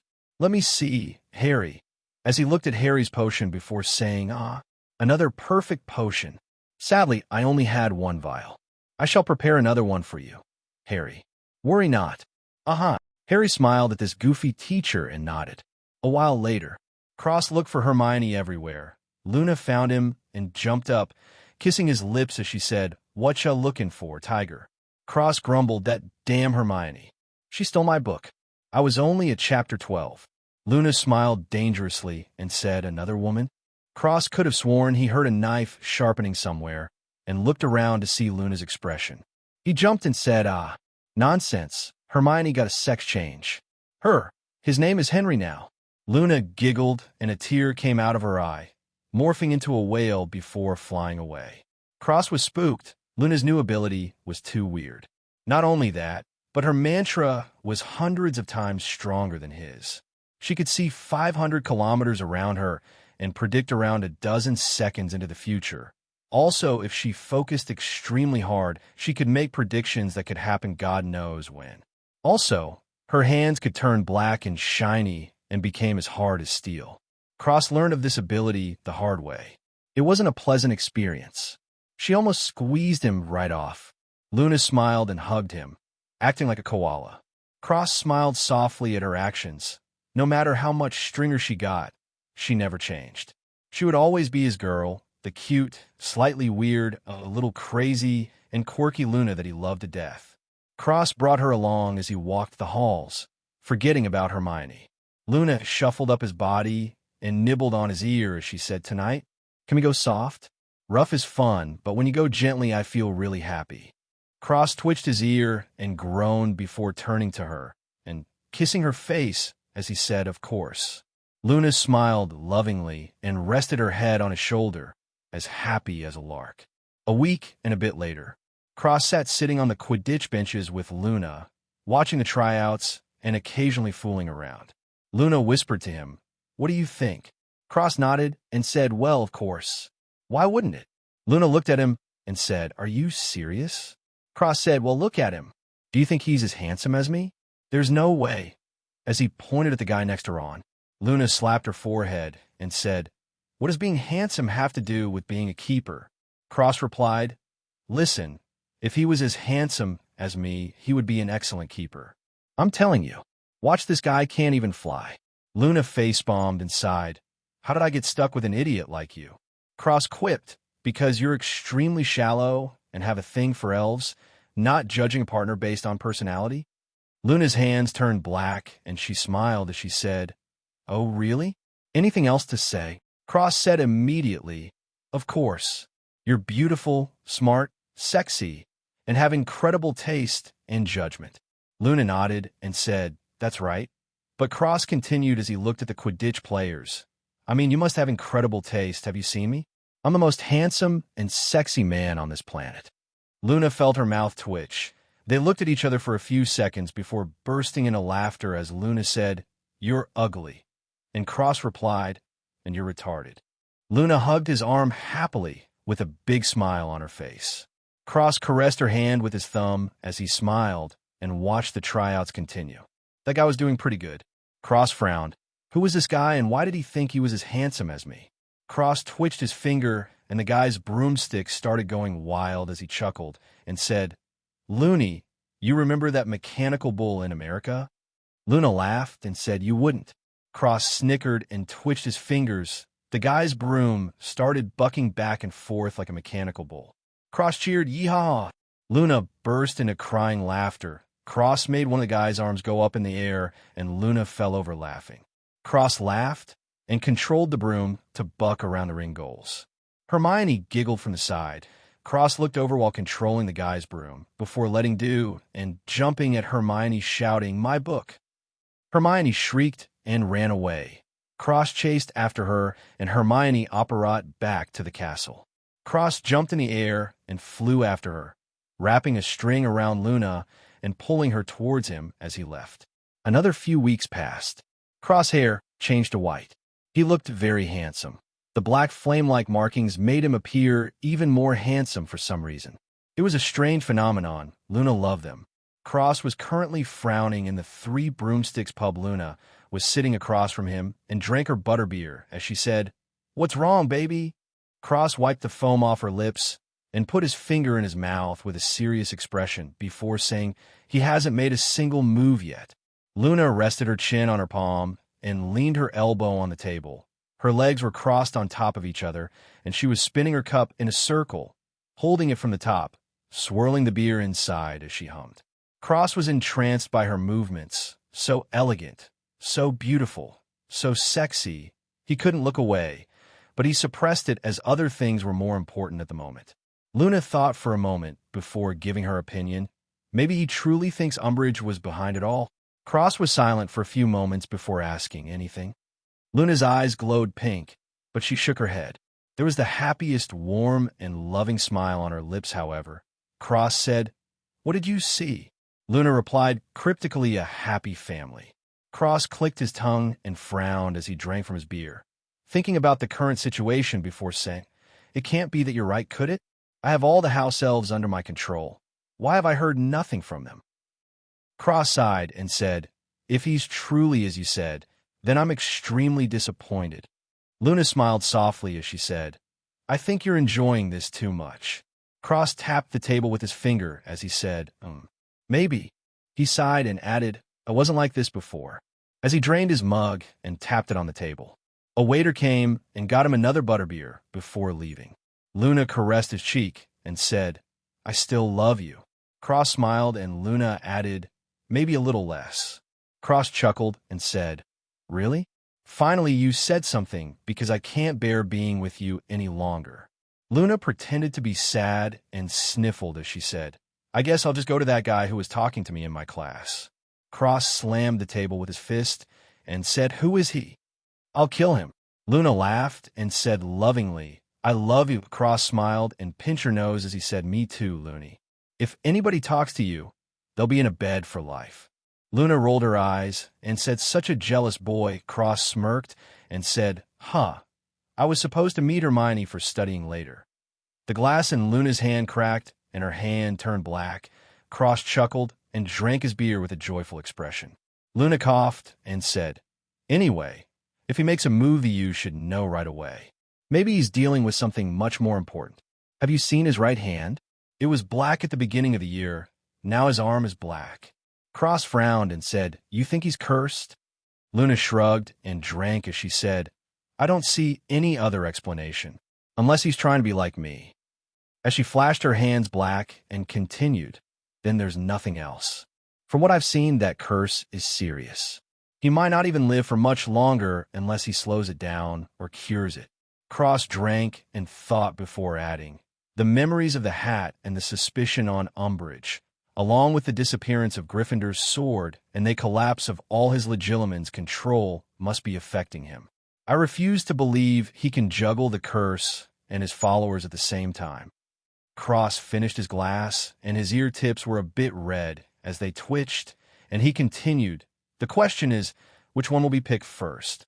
Does he believe he can find a cure, or is he scrambling to find one?"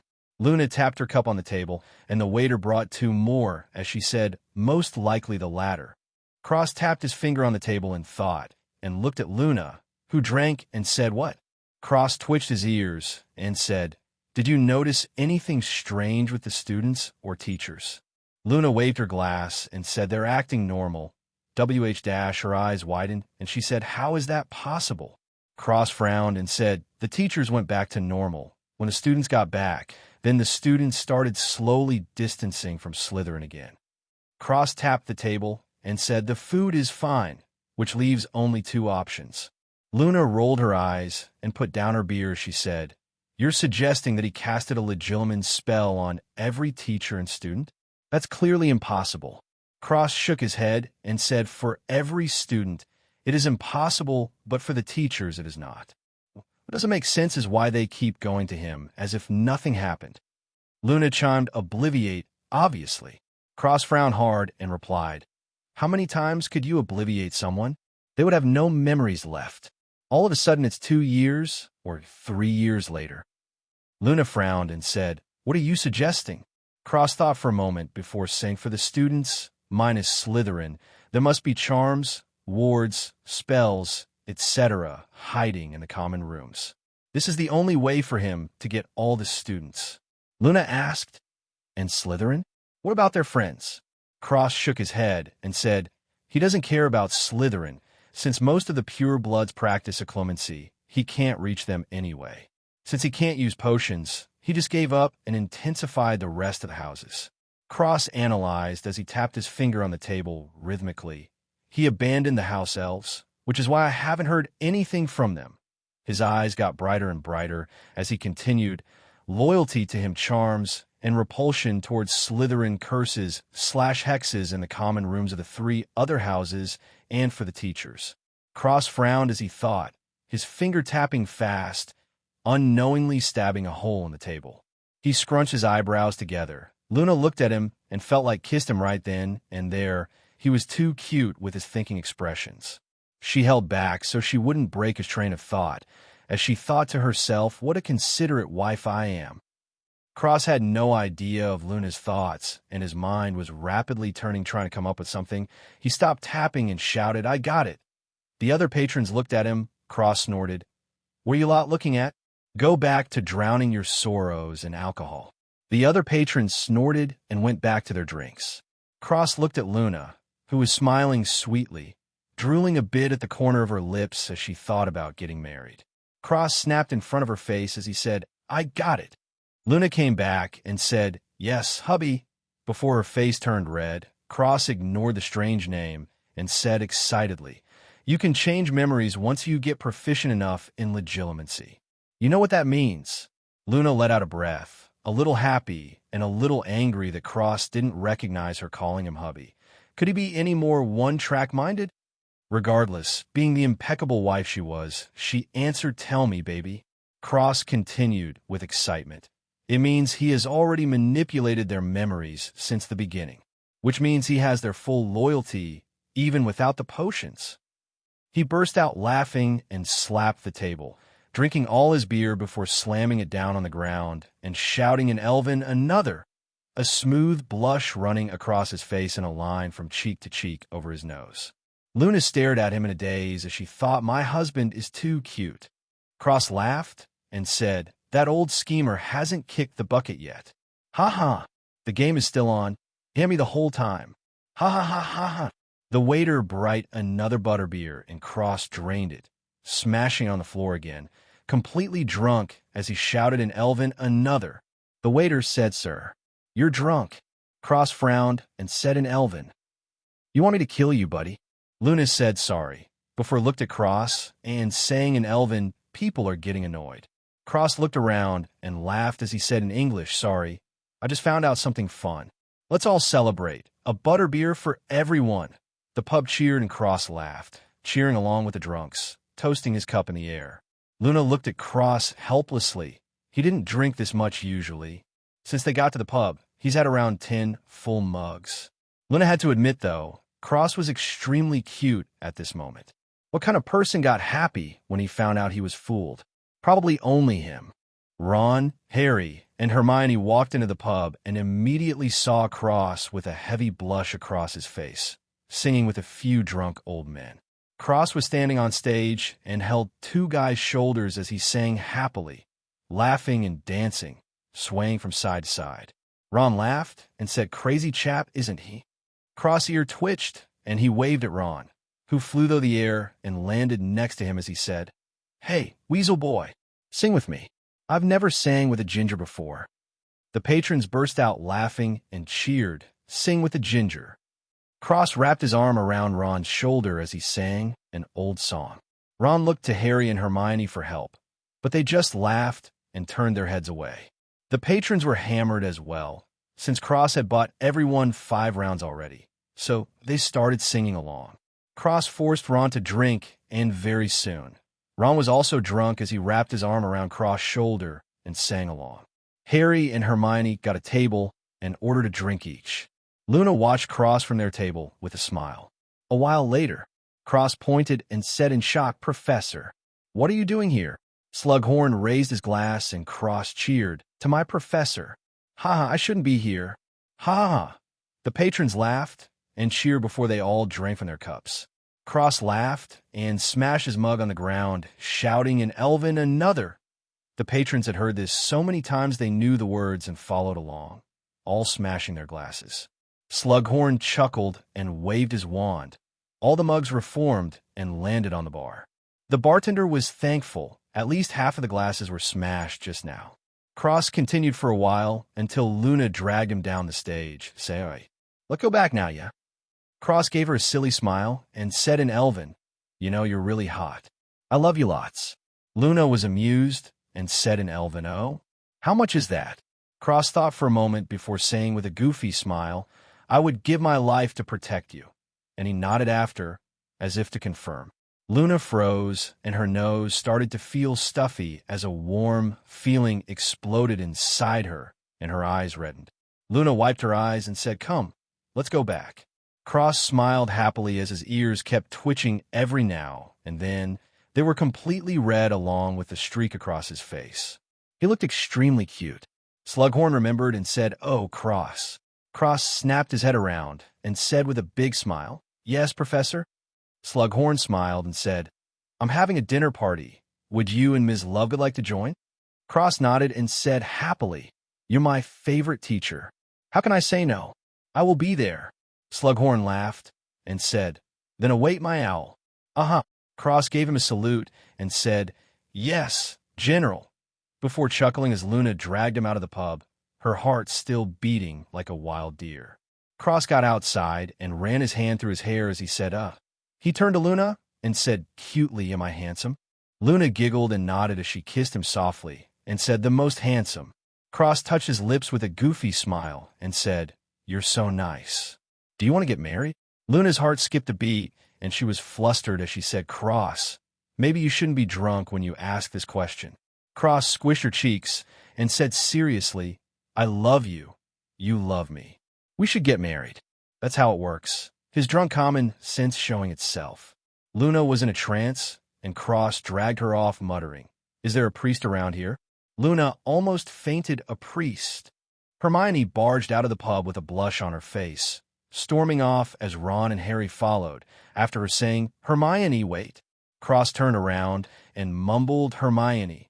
Trying to remember something, Luna looked at him in confusion before facepalming when she heard, "That chick still has my book." Cross picked Luna up under his armpit, like a pig, before walking towards Hermione. Cross stopped in front of her and said, "Hey, you." Hermione looked up and squinted as she swayed a bit and said, "What do you want?" Cross pointed at her and said, "You." Then pointing at himself and finishing, "Still have my book." Ron, Harry, and Luna let out breaths of relief and complained, "Can't you complete your sentences?" Hermione was shocked and said, "You want me?" Cross frowned and said, "Did I say that?" Luna commented, "The book, sweetheart." Cross recovered and said, "Right? The book. I want the book." Cross poked on Hermione's chest as he said, "Do you know I was on chapter 12?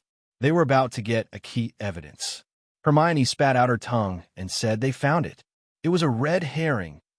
Cross gasped and said, "You didn't." Hermione added, "And the killer was the wife." Cross turned white as he said, "No, it can't be. She was in a different country."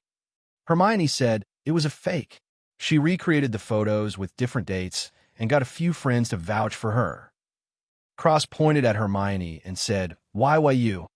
Hermione blew a raspberry with her tongue, and Cross said in disbelief, I can't believe this. Hermione finger-pistoled him and said, Believe it. Cross was about to say something when they heard a loud scream. Cross slapped his forehead and said, I forgot. Luna said, What? Cross said in disappointment, When these three are together, something bad is going to happen. I haven't been wrong before. Harry said, Thanks, Cross.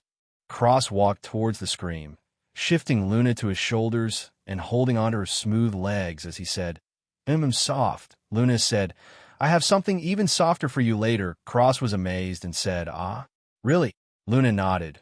Ron and Harry coughed from the side, and Hermione grabbed her chest, squeezing as she looked at Luna and muttered, Our big one's better. Ron and Harry coughed again, looking at Hermione speechlessly. Cross said sagely, All sizes are nice as long as they're soft. Ron and Harry nodded along, completely in agreement, and Luna said, So who's better? Cross said immediately. Hermione said, 'Cause they're bigger. Cross shook his head and said, Because she's my woman and she'll kill me if I say anyone else. Luna patted his head and said, That's right. Hermione grumbled from the side before the group arrived to see a girl being tossed around like a rag doll, then floated in the air. Harry said, What's wrong with her? Cross said, Imperious curse. Funnily enough, she was under it for a while. I wonder who did that.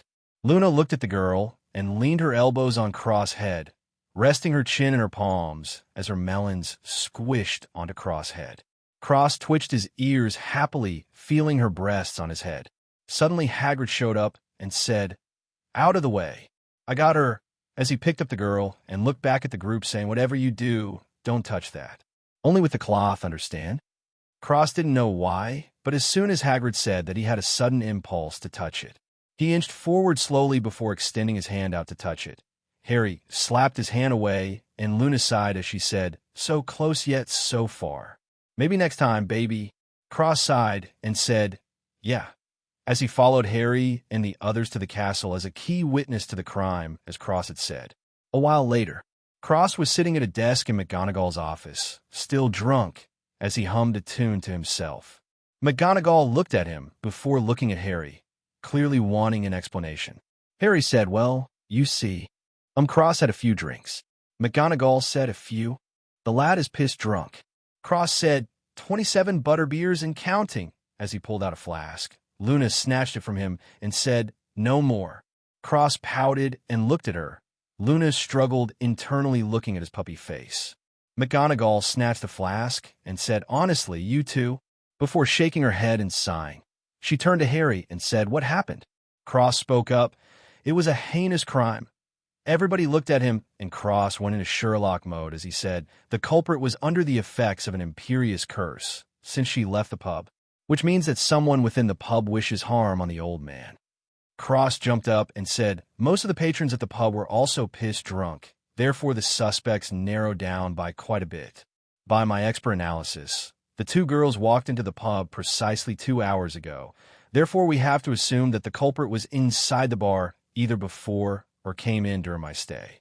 Cross paced in front of the group as he continued, I surveyed the pub for any suspicious persons when I got there. Only after finding none did I sit down and start drinking with my partner. The only people who came in after that could possibly be the culprit, but most of the people that came in during that time drank with me during the first and second rounds, which narrows our search down to a few people who didn't join in on the fun. Cross rubbed his chin and said, The people who fit this description can be counted on one hand, namely, the bartender, Professor Slughorn, Harry, Draco, and the friend of the cursed girl. Cross snapped his fingers and said, But the bartender, Slughorn, and Harry were in my view the entire time, which leave Draco and the cursed girl's friend. Cross punched him palm and said, The girl's friend's eyes were shifty during the interrogation. She was hiding something, perhaps a hidden affair with the cursed girl's boyfriend. His eyes brightened, and he closed them, smiling confidently as he said, Inspector, I've solved the case. It was the girl's friend. The motive was jealousy and guilt for having an affair behind her friend's back. A cruel attempt at freeing her lover of his girlfriend to make room for herself. Cross snapped his finger and pointed to the sky as he said confidently, the culprit would then have the opportunity to comfort the victim's boyfriend, getting a direct in with him as an emotional support during a tough time. This develops good feelings for her from the grieving boyfriend, and that's where she'll strike and become the victim's replacement.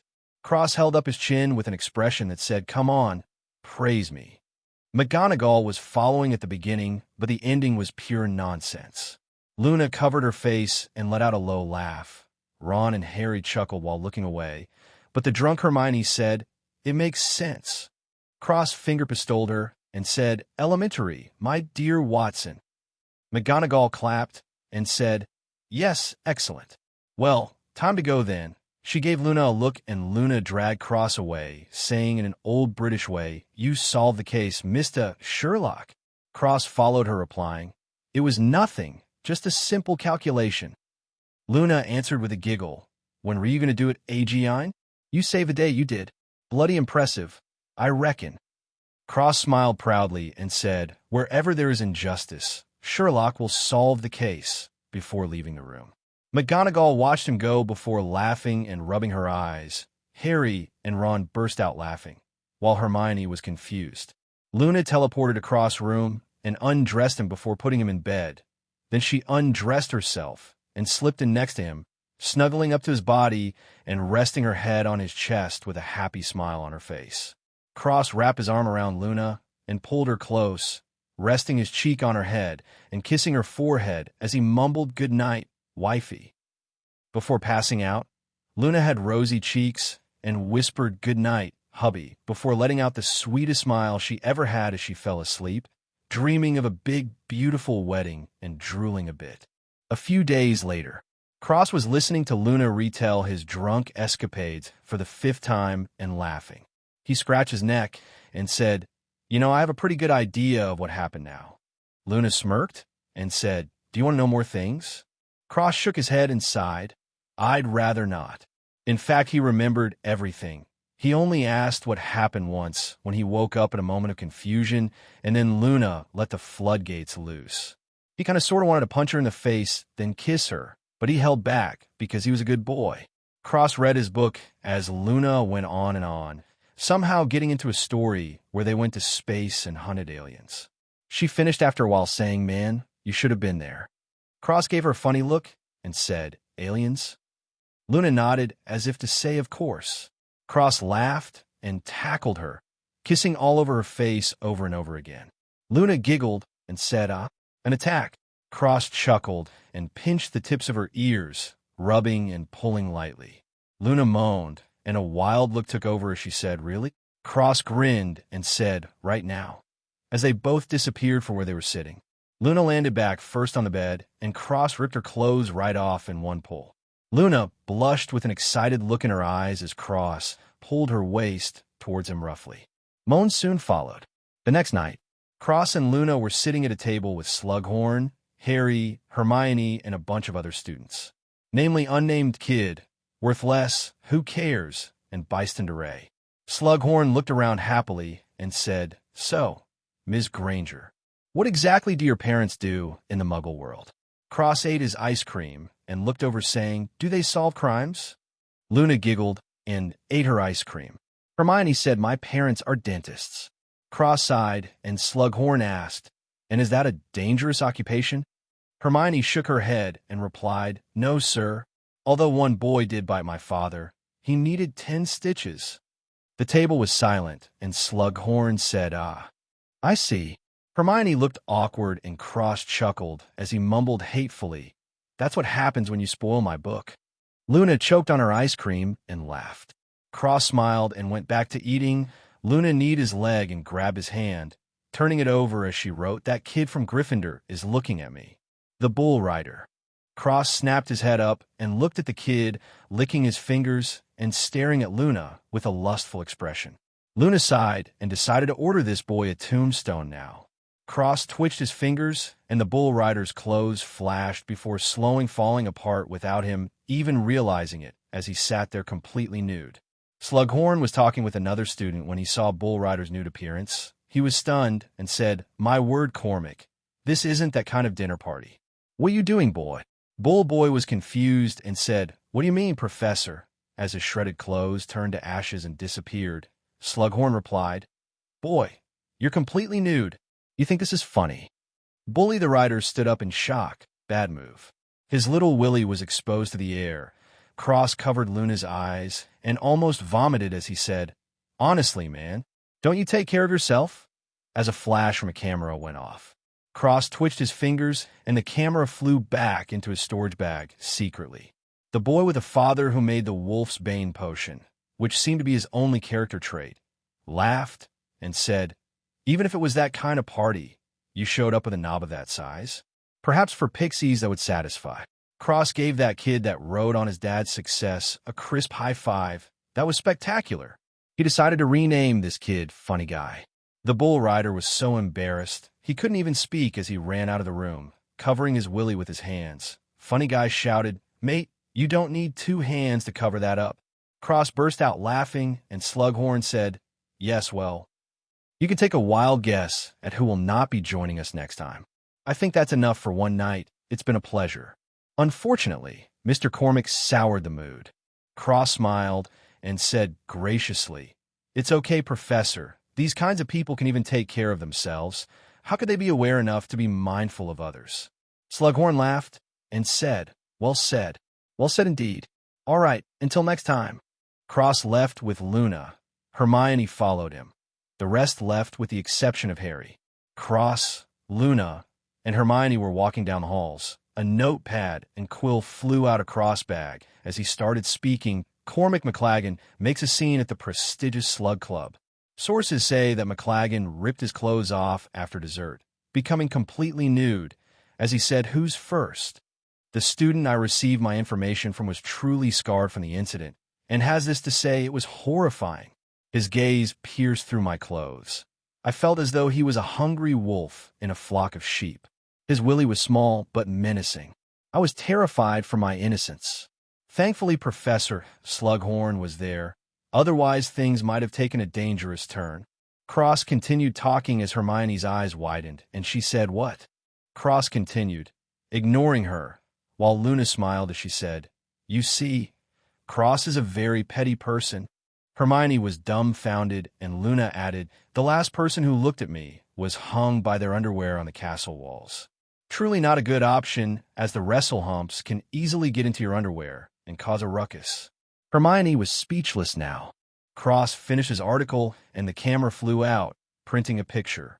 He snapped his fingers and closed his eyes as he listened to the conversations around the castle. Slowly, a newspaper started forming called Chamber of Gossip. The front page was Cormac's naked self with a big title in bold Slug Club scandal. Cormac McLaggen makes a scene, along with an entire page of words describing the event with interviews. It was protecting Professor Slughorn's Slug Club heavily, basically demonizing Cormac as a savage beast. There was even Luna's magical beast corner. The first print will feature Nargles. Cross waved his hand, and the newspaper multiplied endlessly before disappearing to everywhere the Daily Prophet was placed. Tomorrow was the official debut of Cross' school newspaper. Hermione couldn't say anything, and Cross smiled happily as he said, "I wonder how much chaos this will cause." Luna giggled and shook her head.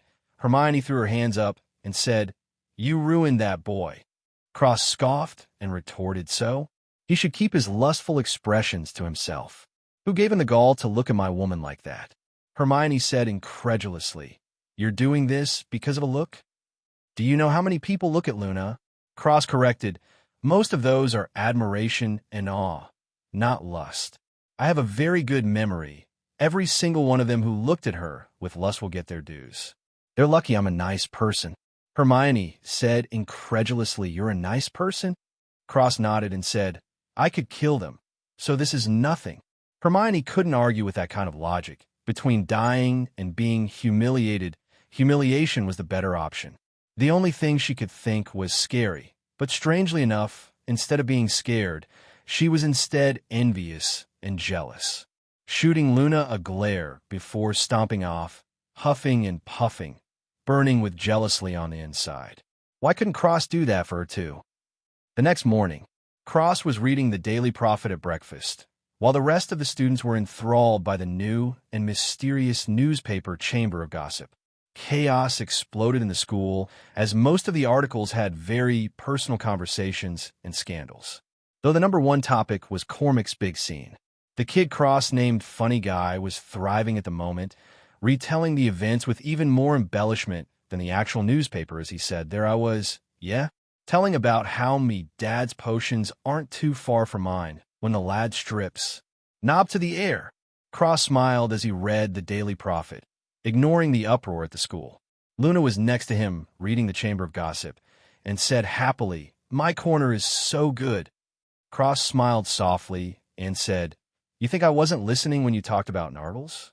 Luna felt her lips quiver, and she looked at him, saying, "I love you." Cross kissed her quivering lips before going back to breakfast. Luna pouted her lips cutely. She was wearing a giant lion head, and her little face was so cute. Cross kissed her again. What a hero! Luna giggled dumbly and was over the moon with an absent look in her eyes, thinking about something else entirely. Harry and Hermione put down the newspaper, and Harry said, "Amazing newspaper." Hermione rolled her eyes, though she had to admit it was very good. It's just the content was too much. They were all really private things.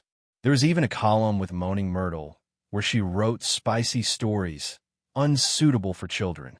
Hermione looked at Cross and said, "You didn't put your name?" Cross said, "I don't know what you're talking about. Also, can you relax?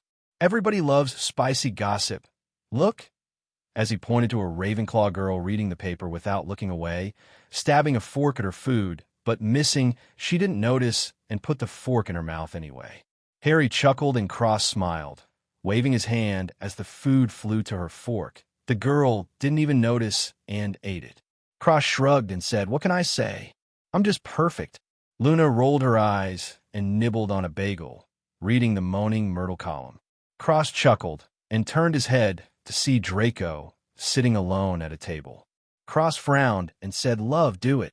Luna didn't hesitate or make a joke and followed his orders, making a circle with his fingers and touching her other hand to Cross' head as she looked at Draco. Cross listened and felt Draco debating over his head back and forth on what to do. The Dark Lord ordered him do it, but he didn't want to. But he felt like if he didn't, he would die. Cross had to say, Draco's thoughts were too vague. Can't he just think about what he's meant to do? Draco left the Great Hall, and Luna broke her fingers apart, taking back her hand. Cross frowned and mumbled, "What is it?" Luna pulled on his sleeve, saying, "Not here." Cross agreed and went back to eating as Ron sat down. He looked super nervous, and Harry offered him a drink. Luna suddenly said, "Is that why you put something in his drink?" Harry hid the vial of Felix Felicis in his hand, putting it in his pocket as Hermione said, "Liquid luck? You can get expelled." Harry said, "I don't know what you're talking about." Ron drank the drink and got all giddy as he said, "Let's go, Harry. We got a game to win." Before leaving the Great Hall with big steps, Harry followed after him, while the other three watched them go. Hermione said, "Honestly." Cross shrugged and said, "You were the only reason that worked." Luna giggled and said, "Placebos sure are powerful." Hermione said incredulously, "He didn't put anything inside." Cross and Luna shook their heads at the same time, and Hermione slapped her forehead. Cross quipped, "You know, you get dumber as the years pass. I think Weasley's rubbing off on you." Hermione threw a spoon at him and said, "Shut up. I'll leak your anonymous publisher status." Cross sighed and said with a sorrowful expression, "First my book, now my identity. What's next?" Luna patted his back and said sadly, "Maybe she'll take your money next." As she fake sniffed, Hermione gasped and said, "Why you too?" Cross and Luna snickered and Hermione stomped away angrily. Cross and Luna looked at each other and smirked before high-fiving each other and giggling. Cross and Luna went to the Quidditch match, and Ron saw them. He ran over and said, "Cross, can you use your magic to give me more luck?" Cross's hand glowed green, and he slapped Ron in the face. Ron flew back into the Gryffindor locker room, giving Cross a thumbs up. He just got the divine slap. How could he not be happy? Cross and Luna witnessed Ron's stellar performance and said in an old man's voice, The power was inside you all along. Luna looked around with a wise look as she added, "You are the chosen hero." Cross laughed and intertwined his fingers with hers. Luna smiled happily and leaned her head on his shoulder. A while later, Cross was eating dinner in the Great Hall when he saw the group of students, who usually gave Luna lustful looks, gathered together and talking while occasionally glancing at Luna, staring straight at her ass and chest. Oh boy! Cross twitched his fingers, and all their clothes exploded. They all uncontrollably moved close together and started indulging in indecent acts. A camera flashed later, and Cross had his headline for tomorrow. Luna dragged him away, completely disgusted with these students. Although she knew Cross was responsible for the entire thing, it didn't mean she wanted to see it happen. Cross passed Luna and dragged her away instead, thinking he went too far. Obviously, he should have left the room before making them do that. That way he wouldn't be disgusted at least. Luna said, "Next time wait for us to leave, yeah?" Cross almost vomited and said, "Yeah, I will. Sorry about that." Luna shrugged and replied, "I didn't look." She paused and grinned as she added, "I have something better to look at, and much bigger too." Cross smirked and picked her up as he said, "Want to see it again?" Luna nodded excitedly, and Cross chuckled as he disappeared. The next morning, the Chamber of Gossip's second issue was released, dropping an even bigger bomb into the student populace. All the students on the front page complained and were so humiliated they cried, but the teachers were helpless. There was no proof, and the papers were anonymously published. Every student they asked about it said that they never said those things to any interviewer, only their close friends. A new mystery appeared at Hogwarts, and rumors surfaced about a mysterious peeper who was writing and publishing the entire Chamber of Gossip. The teachers tried to take away the newspapers, but they just reappeared back in their places. Plus, almost all the students loved the newspaper. There was something new every day. The gossip was too thrilling, some students even hoping the next article would be about them. Time passed. Slughorn's Christmas party rolled around, and Cross wore a nice muggle suit, inverting with Luna's. He wore a white suit with the only black part being his suit shirt, while Luna had a black dress with the only white part being a bow on her lower back, tied around her stomach with a white band. They looked very beautiful together and separately. Cross revealed his jewelry, as did Luna. Slughorn saw them and laughed. "Ah, Cross, I was beginning to think you wouldn't come." Cross smiled and said, "Nonsense, Professor. Why would I not come?" Slughorn patted his shoulder and said, Yes, well, do enjoy yourself." "Uh-huh." Cross smiled and nodded as he walked around with Luna, whispering, "Look at all these goofs. Those twin girls. Did they come together?" Luna bit her lips and elbowed Cross as he added, "You think they—" Luna covered his mouth and giggled as she said, "This gossip newspaper is getting out of hand." Cross licked her hand with an amused look in his eyes. Luna raised her brows and smiled. Cross kissed her hand and said, "All right, I get it." Luna took her hand away and replied, "If you like licking dash." Cross covered her mouth as Snape passed by. Snape gave Cross a look and said, "Tread carefully, Mr. Greengrass. Tread carefully." As he left, Luna licked Cross' hand and sucked on his finger. Cross' ears kept twitching, and he was holding himself back and losing, I'm afraid. Cross took his hand back and dragged Luna to a secluded corner. He pinned Luna to the wall and whispered in her ear, "You're not being a very good girl." Luna whispered back, "Then punish me." Cross looked around the corner before waving his hands twice and lifting Luna's dress. Luna's eyes widened, and she said, "Wait." Not dash too late, as she felt a long hot rod inside of her. She looked up and moaned, before holding a hand over her mouth as she bounced up and down. Cross held her against the wall and pounded her as hard as he could, making sweet, loud moans, escape her mouth occasionally. Cross pulled her arms to the sides and invaded her mouth with his tongue as he smashed forcefully against her womb. Luna looked and saw people passing by. She was scared about getting caught, but that only made her more excited as she came to the thought. Cross flipped her around and pressed her head into the wall, plowing her from behind and watching her ass ripple with every thrust. She slapped her ass hard, leaving a red mark, and Luna stretched out her legs, going on her tiptoes, as she moaned loudly and came again. Cross grabbed her hips and moved his hips faster before slamming against her hips and blowing his load straight into her, painting her insides white and filling up her womb completely. Luna's toes curled, her eyes rolled back, and she drooled, grinning like a fool as she came along with him. Cross pulled his rod out, and his cum dripped out of Luna's slit. Luna's legs shook as she turned around and fell to her knees, cleaning his tool with her mouth. Cross was stunned as she has never done this before. Her tongue swirled around his tip as she looked up at him.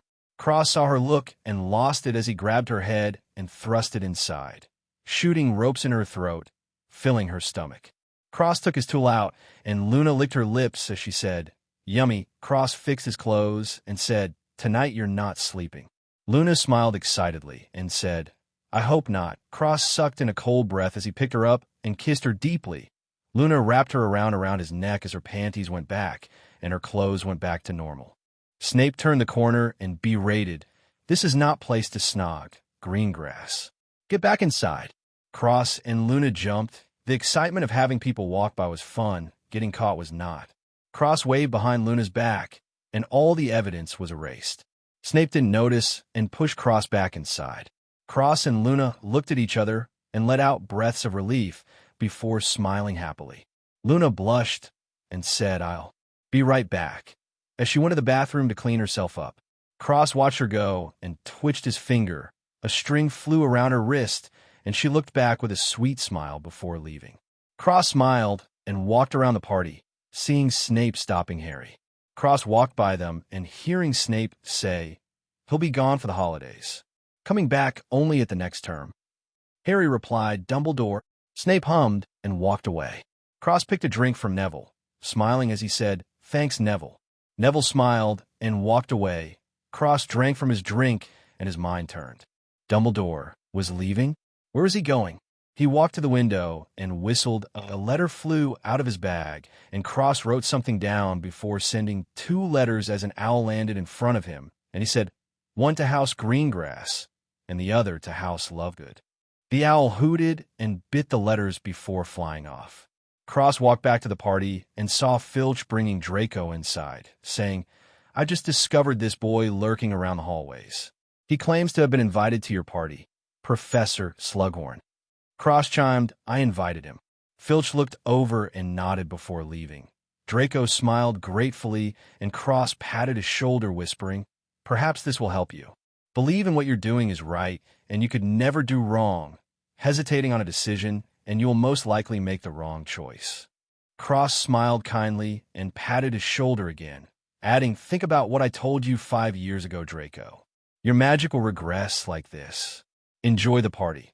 Before walking away, draining his cup of alcohol, Draco looked at Cross back with a complicated expression before taking a deep breath and walking away, Snape following him. Cross took another drink and listened carefully to the string ear he placed on Draco's shoulder. Luna came back and found Cross, sitting at a table drinking peacefully. She sat next to him and smiled wryly, sorry it took so long. "You let out a lot this time." Cross smiled and held her hand as he said, "One day you won't have to clean up after." Luna's expression became loving and gentle as she leaned her head on his shoulder, smiling softly as she got lost in her imagination. Cross drank from his cup as he heard Snape say, "I swore to protect you. I made the unbreakable vow." Draco retorted, "I don't need protection. I was chosen for this, out of all others. Me, and I won't fail him." Snap retorted, "You're afraid, Draco. You attempt to conceal it, but it's obvious. Let me assist you." Draco shouted, "No. I was chosen. This is my moment," before footsteps sounded. Cross waved his hand, and the ear dissolved in a normal string as it latched onto Draco's clothes. Cross sat in silence with Luna for the rest of the party before teleporting back to his room and pinning Luna to the bed with a big grin. During the holiday break, Cross went to each common room and cleansed the entire room, taking out all the magic that shouldn't be there. He went to Dumbledore's office and searched everywhere, finding nothing. He was trying to find any evidence or clues to Dumbledore's plans, but found nothing. He clicked his tongue and obliviated the hat before leaving. He picked up Luna and teleported back home, spending Christmas at home with her. It was Christmas Eve at his house and Christmas Day at Luna's. The break came and went. One big thing was that Buckbeak was finished. Cross and Luna were in the beast bag, looking at Buckbeak, who had beautiful, smooth feathers, but he looked completely different. Buckbeak's feathers turned black, and he grew an extra 2 pairs of wings that crackled with electricity as he flapped them. Buckbeak's head had a skull-like look to it now, with golden feathers on his forehead like a crown. Buckbeak flew over happily and nuzzled on Cross's face. Luna was amazed and said, "Wow, he's so beautiful." Cross smiled and stroked Buckbeak's neck, lifting his feathers and feeling the scaly skin underneath. He smiled and said, "Excellent." Luna looked at him and said, "What did you do?" Cross smiled. "I added thestral hairs to him when he came back to Hogwarts. That's why it took so long for him to come out." He touched his forehead to the golden crown on Buckbeak's head, and they both glowed. Cross pulled back and smiled as he said, "Good boy, Buckbeak." Buckbeak chirped / neighed happily as Cross heard a childish voice, "Yay, I love you, Cross." Cross laughed and scratched his neck, saying, "Get used to your new body and train with the others, okay?" Buckbeak nodded happily and flew back to his mountain, wobbling slightly. Cross whistled, and all the beasts showed up. Cross said, "Take care of him. He is just a child at the moment. I hope you all will not be mean." They all nodded before nuzzling on Luna and disappearing, only Carl looking at Cross with a smug grin as he sat on Luna's head. Cross grumbled and slapped Carl so hard he made a sonic boom in the air, flying right back into his forest. Luna burst out laughing, and Cross chuckled before leaving, going back to Hogwarts to start the next term. Cross rode the train back to Hogwarts with Luna as they sat in an empty train cart. Cross spread out his hands, and 10 different colored strings came out: blue, red, yellow, gray, white, green, purple, dark gray, transparent, and finally pitch black. Luna looked at the strings and said, "Black? You got death." Cross smiled and said, "Buckbeak." Luna pointed her slender fingers, and 2 of her fingers lit up. One was black, and the other was pure white. Luna said, "My life element is white, the other is death." Cross dispelled the strings and grabbed Luna's hand before wrapping his green life element around hers. Shockingly, his string was devoured by the light and disappeared. Cross said happily, "Look at that. My baby is stronger than me." Luna rolled her eyes and interlocked her fingers with his as she said, "Right." Cross smiled and kissed her softly as he said, "You learned them both when you changed?" Luna nodded with a smile. Cross hugged her and said excitedly, "Great. You know, it's really hard to get even one element." Luna giggled and said, "Coming from a freak that has 12? Cross smiled cheekily and said, "5 of those are from bonding." Luna said, "And the others 7? Cross coughed and replied, "Well, I'm just lucky. You got them on your own. Much better than me. My Luna is the best," as he hugged her and swung her from side to side. Luna giggled happily and let him do whatever. A while later, Luna said, "My dad got a letter." Cross nodded and said, "I sent it." Luna asked, "What was it?" Cross smiled and said, "Well, there was 2 things. One was that I heard Dumbledore left the castle for the holidays on a trip, so I warned my parents and your dad to stay safe in case anything happened." Luna was waiting for the next thing, but Cross stopped speaking as if he was finished. She said, "And the second?" Cross smiled mysteriously. "It's a secret." Luna pouted and said, "Please." Cross looked at her puppy dog expression and struggled internally before tearing his eyes away and saying, "Secret." Luna clicked her tongue and grumbled, turning her head away, as if to say, "Now, I'm ignoring you." Cross smiled softly and hugged her as the train sped towards Hogwarts. There was something else he did over the break that he didn't tell her. Cross had gone to the Ministry in preparation for later plans. He just so happened to pop in on an attack by the Death Eaters. He covered his face and stopped them, forcing them to retreat. It wasn't too hard as they recognized him from the last time he stopped the fighting and saved Sirius Black. Cross had saved an Auror he was familiar with, which was a massive stroke of good luck. He wasn't trying to be an asshole, but had it been someone else, he wasn't going to interfere. But the person was Amelia Bones, the woman he spoke with at the hearing last year. Cross revealed himself to Amelia with a smile. Amelia was so shocked, and Cross explained that he was actually here to see her, which surprised her again. Cross explained that he just wanted to chat. Amelia agreed, and they both knew that she owed him a favor for her life. Cross sat Amelia down in her office and said with a smile, "First of all, I will not give you outrageous requests for your favor if you're worried." Amelia smiled and said, "As long as it require ministry betrayal, then I will agree." Cross smiled and shook his head, saying, "That's not it. It may even help the ministry." Amelia raised a brow, and Cross changed the topic as he said, "Anyway, what I was wondering is if the ministry had any Archmage spell books." Amelia nodded and said, "They are usually for Aurors, but we do." Cross nodded and said, "That's all. If a few go missing every once in a while, nobody will notice, right?" Amelia laughed and shook her head. This boy just told her directly he was going to steal books from the ministry. Cross smiled lightly and said, "I need you to take a vow of silence regarding you seeing my at all today. I can't have everybody finding out how strong I am." Amelia agreed and took the vow, flashing a lumos at the end. Cross smiled and said, "That's all for now, Ms. Bones. May I have your owl so I can contact you later?" Amelia gave him her owl and asked, "If I may, what is it that you want to do?" Cross smiled mysteriously and replied, "You will find out in time, Ms. Bones. I hope at that time you will not deny my request. Farewell." Oh, and Susan is doing very well if you wanted to know. Before disappearing completely, leaving Amelia shocked before smiling wryly, thinking their poor books are in danger. Back to the present. Cross was walking in the halls the day after getting back to Hogwarts. He went to class as usual and decided to go see Slughorn about something. A while later, Cross knocked on Slughorn's door, and a little square opened up as Slughorn said, "Cross? I thought it was Potter. Come in. Come in." The door opened, and Cross walked in, sitting on the couch. Slughorn said, "What pleasure do I have to have you visiting so late, Cross?" Cross said, "Well, Professor, I wanted to ask, can Veritas Serum kill a man?" Slughorn thought about it and replied, "I suppose if one were to have around a bucket's worth." "Why do you ask?" Cross smiled and said, "My clothes seem to have gone missing. I don't want to be sent to Azkaban by accident." As he chuckled, Slughorn laughed and answered, "Yes, well, that would be a shame." "Uh-huh." Cross asked again, "Also, Professor, are students allowed to brew Felix Felicis? Because I know that some potions are unable to be brewed by students." Slughorn shook his head and answered, "It isn't banned, but do be careful if you were to brew it yourself. It is quite tricky and can be dangerous if failed." Cross nodded with a smile and said, "Thank you, Professor.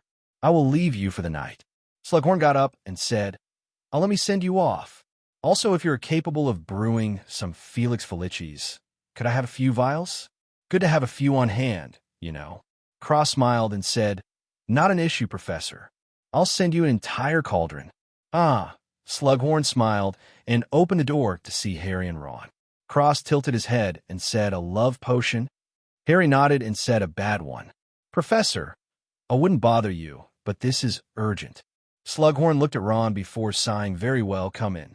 Harry brought Ron inside, and Cross followed along, saying, "I hope you don't mind if I stay, Professor. I would like to see Weasley's face when he realizes." Slughorn waved, not minding at all, as he started brewing a potion. Harry started talking to Slughorn as Cross sat Ron on the couch with an amused smile. He did hear Harry said, "Sorry for asking you about Voldemort." Slughorn shouted, "Do not use that name." Cross looked over and said, "Tom Riddle? Professor, you were his teacher." Slughorn sighed as he made the potion and said, "Tom was just like any of you back then." Cross shook his head and continued, "Professor, I'm truly sorry. Tom Riddle is perhaps the most idiotic person I have ever met." He even chuckled a bit as he spoke. Harry said, "Idiotic?" Cross said, "If not, he wants to kill all the Muggles. How much more stupid can you be? As I've said before, the Muggles may not lose even if the entire wizard world goes to war, not to mention a single man. Also, to make a horrid dash, Slughorn coughed and said, "Potions ready." Slughorn gave Cross a look, and Cross stopped talking with a smile. Slughorn nodded and gave Ron the potion, saying, "For the nerves." Ron smiled goofily and drank some as his smile slowly started to turn into a frown as he said, "What happened to me?" Cross chuckled and said, "How does it feel to be hit by a love potion?" Ron said, "I was hit by a love potion." Harry chuckled and said, "Romilda Vane, thanks for testing my food, mate." Ron was stunned before coughing and saying, "Of course. Gotta make sure my friend isn't getting poisoned, you know." Cross shook his head and sighed as he said, "Some people freak out and faint after coming back from a love potion, but I guess you never saw the girl, so it wasn't that bad." "What a pity." Ron said. "A pity? You know, Lavender will kill me if she saw me with another girl. I can't even look at Hermione too closely." Slughorn shook his head, while Harry and Cross looked at each other before bursting into laughter. Slughorn got 4 cups and opened a bottle of champagne as he said, "Let's celebrate." He handed out the cups and said, "To life." Cross raised his glass and drank as he heard a thud. He turned and saw Ron fell to the ground and was foaming at the mouth. Cross spit out the champagne and trembled. He slapped Harry's shoulder and struggled as he said, "Bezoar, quickly," before slumping and dropping his glass as he held onto the couch. Slughorn was stunned, and Cross slapped the cup out of his hands as he struggled to say, "Professor, don't drink that." Harry stuffed Bezoar in Cross and Ron's mouths. Cross threw his head back and swallowed the Bezoar down. He stood still for a moment before grabbing a trash bin and throwing up black bile. Slughorn slapped his back, and another mouthful of black stuff came out. Cross put the bin down and wiped his lips as he said, "Someone was trying to kill you, I reckon." Slughorn said, "It was a gift for someone else, actually." Cross frowned and asked, "Where did you get that, Professor?" Slughorn said, "I bought it at a shop. It was fine before. I don't understand what happened." Cross let out a breath and blinked his eyes, trying to focus as he said, "That's good," before sitting on the couch and fainting. It wasn't that Cross wasn't immune to poisons. It was because the poison was extremely strong. His poison element absorbed the poison and processed it slowly. By the time Cross woke up, he was in a hospital bed. Luna was sitting next to him in a chair with puffy red eyes as she slept. Cross sat up and pointed. The purple string had become even darker than before. Cross was pleasantly surprised, and Luna woke up, hearing sound. She opened her eyes and saw Cross looking at her with a smile. She lunged at him and tackled him to the bed, hugging him tightly as she cried. Cross smiled softly and stroked her back. Luna pulled back and slapped him before hugging him again. Cross was stunned. What was wrong with this woman? Luna said, "Thank God you're okay," as she sat back in the chair. Cross rubbed his cheek, and Luna said, "What you deserve for making me worry." Cross smiled slightly, and Luna got angry as she said, "I will kill whoever did this to you, accident or not."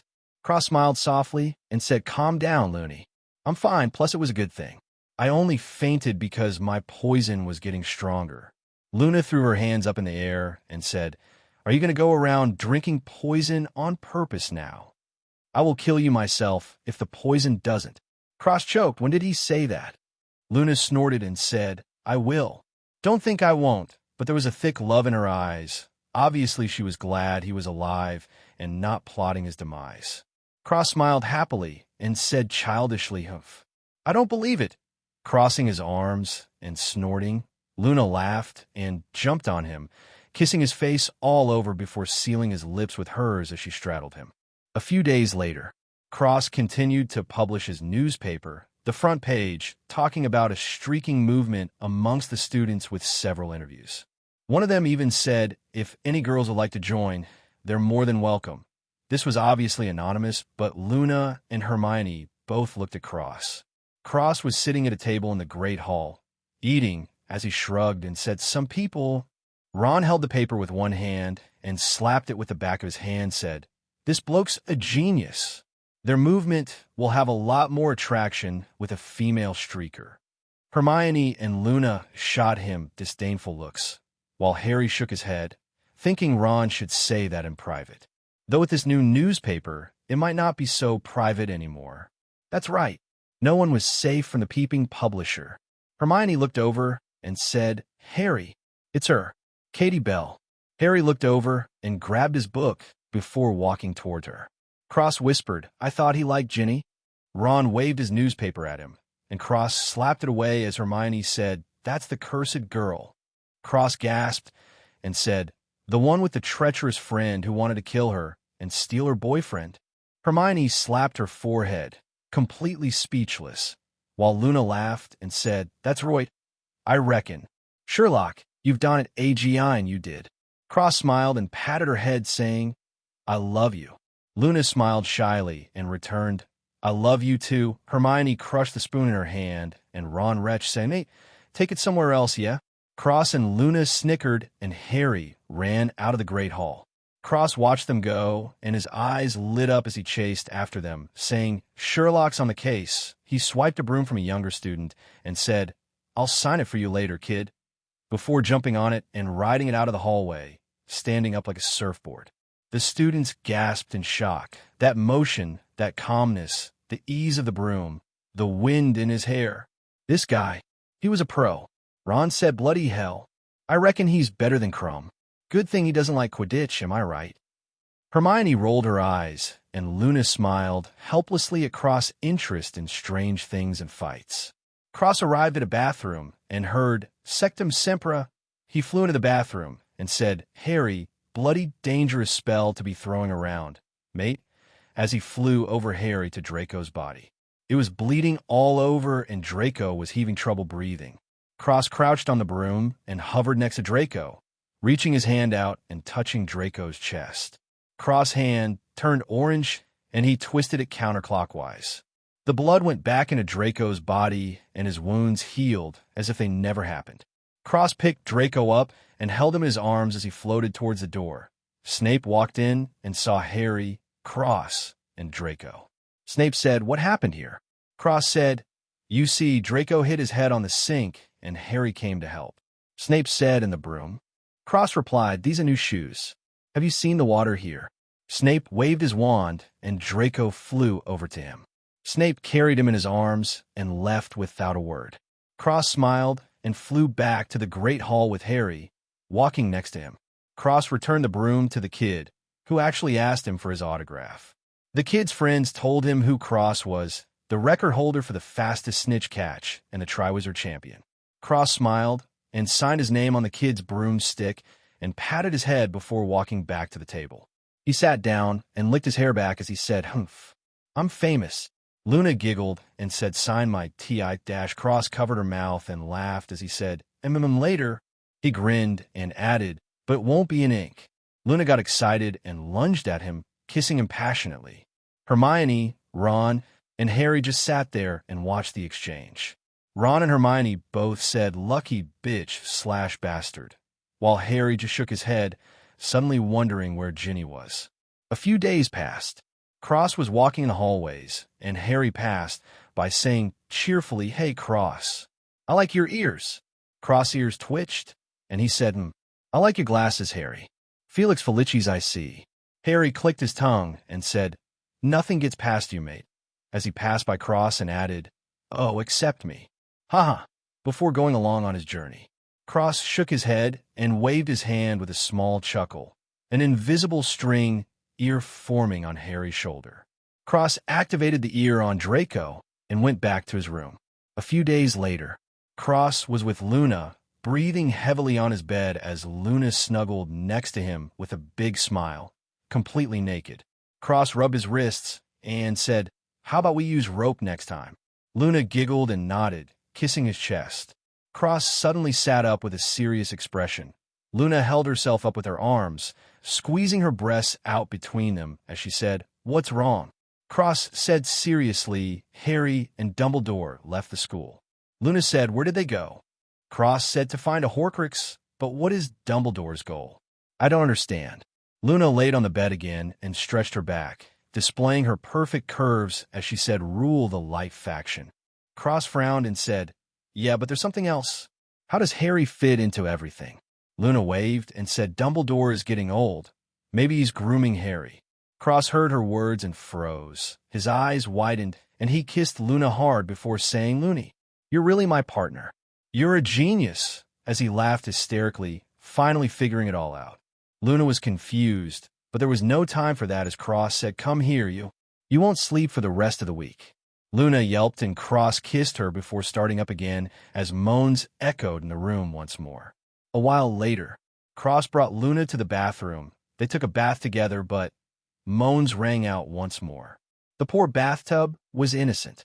The next day, Luna looked bright and shiny, but she was tired. So much sex last night, she needed a break. Cross was ecstatic at the new revelation and was prepared to take action. He threw a good dream charm in the air and put Luna in his bed after cleaning the sheets and tucked her in.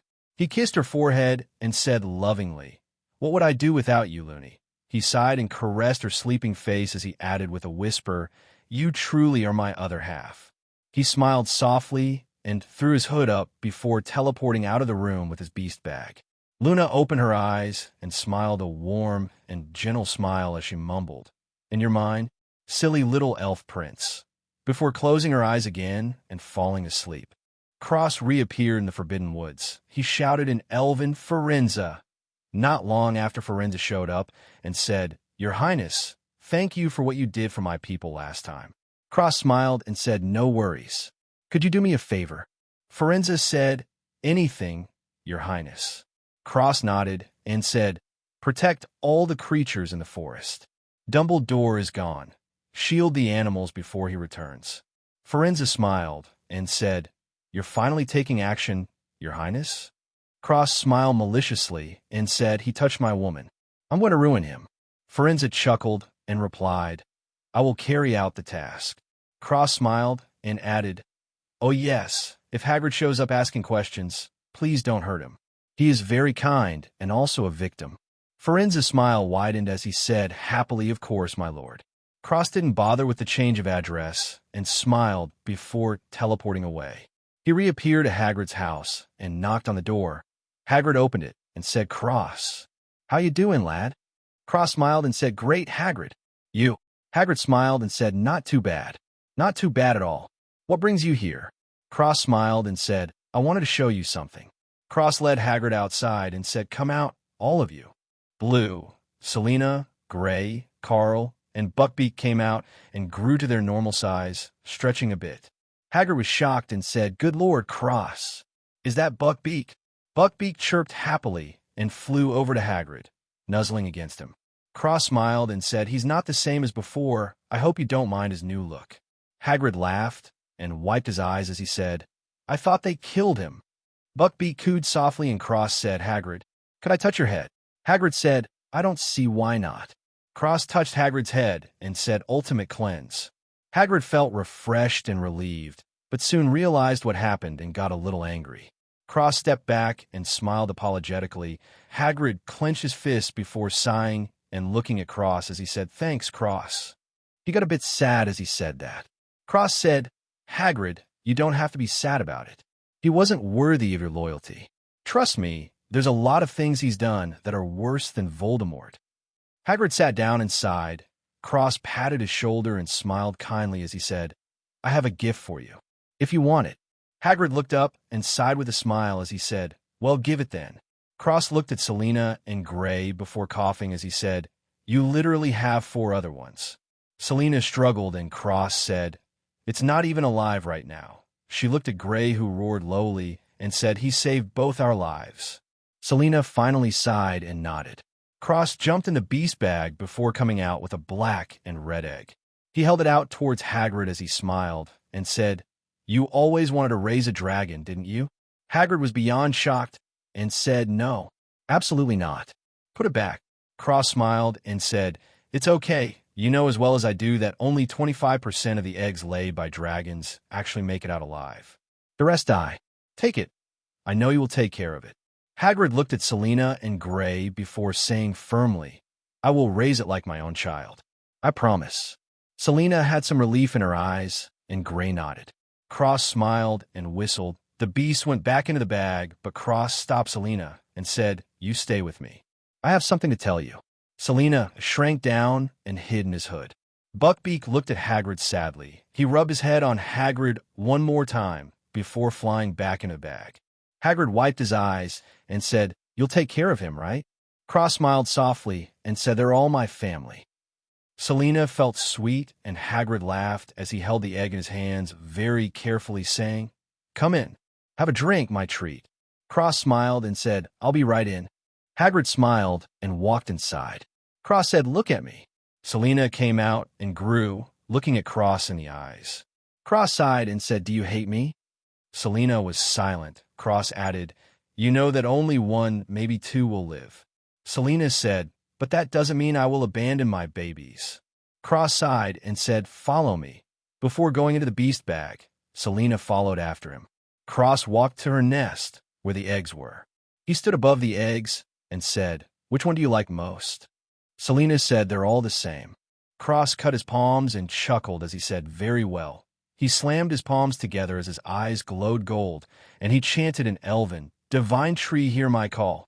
Bless these precious lives with your grace and benevolence." The gift of life.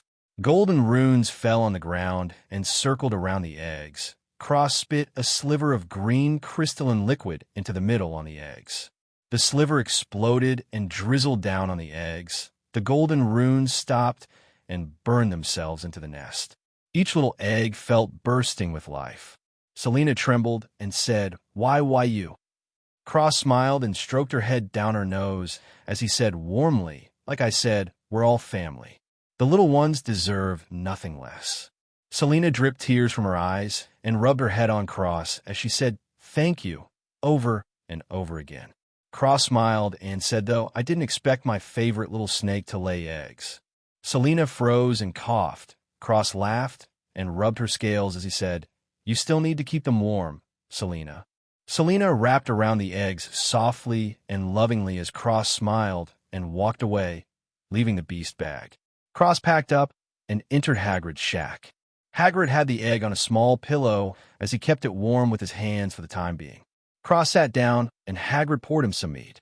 Cross smiled and drank as he said, "Would you like to know how special your egg is?" Hagrid said, "I've been meaning to ask you, Cross. I can't figure out what this is for the life of me." Cross smiled happily and said, "A basilisk dragon and a horntail hybrid." Hagrid was so shocked he couldn't speak. Cross chuckled and drank the mead. Cross licked his lips looking at the mead. It was really good. He was about to ask when he saw Hagrid coddling the egg like a baby. He laughed and said, "Quite nice, isn't it?" Hagrid almost lost it and shouted, "Nice. It's the most beautiful thing in the world." "It is." Cross added, "Also, it's not a wyvern. It's a true dragon. The wings are on its back and it has arms and legs. Though I'm not sure if they'll be long and slender like their mother or have horns like their father." Hagrid clicked his tongue and said, "Doesn't matter to me. I'll love it all the same." Cross smiled brightly and said, "Thank you, Hagrid." Hagrid shook his head and said sincerely, not cross, "Thank you for everything." Cross smiled and drank his mead as Hagrid continued seriously, "What are you going to do? What about Harry, Hermione, and Ron? The other teachers?" Cross replied, "Hermione is safe. I didn't touch Ron. Harry can't be touched. And as for the other teachers," Cross sighed and shook his head as he said, "Their memories have been altered. If I want to help them, I have to take a lot of time to do so. There's even a chance that their previous memories have been erased." Hagrid cursed, "Damn." Cross smiled slightly and added, "When it's all over, I'll try and help them. I already have a plan, but perhaps I can hijack someone else's." Hagrid let out a breath and said, "Well, I don't know much about plans there, Cross, but I do hope you'll be careful." Cross smiled warmly and said, "Thanks, Hagrid. Oh, by the way, Firenze took all the beasts in the forest and is currently protecting them. I assume Death Eaters will start showing up soon. Please keep you and that egg safe." Hagrid smiled and said, "No need to tell me that. I'll protect it with my life." Cross finished his cup and smiled as he said, "I can't wait to see it hatch." Hagrid laughed and said, "You'll be the first to know."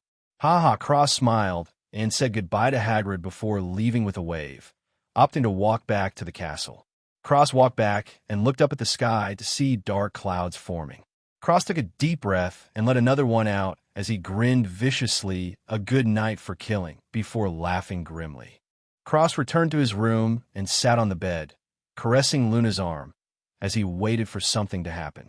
Luna rolled over and rested her head on Cross' lap. She smiled happily, and Cross smiled softly as he stroked her hair gently. His fingers moved across the length of her ears from base to tip. He ran his fingers on her ears gently, and they twitched cutely at his warm touch.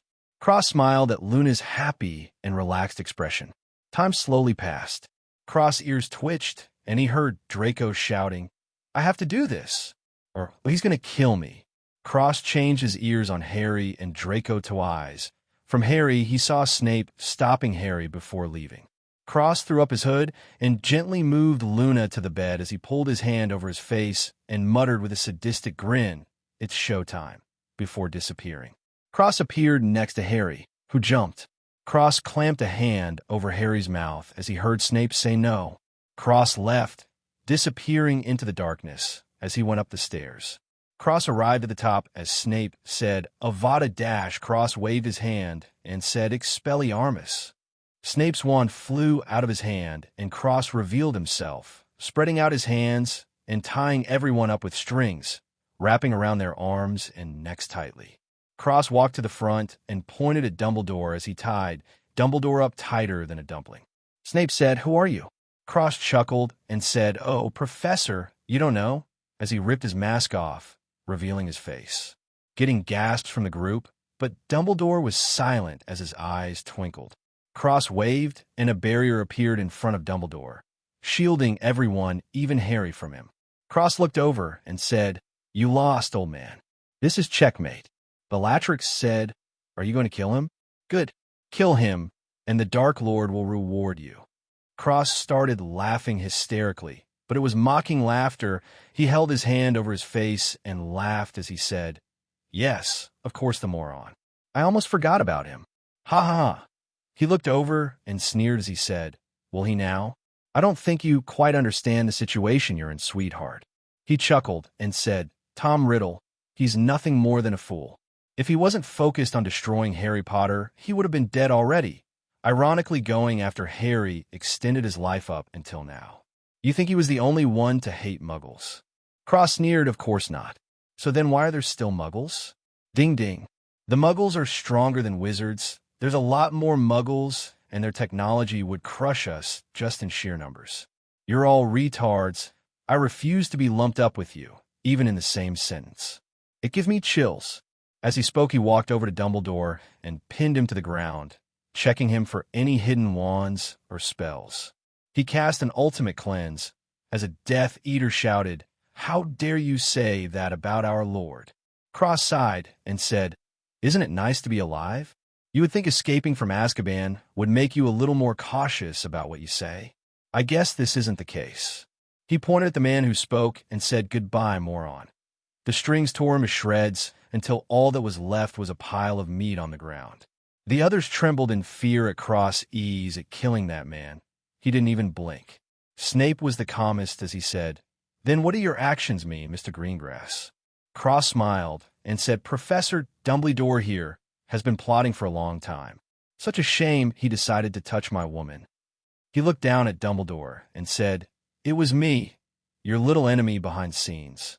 I wish I was there to see your expression when you found out all the loyalty potions in the food were gone.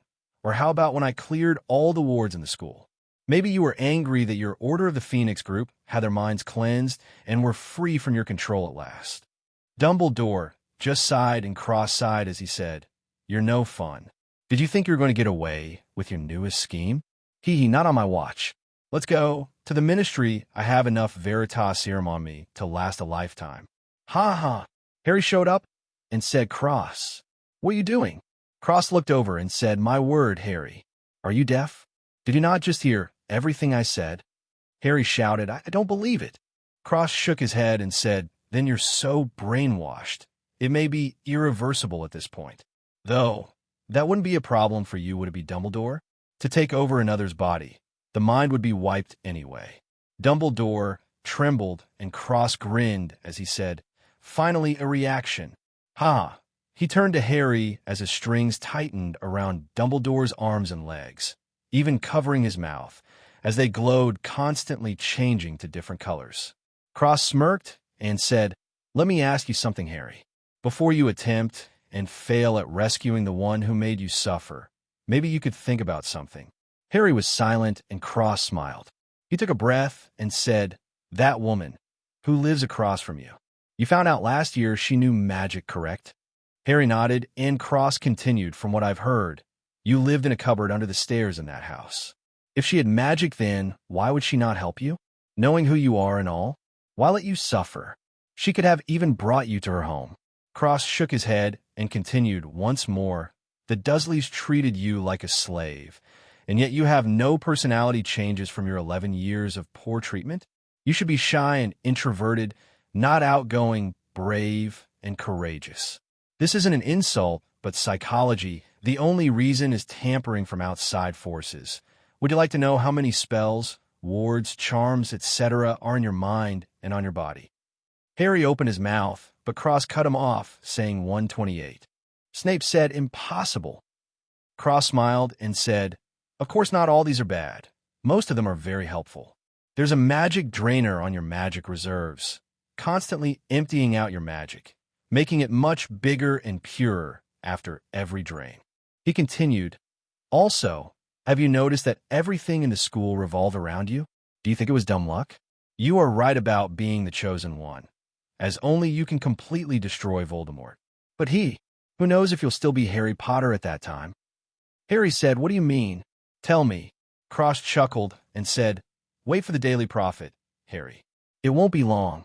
He raised his hand, and a mouth formed as he said, Rita. Release it. He looked down at Dumbledore and muttered, time to cash in my favor in the ministry. He looked at the Death Eaters and said, Mr. Lestrange, are you aware that you are pregnant? Very strange indeed. How can a homunculus reproduce? Bellatrix paled, and her mind seemed to have gone haywire as she mumbled, no, no, no, over and over again. Cross pursed his lips and said, perhaps the sins of the parents shouldn't carry on to the child. I will keep it then. His eyes glowed golden green as he said in Elven, protect the child, wash away the sins of the last generation, and bless the innocent.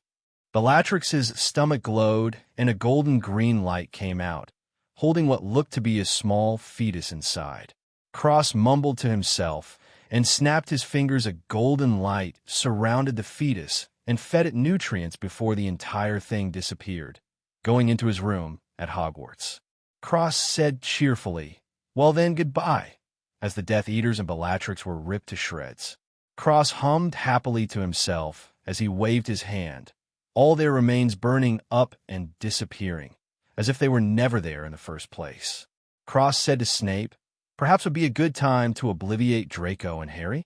I can obliviate you, if you like, Professor. Snape waved his wand, and Draco and Harry's eyes glazed over. Snape didn't say anything afterwards. He just closed his eyes. Cross smiled and said obliviate as he changed his, Draco, and Harry's memories. It wasn't Cross, but someone else who said all those things to him. As for the dead Death Eaters, it was Dumbledore's last stand before he unfortunately escaped. Evilly, Cross teleported to the Ministry with Dumbledore tied up as he said, you know, I actually had quite a bit of fun counter-scheming with you. Unfortunately, it was a very abrupt ending. I would have much rathered a grand wizarding duel. Alas, this was a perfect checkmate. Dumbledore was silent for the most part until he asked, how did you know? Cross smiled and answered, to be honest, it was my wife who gave me the idea. You're so old now, what heights could you reach in a younger body? Plus the resources you would get after defeating Voldemort, as well as the support from the entire Light faction for ridding the world of the Dark faction. Cross clicked his tongue and said, you could have perhaps achieved godhood.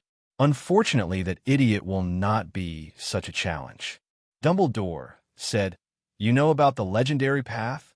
Cross smiled and said, of course. Salazar himself told me. Though I have no idea how to achieve it, I believe I will do it one day. Dumbledore was silent, but his finger twitched behind him.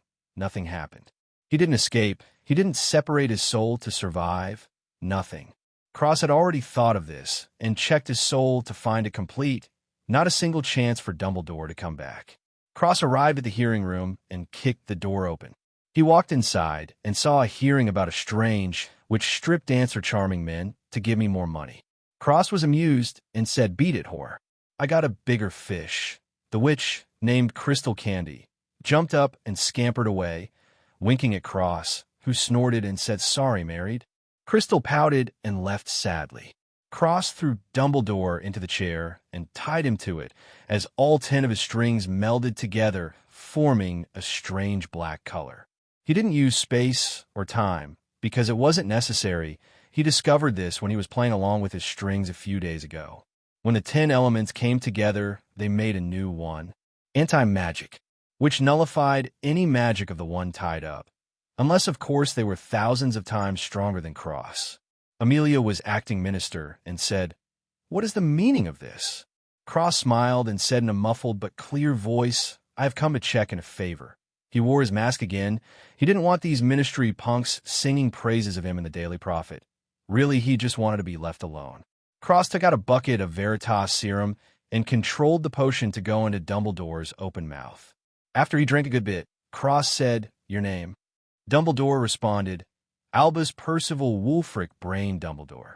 Cross said, "Is it true you performed the Cruciatus Curse on a student of Hogwarts? And when this didn't work, you used Veritas serum, knowing full well that the serum could potentially destroy her future potential?" Dumbledore struggled for a few seconds before finally saying, The Wisegamot all gasped, and Cross continued, "Have you been drugging the students of Hogwarts with a series of different potions to incite unhealthy rivalries between houses, while also making them completely loyal to you?" Dumbledore said through gritted teeth, "Yes." Cross continued, "Have you manipulated the other professors' memories, altering them to be forever loyal or indebted to you?"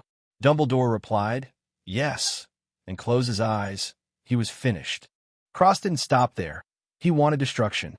"Have you manipulated the life of one Harry James Potter?" Dumbledore replied, "Yes." Cross sneered and added, "What are your plan to have his soul die, so you could take over his body and trick the world after defeating the Dark Lord?" Dumbledore glared at Cross and spat yes.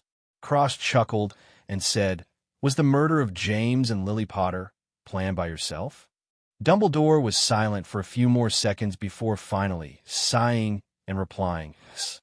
The Wisegamot were all pale by this final answer, and Amelia frowned as she said, "I assume we don't have to vote on this." The other wizards and witches shook their heads, and Cross smiled as Amelia said, "Escort Mr. Dumbledore to Azkaban, where he will be staying for the rest of his life." Two men came out and dragged Dumbledore away, who looked in Cross' direction with a small smile. Cross sneered. If he thought he was making it to Azkaban, he had another thing coming. Cross looked at Amelia and nodded before disappearing. Cross reappeared near a woman and handed her a stack of papers along with pictures before disappearing again. The woman was Rita Skeeter. She was stunned, and though she was going to get molested, but fortunately she was safe for today. She read through the papers and looked at the pictures as her eyes gradually widened, and she laughed hysterically. Perhaps it was too much for one night, for poor little Rita. Cross followed the two flying wizards. When they landed in the outskirts, he stunned them, after knocking them out, and kicked Dumbledore to the ground and said, "That potion you drank is useless." He raised his hand and said, "Heal." Dumbledore felt much better, but right after Cross grinned sadistically as he said, "Crucio Ultima." Dumbledore fell to the ground and spasmed. Unable to even scream in pain, he saw Cross grinning at him and feared the worst. He was correct. Cross held out both his hands, one hand healing Dumbledore, while the other was torturing him. Cross came up with this on the fly. He could theoretically torture anyone until their mind completely broke. Cross didn't feel like it was enough, so he twitched a few fingers and strings shot out, turning fine and gray as they peeled Dumbledore's flesh, multiplying the pain he felt.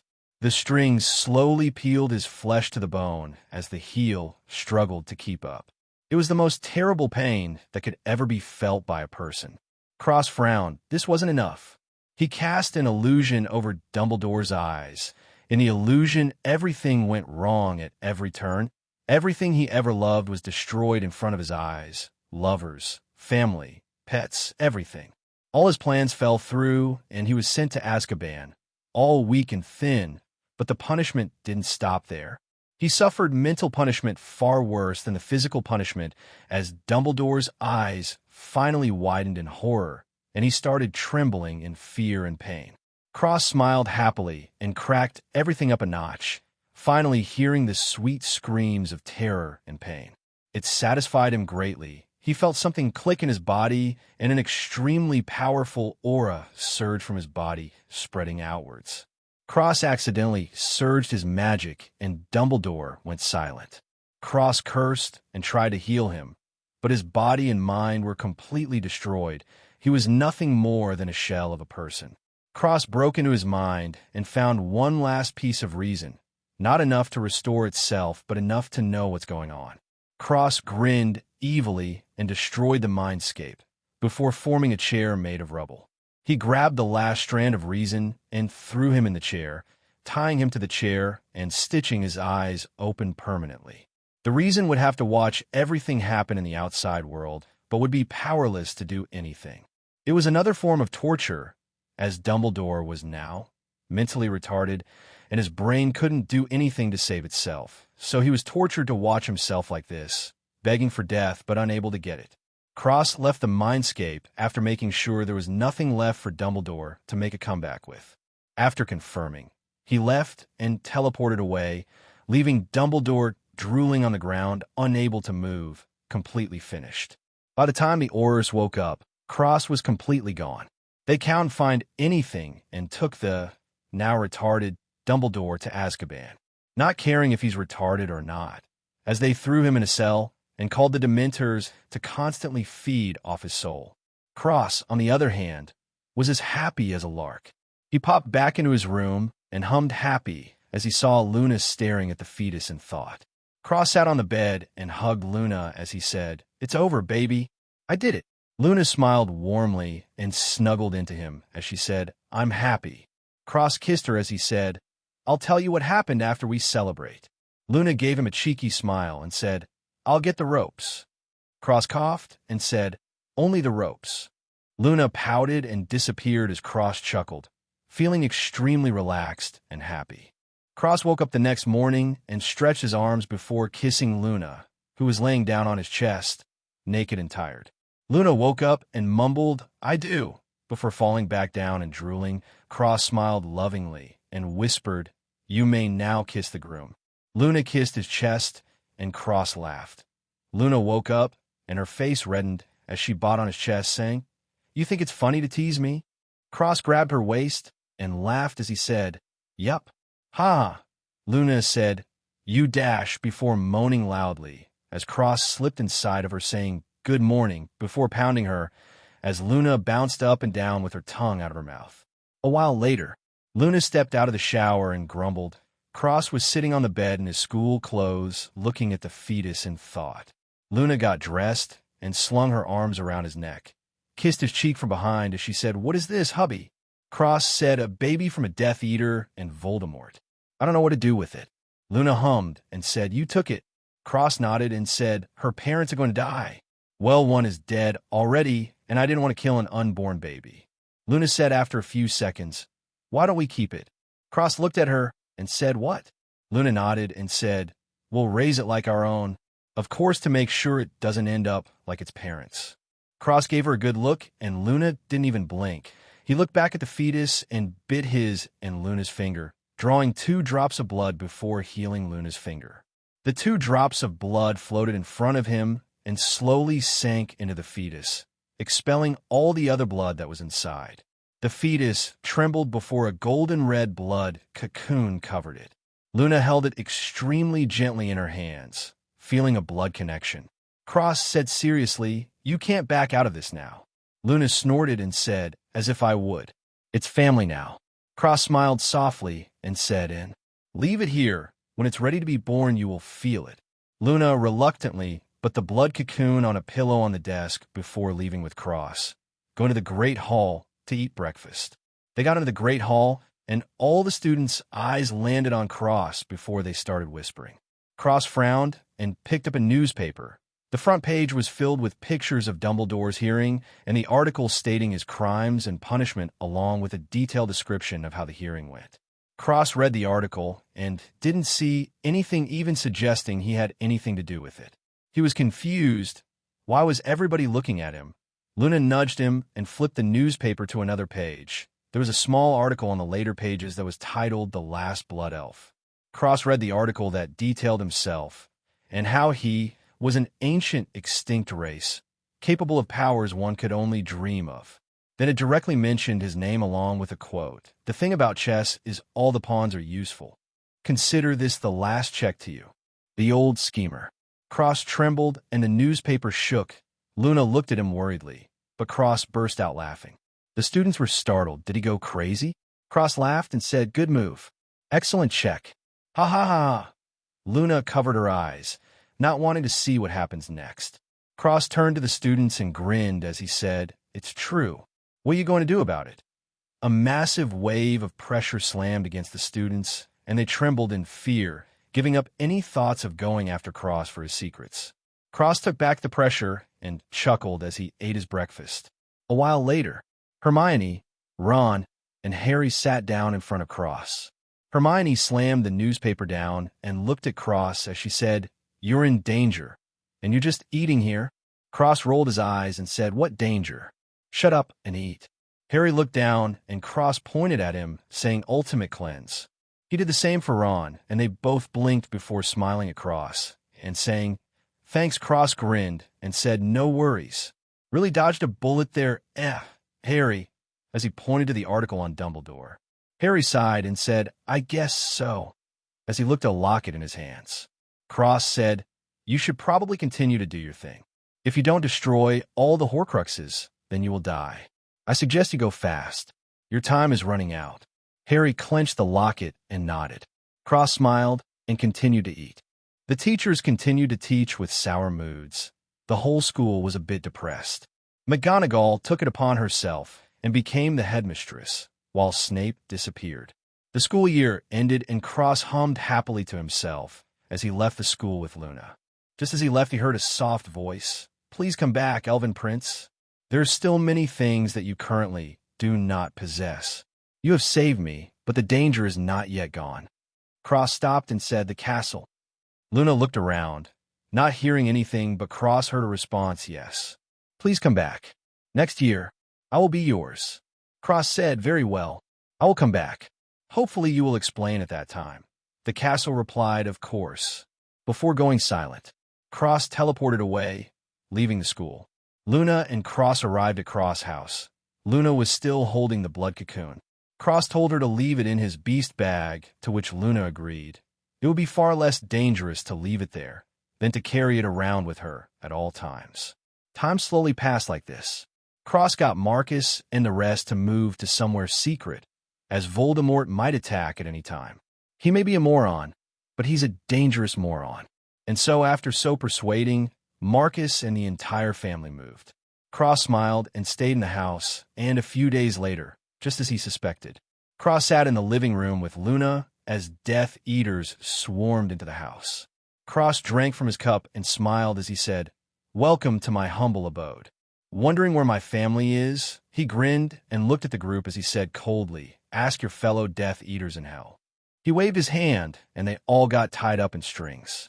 Cross grinned as he slowly closed his fist and said goodbye. The Death Eaters screamed in pain before exploding into chunks of flesh and blood. Luna clicked her tongue and said, "Honestly, can you not make a mess?" as she waved her hand and all the blood and guts disappeared, burning up into ashes. Cross smiled and replied, "You can take care of it, can't you?" Luna giggled and shook her head, saying, "Geez, I'm not a maid. We will have house elves in the future." Cross rubbed her hand with his thumb and smiled softly before saying, "Living a house with you? Gross." Luna laughed and said, "I forgot how disgusting you were, you're right." Cross smiled sweetly and kissed her as he said, "You know, this house is empty." Luna giggled and said seductively, "What are you suggesting?" Cross pushed her down on the couch and kissed her neck, sliding his hand up her shirt, as he said, "Let me give you an example." Luna hummed in comfort and kissed him, about to get into it. They heard a series of coughs and thuds. Cross looked over and said in annoyance, "Come on. How many visitors can a guy get?" as he looked at Sirius, Lupin, Moody, Nymphadora, Fleur, and a few others he didn't recognize. Moody said, "Well, if you don't want to be seen, don't snog on the couch while the door is wide open." Cross sat up and said, "You know, you were a lot funnier when Crouch was impersonating you." Lupin and Sirius chuckled. Moody said, "Har har. Very funny, we have questions." Cross said, "And you came to me?" "A little elf boy." Moody rolled his eyes and sat down. "Little elf boy, my ass. How long have you known?" Cross looked at the group and said, "Is this an interrogation?" I want a lawyer. Sirius chuckled and said, You see, I still remember some things that were buried in my mind. Cross rolled his eyes and said, I should have double-checked after I obliviated you then. Sirius scratched his neck and chuckled. Moody said, Come on, boy. Out with it. Cross smiled and said, Well, you see, the first year I noticed the potions, and then from then on Sirius told me he was there under Dumbledore's orders. Cross went on and on as he talked until the eventual end of Dumbledore.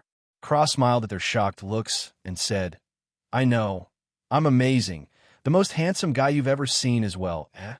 Luna giggled and Lupin said, And Dumbledore?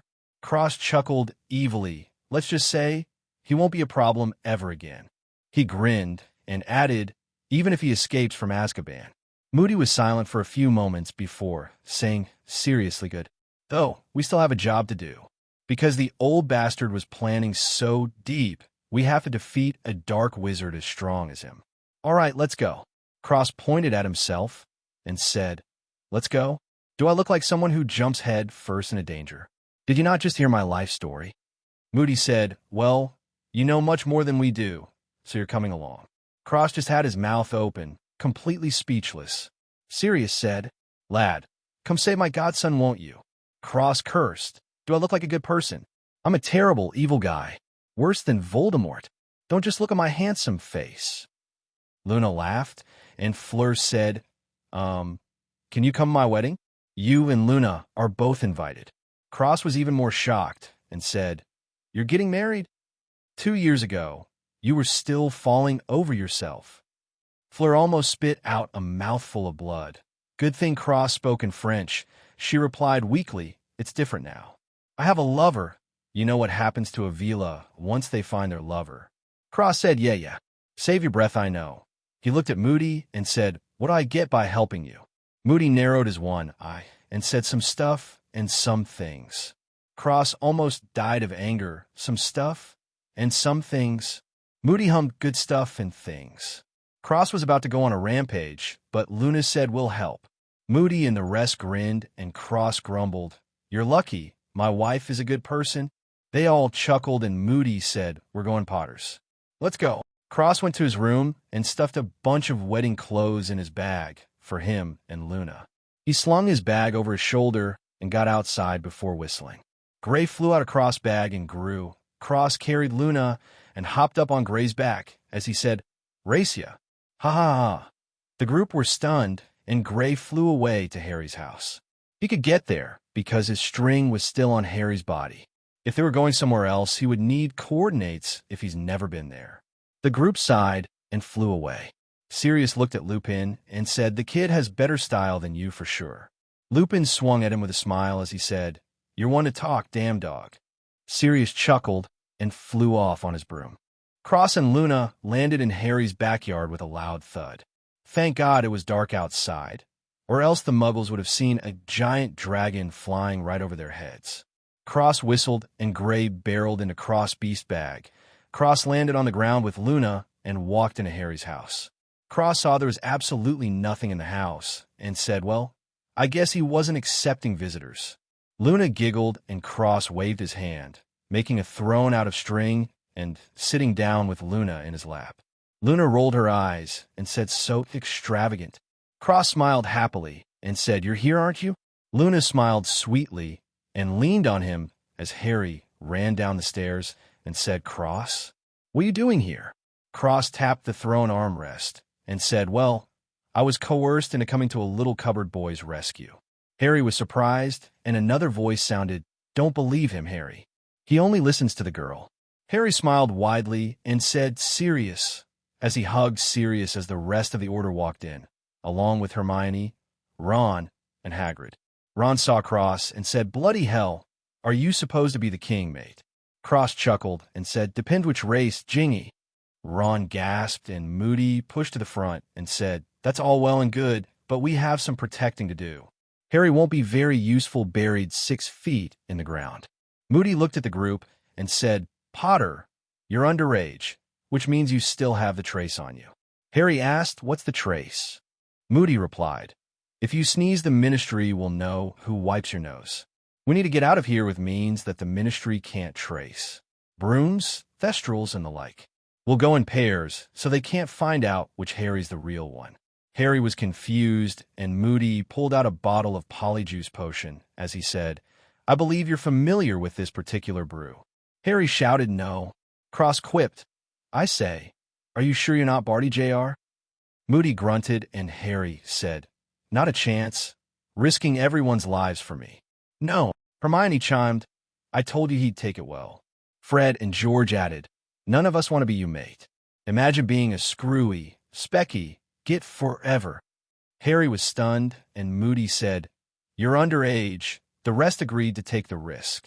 A small man coughed, technically, I've been coerced. Cross quipped, you too. Moody snarled, can it, mundungus. He glanced across and grunted before Hermione snagged a lock of Harry's hair, before putting it in the polyjuice potion. Moody walked around the room as he said, fair warning. For those of you who haven't tasted polyjuice potion before, it tastes like goblin piss. Fred said, I have a lot of experience with that, do you, Mad Eye? Moody was silent, and Fred said, all right, just trying to diffuse the tension. Cross chuckled, and Moody looked at him. Cross said, are you serious? No way. Get that stuff away from me, you mad bastard. Luna added with a smile, it won't work anyway, as she twitched her ears. Moody nodded, and Sirius said, much nicer than the boy, ain't she? Lupin whispered, good thing too, kid's a bit of an asshole. As they both laughed, Cross smirked and threw a book at them. Sirius caught it with a laugh. Moody shouted, all right, enough games. Let's go. I expect people will be waiting for us. Cross grinned and said, Death Eaters? I can't wait. The rest chuckled, and Moody said, all right, let's go. Now, Cross dispelled the throne and said to Luna, you want to fight or get in the bag? Luna hummed and said, I've never killed anyone before. Cross grinned and said, it's really fun. As the rest felt a chill down their spines, while Luna giggled and asked, who we taking is the question? Moody said, you'll be taking Granger. Luna grumbled and walked out of the house, saying, great. Can't wait. Hopefully she doesn't fall off. Cross touched his nose and looked around the room apologetically, saying, that time of the month, you understand. The guys nodded understandingly, while the girls were getting angry. Cross grinned and grabbed Hermione, picking her up by the waist as he said, well, we'll be outside. Huh? Before running outside, as the girls started to get throw things. Luna had her arms crossed outside as she tapped her foot impatiently and grumbled. Cross appeared and smiled as he said, which one of you wants to kill some morons? Carl jumped out of the bag first and hopped around excitedly. Looking for an enemy, Cross coughed and said, one with wings. Carl started crying as he said, it's not fair. The rest can fly. Even that delicious chicken. Cross slapped Carl and threw him back in the bag, saying, then work harder and you'll be able to fly without wings eventually. Selena slithered out of the bag and said, Tom Riddle's folk? Cross nodded with a grin, and Selena came out of the bag and stretched out her wings as she said, I can't wait. It's been a long time since I petrified someone. She giggled coldly and grew. Cross and Luna got on top of Selena, and Hermione said a dragon. The rest came out to see the dragon, and Harry said the basilisk. Cross coughed, and Selena looked at Harry and said, thanks for almost killing me, boy. Harry looked awkward, and Selena snorted, grumbling, damn kid. Should have petrified him when I had the chance. Cross chuckled, and Moody said, we'll meet at the burrows. Everyone got ready, and Moody said, on the count of 3. 1, 2, 3. Cross whistled, and Selena shot off into the sky as Cross laughed, ready or not. Here I come. Ah, Ron said, bloody scary he is. Nymphadora flew off and said, I think he's quite cute, actually. Ron replied, you're just as scary as him, I reckon. Cross pierced the cloud layer and saw a ton of Death Eaters. He chuckled and said, ready, love? Luna smiled and dripped black tears that turned into giant flaming whales as she said, always. Hermione readied her wand, and Cross laughed. Time to start the slaughter. He spread out his strings, and a giant 9-headed hydra with a black body appeared and started wreaking havoc on the Death Eaters. High 9S strings shot out in all directions, started piercing, slashing, and killing left and right. Selena's eyes glowed, and Death Eater after Death Eater fell from the sky, petrified and dead. Cross laughed as Selena soared through the air, through the uncountable number of Death Eaters. He made finger pistoled as his strings continued out of his back. His fingertips glowed green as he said, Avada Kedavra, as if he was shooting a gun, nailing a Death Eater with every shot. Hermione's face was pale as she tried to keep up. Luna had a soft smile as her wails smashed groups of Death Eaters at once, while she herself threw imperious curses at the Death Eaters, throwing them into one another, smashing them off their brooms, and plummeting to their deaths. Cross looked over and shot at a Death Eater on Moody's blind spot. Moody nodded and paid more attention. Cross grinned and said, Hermione, remember what I taught you about Lumos. Hermione held her wand and pointed it forward, saying, Lumine Spear. A bright laser pierced a Death Eater and killed him before going through to 3 more. Cross slapped and said, Quadra-kill. Nice. He closed his eyes before smirking as he shouted, String World. The surrounding clouds turned to strings and pierced the unsuspecting Death Eaters. Cross grinned and blew on his finger, saying, Just another day's work for the Lord.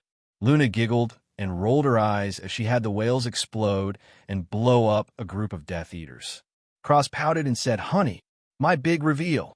Luna giggled and stuck out her tongue as she continued controlling more whales. Cross shook his head and said, Oh. Selena dived down. Selena dived, and a second later, an Avada Kedavra flew over above them. Cross chuckled and shouted, Mad are we, Tom? He pointed forward and said, Avada Ultima. Voldemort shouted, Avada Kedavra, and their beams collided, creating a shockwave, blowing away the surrounding Death Eaters. Cross grinned, but he was paying attention to everything around him. His pupils trembled, and he jumped off, saying in parcel tongue, Selena dived down and fly away now. Selena shot down and sped off as Cross redirected both his and Voldemort's beams to the side, killing a couple Death Eaters as the rest cast Avada Kedavra at Cross. Cross chuckled and slipped into the clouds, dodging their spells, before coming back and jumping off strings as he grinned viciously. He hated people who attacked Luna the most, and if he didn't tell Selena to leave, they would be aimed at her. Cross threw Avada Ultimas at Voldemort, while controlling the clouds to pierce at the Death Eaters. Cross used one hand, fighting Voldemort, while the other took over the bodies of 5 Death Eaters and made them cast Avada Kedavra at Voldemort. Cross fingers were moving at high speeds as his grin dimmed, noticing his bad situation. The rest had escaped without a casualty. Now the Death Eaters were on him. He felt a bit of pressure against hundreds of people alone. Definitely not a fun experience. Cross chuckled to himself and said, Oh boy, this is a pickle.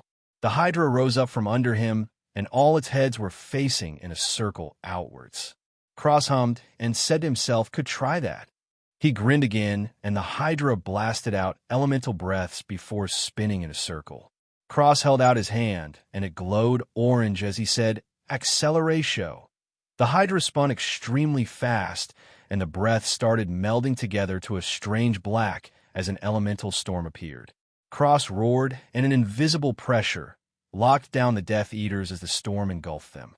Cross snickered and jumped into the air, disappearing from the scene as the pressure vanished.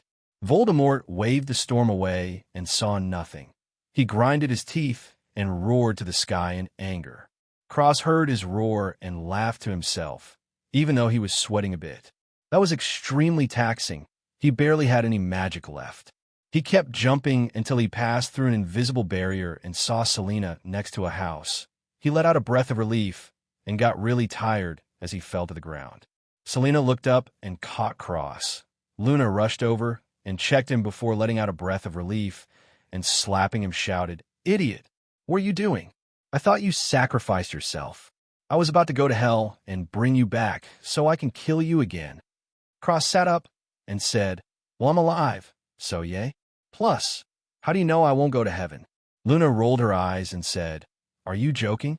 Cross just chuckled, seeing that she was actually mad this time. He gulped and said, Well, honey, actually I had to make you leave. Please don't be upset. I'm still alive, aren't it? Luna pouted and said softly, You could have not been. What would I do without you? What about our child? Cross was confused and said, Child?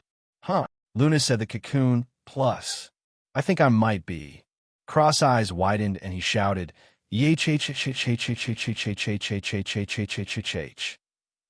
Cross felt Luna's stomach quickly before falling back on his ass and staring into the distance in a daze with his mouth wide open. Luna brought him into the house, feeling a bit anxious herself. The group saw Cross' expression and Luna sat him down. He sat on the couch with the same dazed expression and Luna looked at him worriedly. The group looked at Cross and frowned. Moody said, "He didn't get hit, did he?" Luna shook her head and bit her lips, not quite sure what to say. Sirius snapped in front of Cross' face and said, "Bloody hell, don't tell me he's brain dead now." Luna looked really anxious, and Molly rubbed her shoulder, saying, "Sit down, dear. He'll be all right." Luna smiled slightly and said, "He's fine, it's just—" Lupin said seriously, "What happened?" Luna felt awkward and looked at Nymphadora as she touched her stomach. Nymphadora's eyes widened as she shouted, "What? Are you serious?" They all looked at her, and she bounced over sitting next to her as she said, "Me too. Congratulations." Lupin looked at Luna and Cross in surprise and slapped his forehead, saying he's fine. He's just Dash. Cross finally reacted. "You're pregnant?" His shout was so loud, Sirius almost a heart attack. The rest widened their eyes in shock and looked at Luna. Luna said shyly and a bit sadly, "I think so," as she thought Cross was angry. Cross slumped into the chair, Hermione fainted, and the rest were in shock. Fleur said happily, "Congratulations." Ron recovered and patted Cross' shoulder as he forced a laugh down, saying, "Well done, mate. Not even married yet, and you stuffed her full." Molly slapped Ron and chided, "Watch your mouth. Who got stuffed full? When are you going to stuff someone full, eh?" Ron rubbed his head and replied, "Blimey, Mum, you can't be serious. You think I can just get anyone pregnant?" Molly rolled her eyes and said, "Let's celebrate. Come, sweetheart, give the boy some space." Luna left with her, still really nervous, as Cross hadn't said anything. The rest of the girls left, and Fleur picked up Hermione on their way out. Cross was staring into space, mumbling, "I'm going to be a dad." Over and over again, the rest sat down and Lupin said, "Me too, actually." Ron quipped, "Is it the season? What's with everyone?" Harry chuckled and slapped him as he said, "Congratulations to the both of you." Cross was out of it for a few more seconds before he got up and walked outside. The group followed him, and Cross said, "Gray, come out." Gray flew out and grew as he looked at Cross. Cross said, "Hit me. I think I'm dreaming." Gray didn't have any problems and slammed his tail against Cross, sending his flying into the fields extremely fast. Sirius whistled and said, "I think he's dead." Lupin nodded in agreement. Ron added, "I think he's trying to kill himself," while Harry and Hagrid looked at Gray and said, "A horntail." Gray looked at Harry and clicked his tongue as he said, "The boy who almost killed me." "How do you do?" Harry felt strange and said, "Are there other animals I've almost killed in that bag too?" Gray shook his head and Harry said, "That's good." Cross reappeared in front of the house and said, "Get back inside." Gray flew back inside and Cross stood there silently. Lupin said, "How do you feel? Do you want some chocolate?" Harry asked, "Do you just carry some everywhere?" Sirius chimed, "He has a bit of a sweet tooth." Cross grabbed the chocolate and devoured it before saying, "I'm going to be a dad." He turned around and said nervously, "I'm not ready to be a dad. I can't even take care of myself." The guys all burst into laughter, and Ron asked curiously, "How does it feel, mate?" Cross said, "Amazing. I'm excited, but I'm also nervous. I don't know how to care for a child. I'm not even 18 yet." Ron mumbled, "Then you shouldn't be shagging all the time then." Cross ignored him and looked at Lupin, saying, "Professor, how do you feel?" Lupin said, "Well, pretty good considering the circumstances. I just hope he doesn't become a werewolf like me." Cross was silent for a moment before suddenly saying, "Where's Luna?" They all pointed inside, and Cross disappeared. Ron sighed, "I really want to do that." Harry chuckled and said, "Become an elf then." Ron clicked his tongue and headed back inside, while Harry laughed and followed him. Cross appeared in front of Luna, who had red eyes. The girls backed off, and Cross lifted Luna's head to look at him. She sniffled, and Cross wiped her tears away gently as he touched her forehead with hers, letting her feel his emotions. She held his face, and Cross whispered, "I'm happy, but I'm extremely nervous and scared as well." He grabbed her hand and held it tightly, kissing the back of it as he said with a smile, hopefully they end up like you. Luna laughed and cried tears of joy. Cross smiled softly, and Luna hugged him. He rubbed her back with a gentle smile. The rest of the girls wiped their eyes, while Hermione was still unconscious. Molly clapped and said, "Let's celebrate. Come, everyone downstairs." They all left, and Cross said, "I guess I might have forgotten to sterilize myself last time." Luna smiled happily and rubbed her stomach lovingly as she said, "And the few times after that, and basically every time after Dumbledore was killed, I stopped forcing out too, so here we are." Cross kissed her hand and smiled lovingly as he said, "I'm glad." Luna smiled and said, "Me too. Good thing you forgot, or the other one would be alone." Cross smiled warmly and brought Luna downstairs as Molly spread out a feast. They celebrated and ate together. Cross felt it was nice to be with these people now. Since Dumbledore was out of the picture, the only other worry was the crazy moron, but Cross didn't take him too seriously. They celebrated late into the night, and Cross went to bed with Luna in his arms, having a beautiful dream. The next day, Cross got dressed in a nice suit. He matched Luna, and strangely enough, he looked even better than he did in black. Luan was wearing a beautiful pink dress, while Cross was wearing a pink suit with a white shirt, a black tie, black belt, and black shoes. His jewelry was revealed, and his hair was slicked back. Luna looked like a beautiful fairy. Cross felt his mouth go dry as he looked at her. Luna twirled and said, "Sweetly beautiful." Cross nodded dumbly and said, "Marry me." Luna giggled and blushed, not answering. Cross heard his name getting called, and he walked outside. Luna watched him go with love in her eyes. Cross got outside and said, "Yo." Arthur waved him over and said, "Come help lift the tent, boy." Cross took off his jacket and put it in his bag as he walked over, rolling his sleeves as he said, "Can't get it up, boys." Ron said, "Piss off, cunt." Cross laughed and waved his hand. The tent flew up and settled perfectly. Cross held his chin up high and said, "How does it feel to be not as good as me?" They all gave him the finger and chuckled as they went to another tent. Cross helped them as Ron went inside, seeing the Minister of Magic. Surprisingly, it wasn't Amelia Bones. But Amelia did come. Apparently, she was engaged to Sirius. Cross was surprised and said, "Congratulations." Amelia smiled and Sirius laughed. Cross shook his head and said, "Look at that. 2 people who I saved are together. Maybe I have a talent."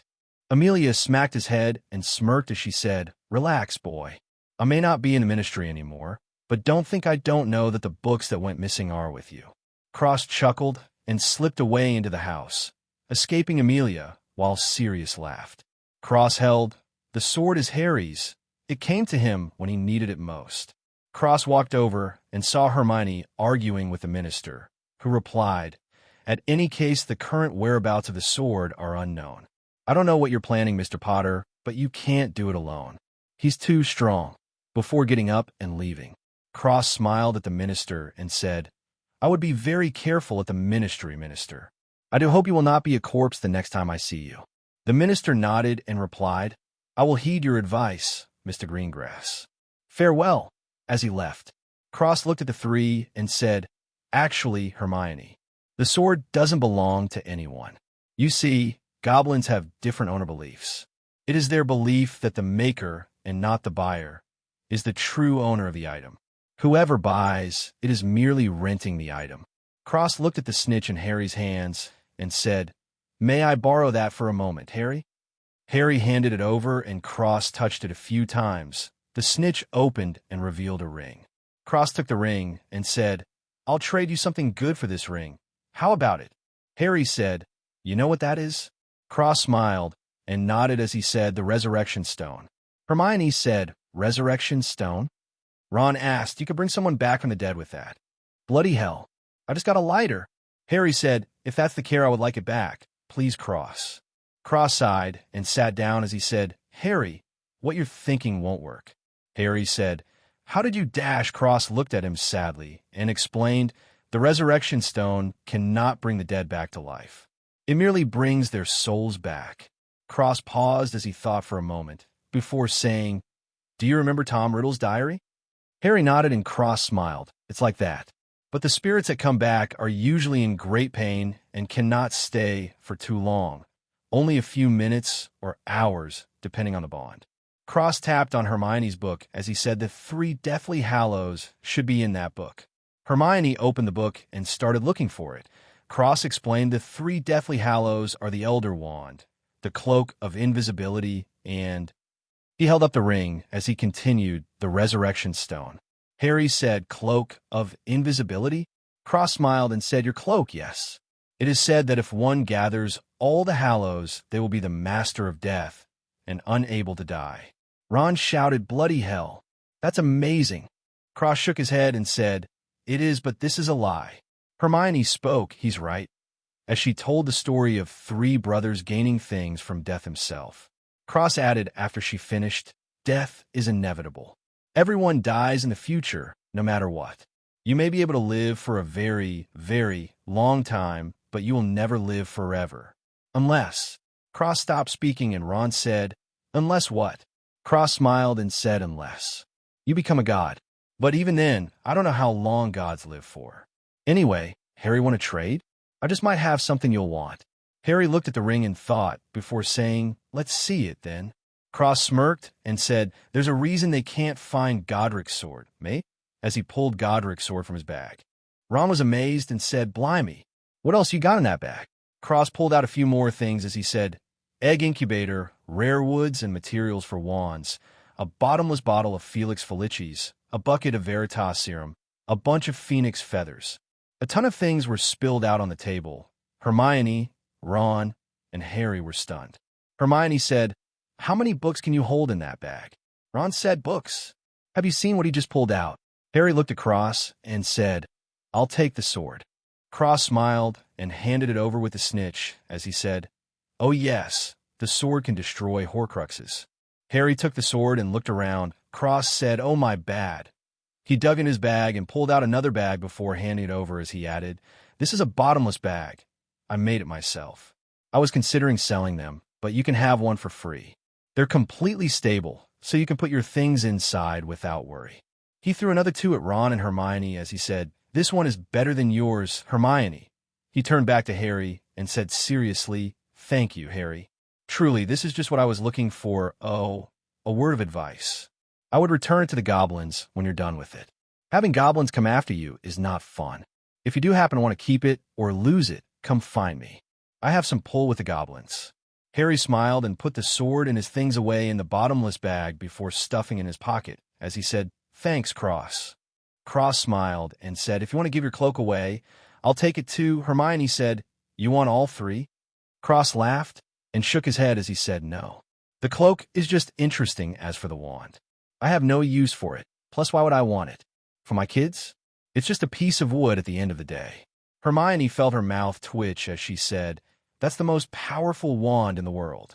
Cross shrugged and said, Well, then Harry, if you do happen to come across the Elder Wand and you don't want it, you can give it to me. I'll take it. Harry chuckled and said, I'll keep it in mind. Cross smiled and his hand, holding the ring, glowed golden green as he said, Ultimate Cleanse. The ring was cleared of any curses, wards, charms, spells, etc. Cross tossed it in his hands and took all his stuff back before walking away. Ron said, I reckon he's going to do something. The 3 followed Cross, who found Luna sitting on a bench, reading a book, outside with the beast bag next to her. Cross started to feel nervous as he walked over. Luna looked at him and smiled, Yes? Cross rubbed the ring in his hands and coughed as he got on one knee and held out the ring as he said, Marry me. Luna dropped her book and gasped in shock, covering her mouth with her hands as tears flowed.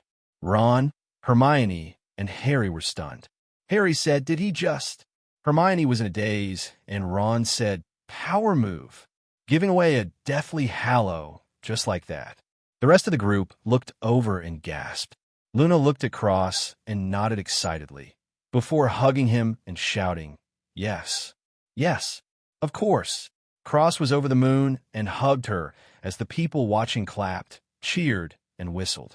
Cross looked around and said, Beat it, peepers. Damn.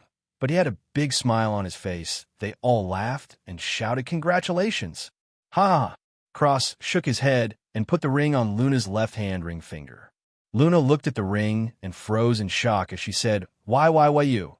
She looked up at Cross, who smiled lovingly, and said, I had to trade a sword for it. Luna burst into tears as she hugged him again. Cross smiled softly and rubbed her back as the rest came over. The girls took Luna away while the guys joked with Cross. All in all, it was a happy day until the wedding. Hello, everyone. As we wrap up this video, I want to share a quick note. I have a Patreon account. If you'd like to support me and enjoy on-demand audiobooks, you can become a Patreon member. Alternatively, you can check out my Google Drive link, which has 500+ novel audiobooks available through my Ko-fi or Patreon shop. I appreciate your support.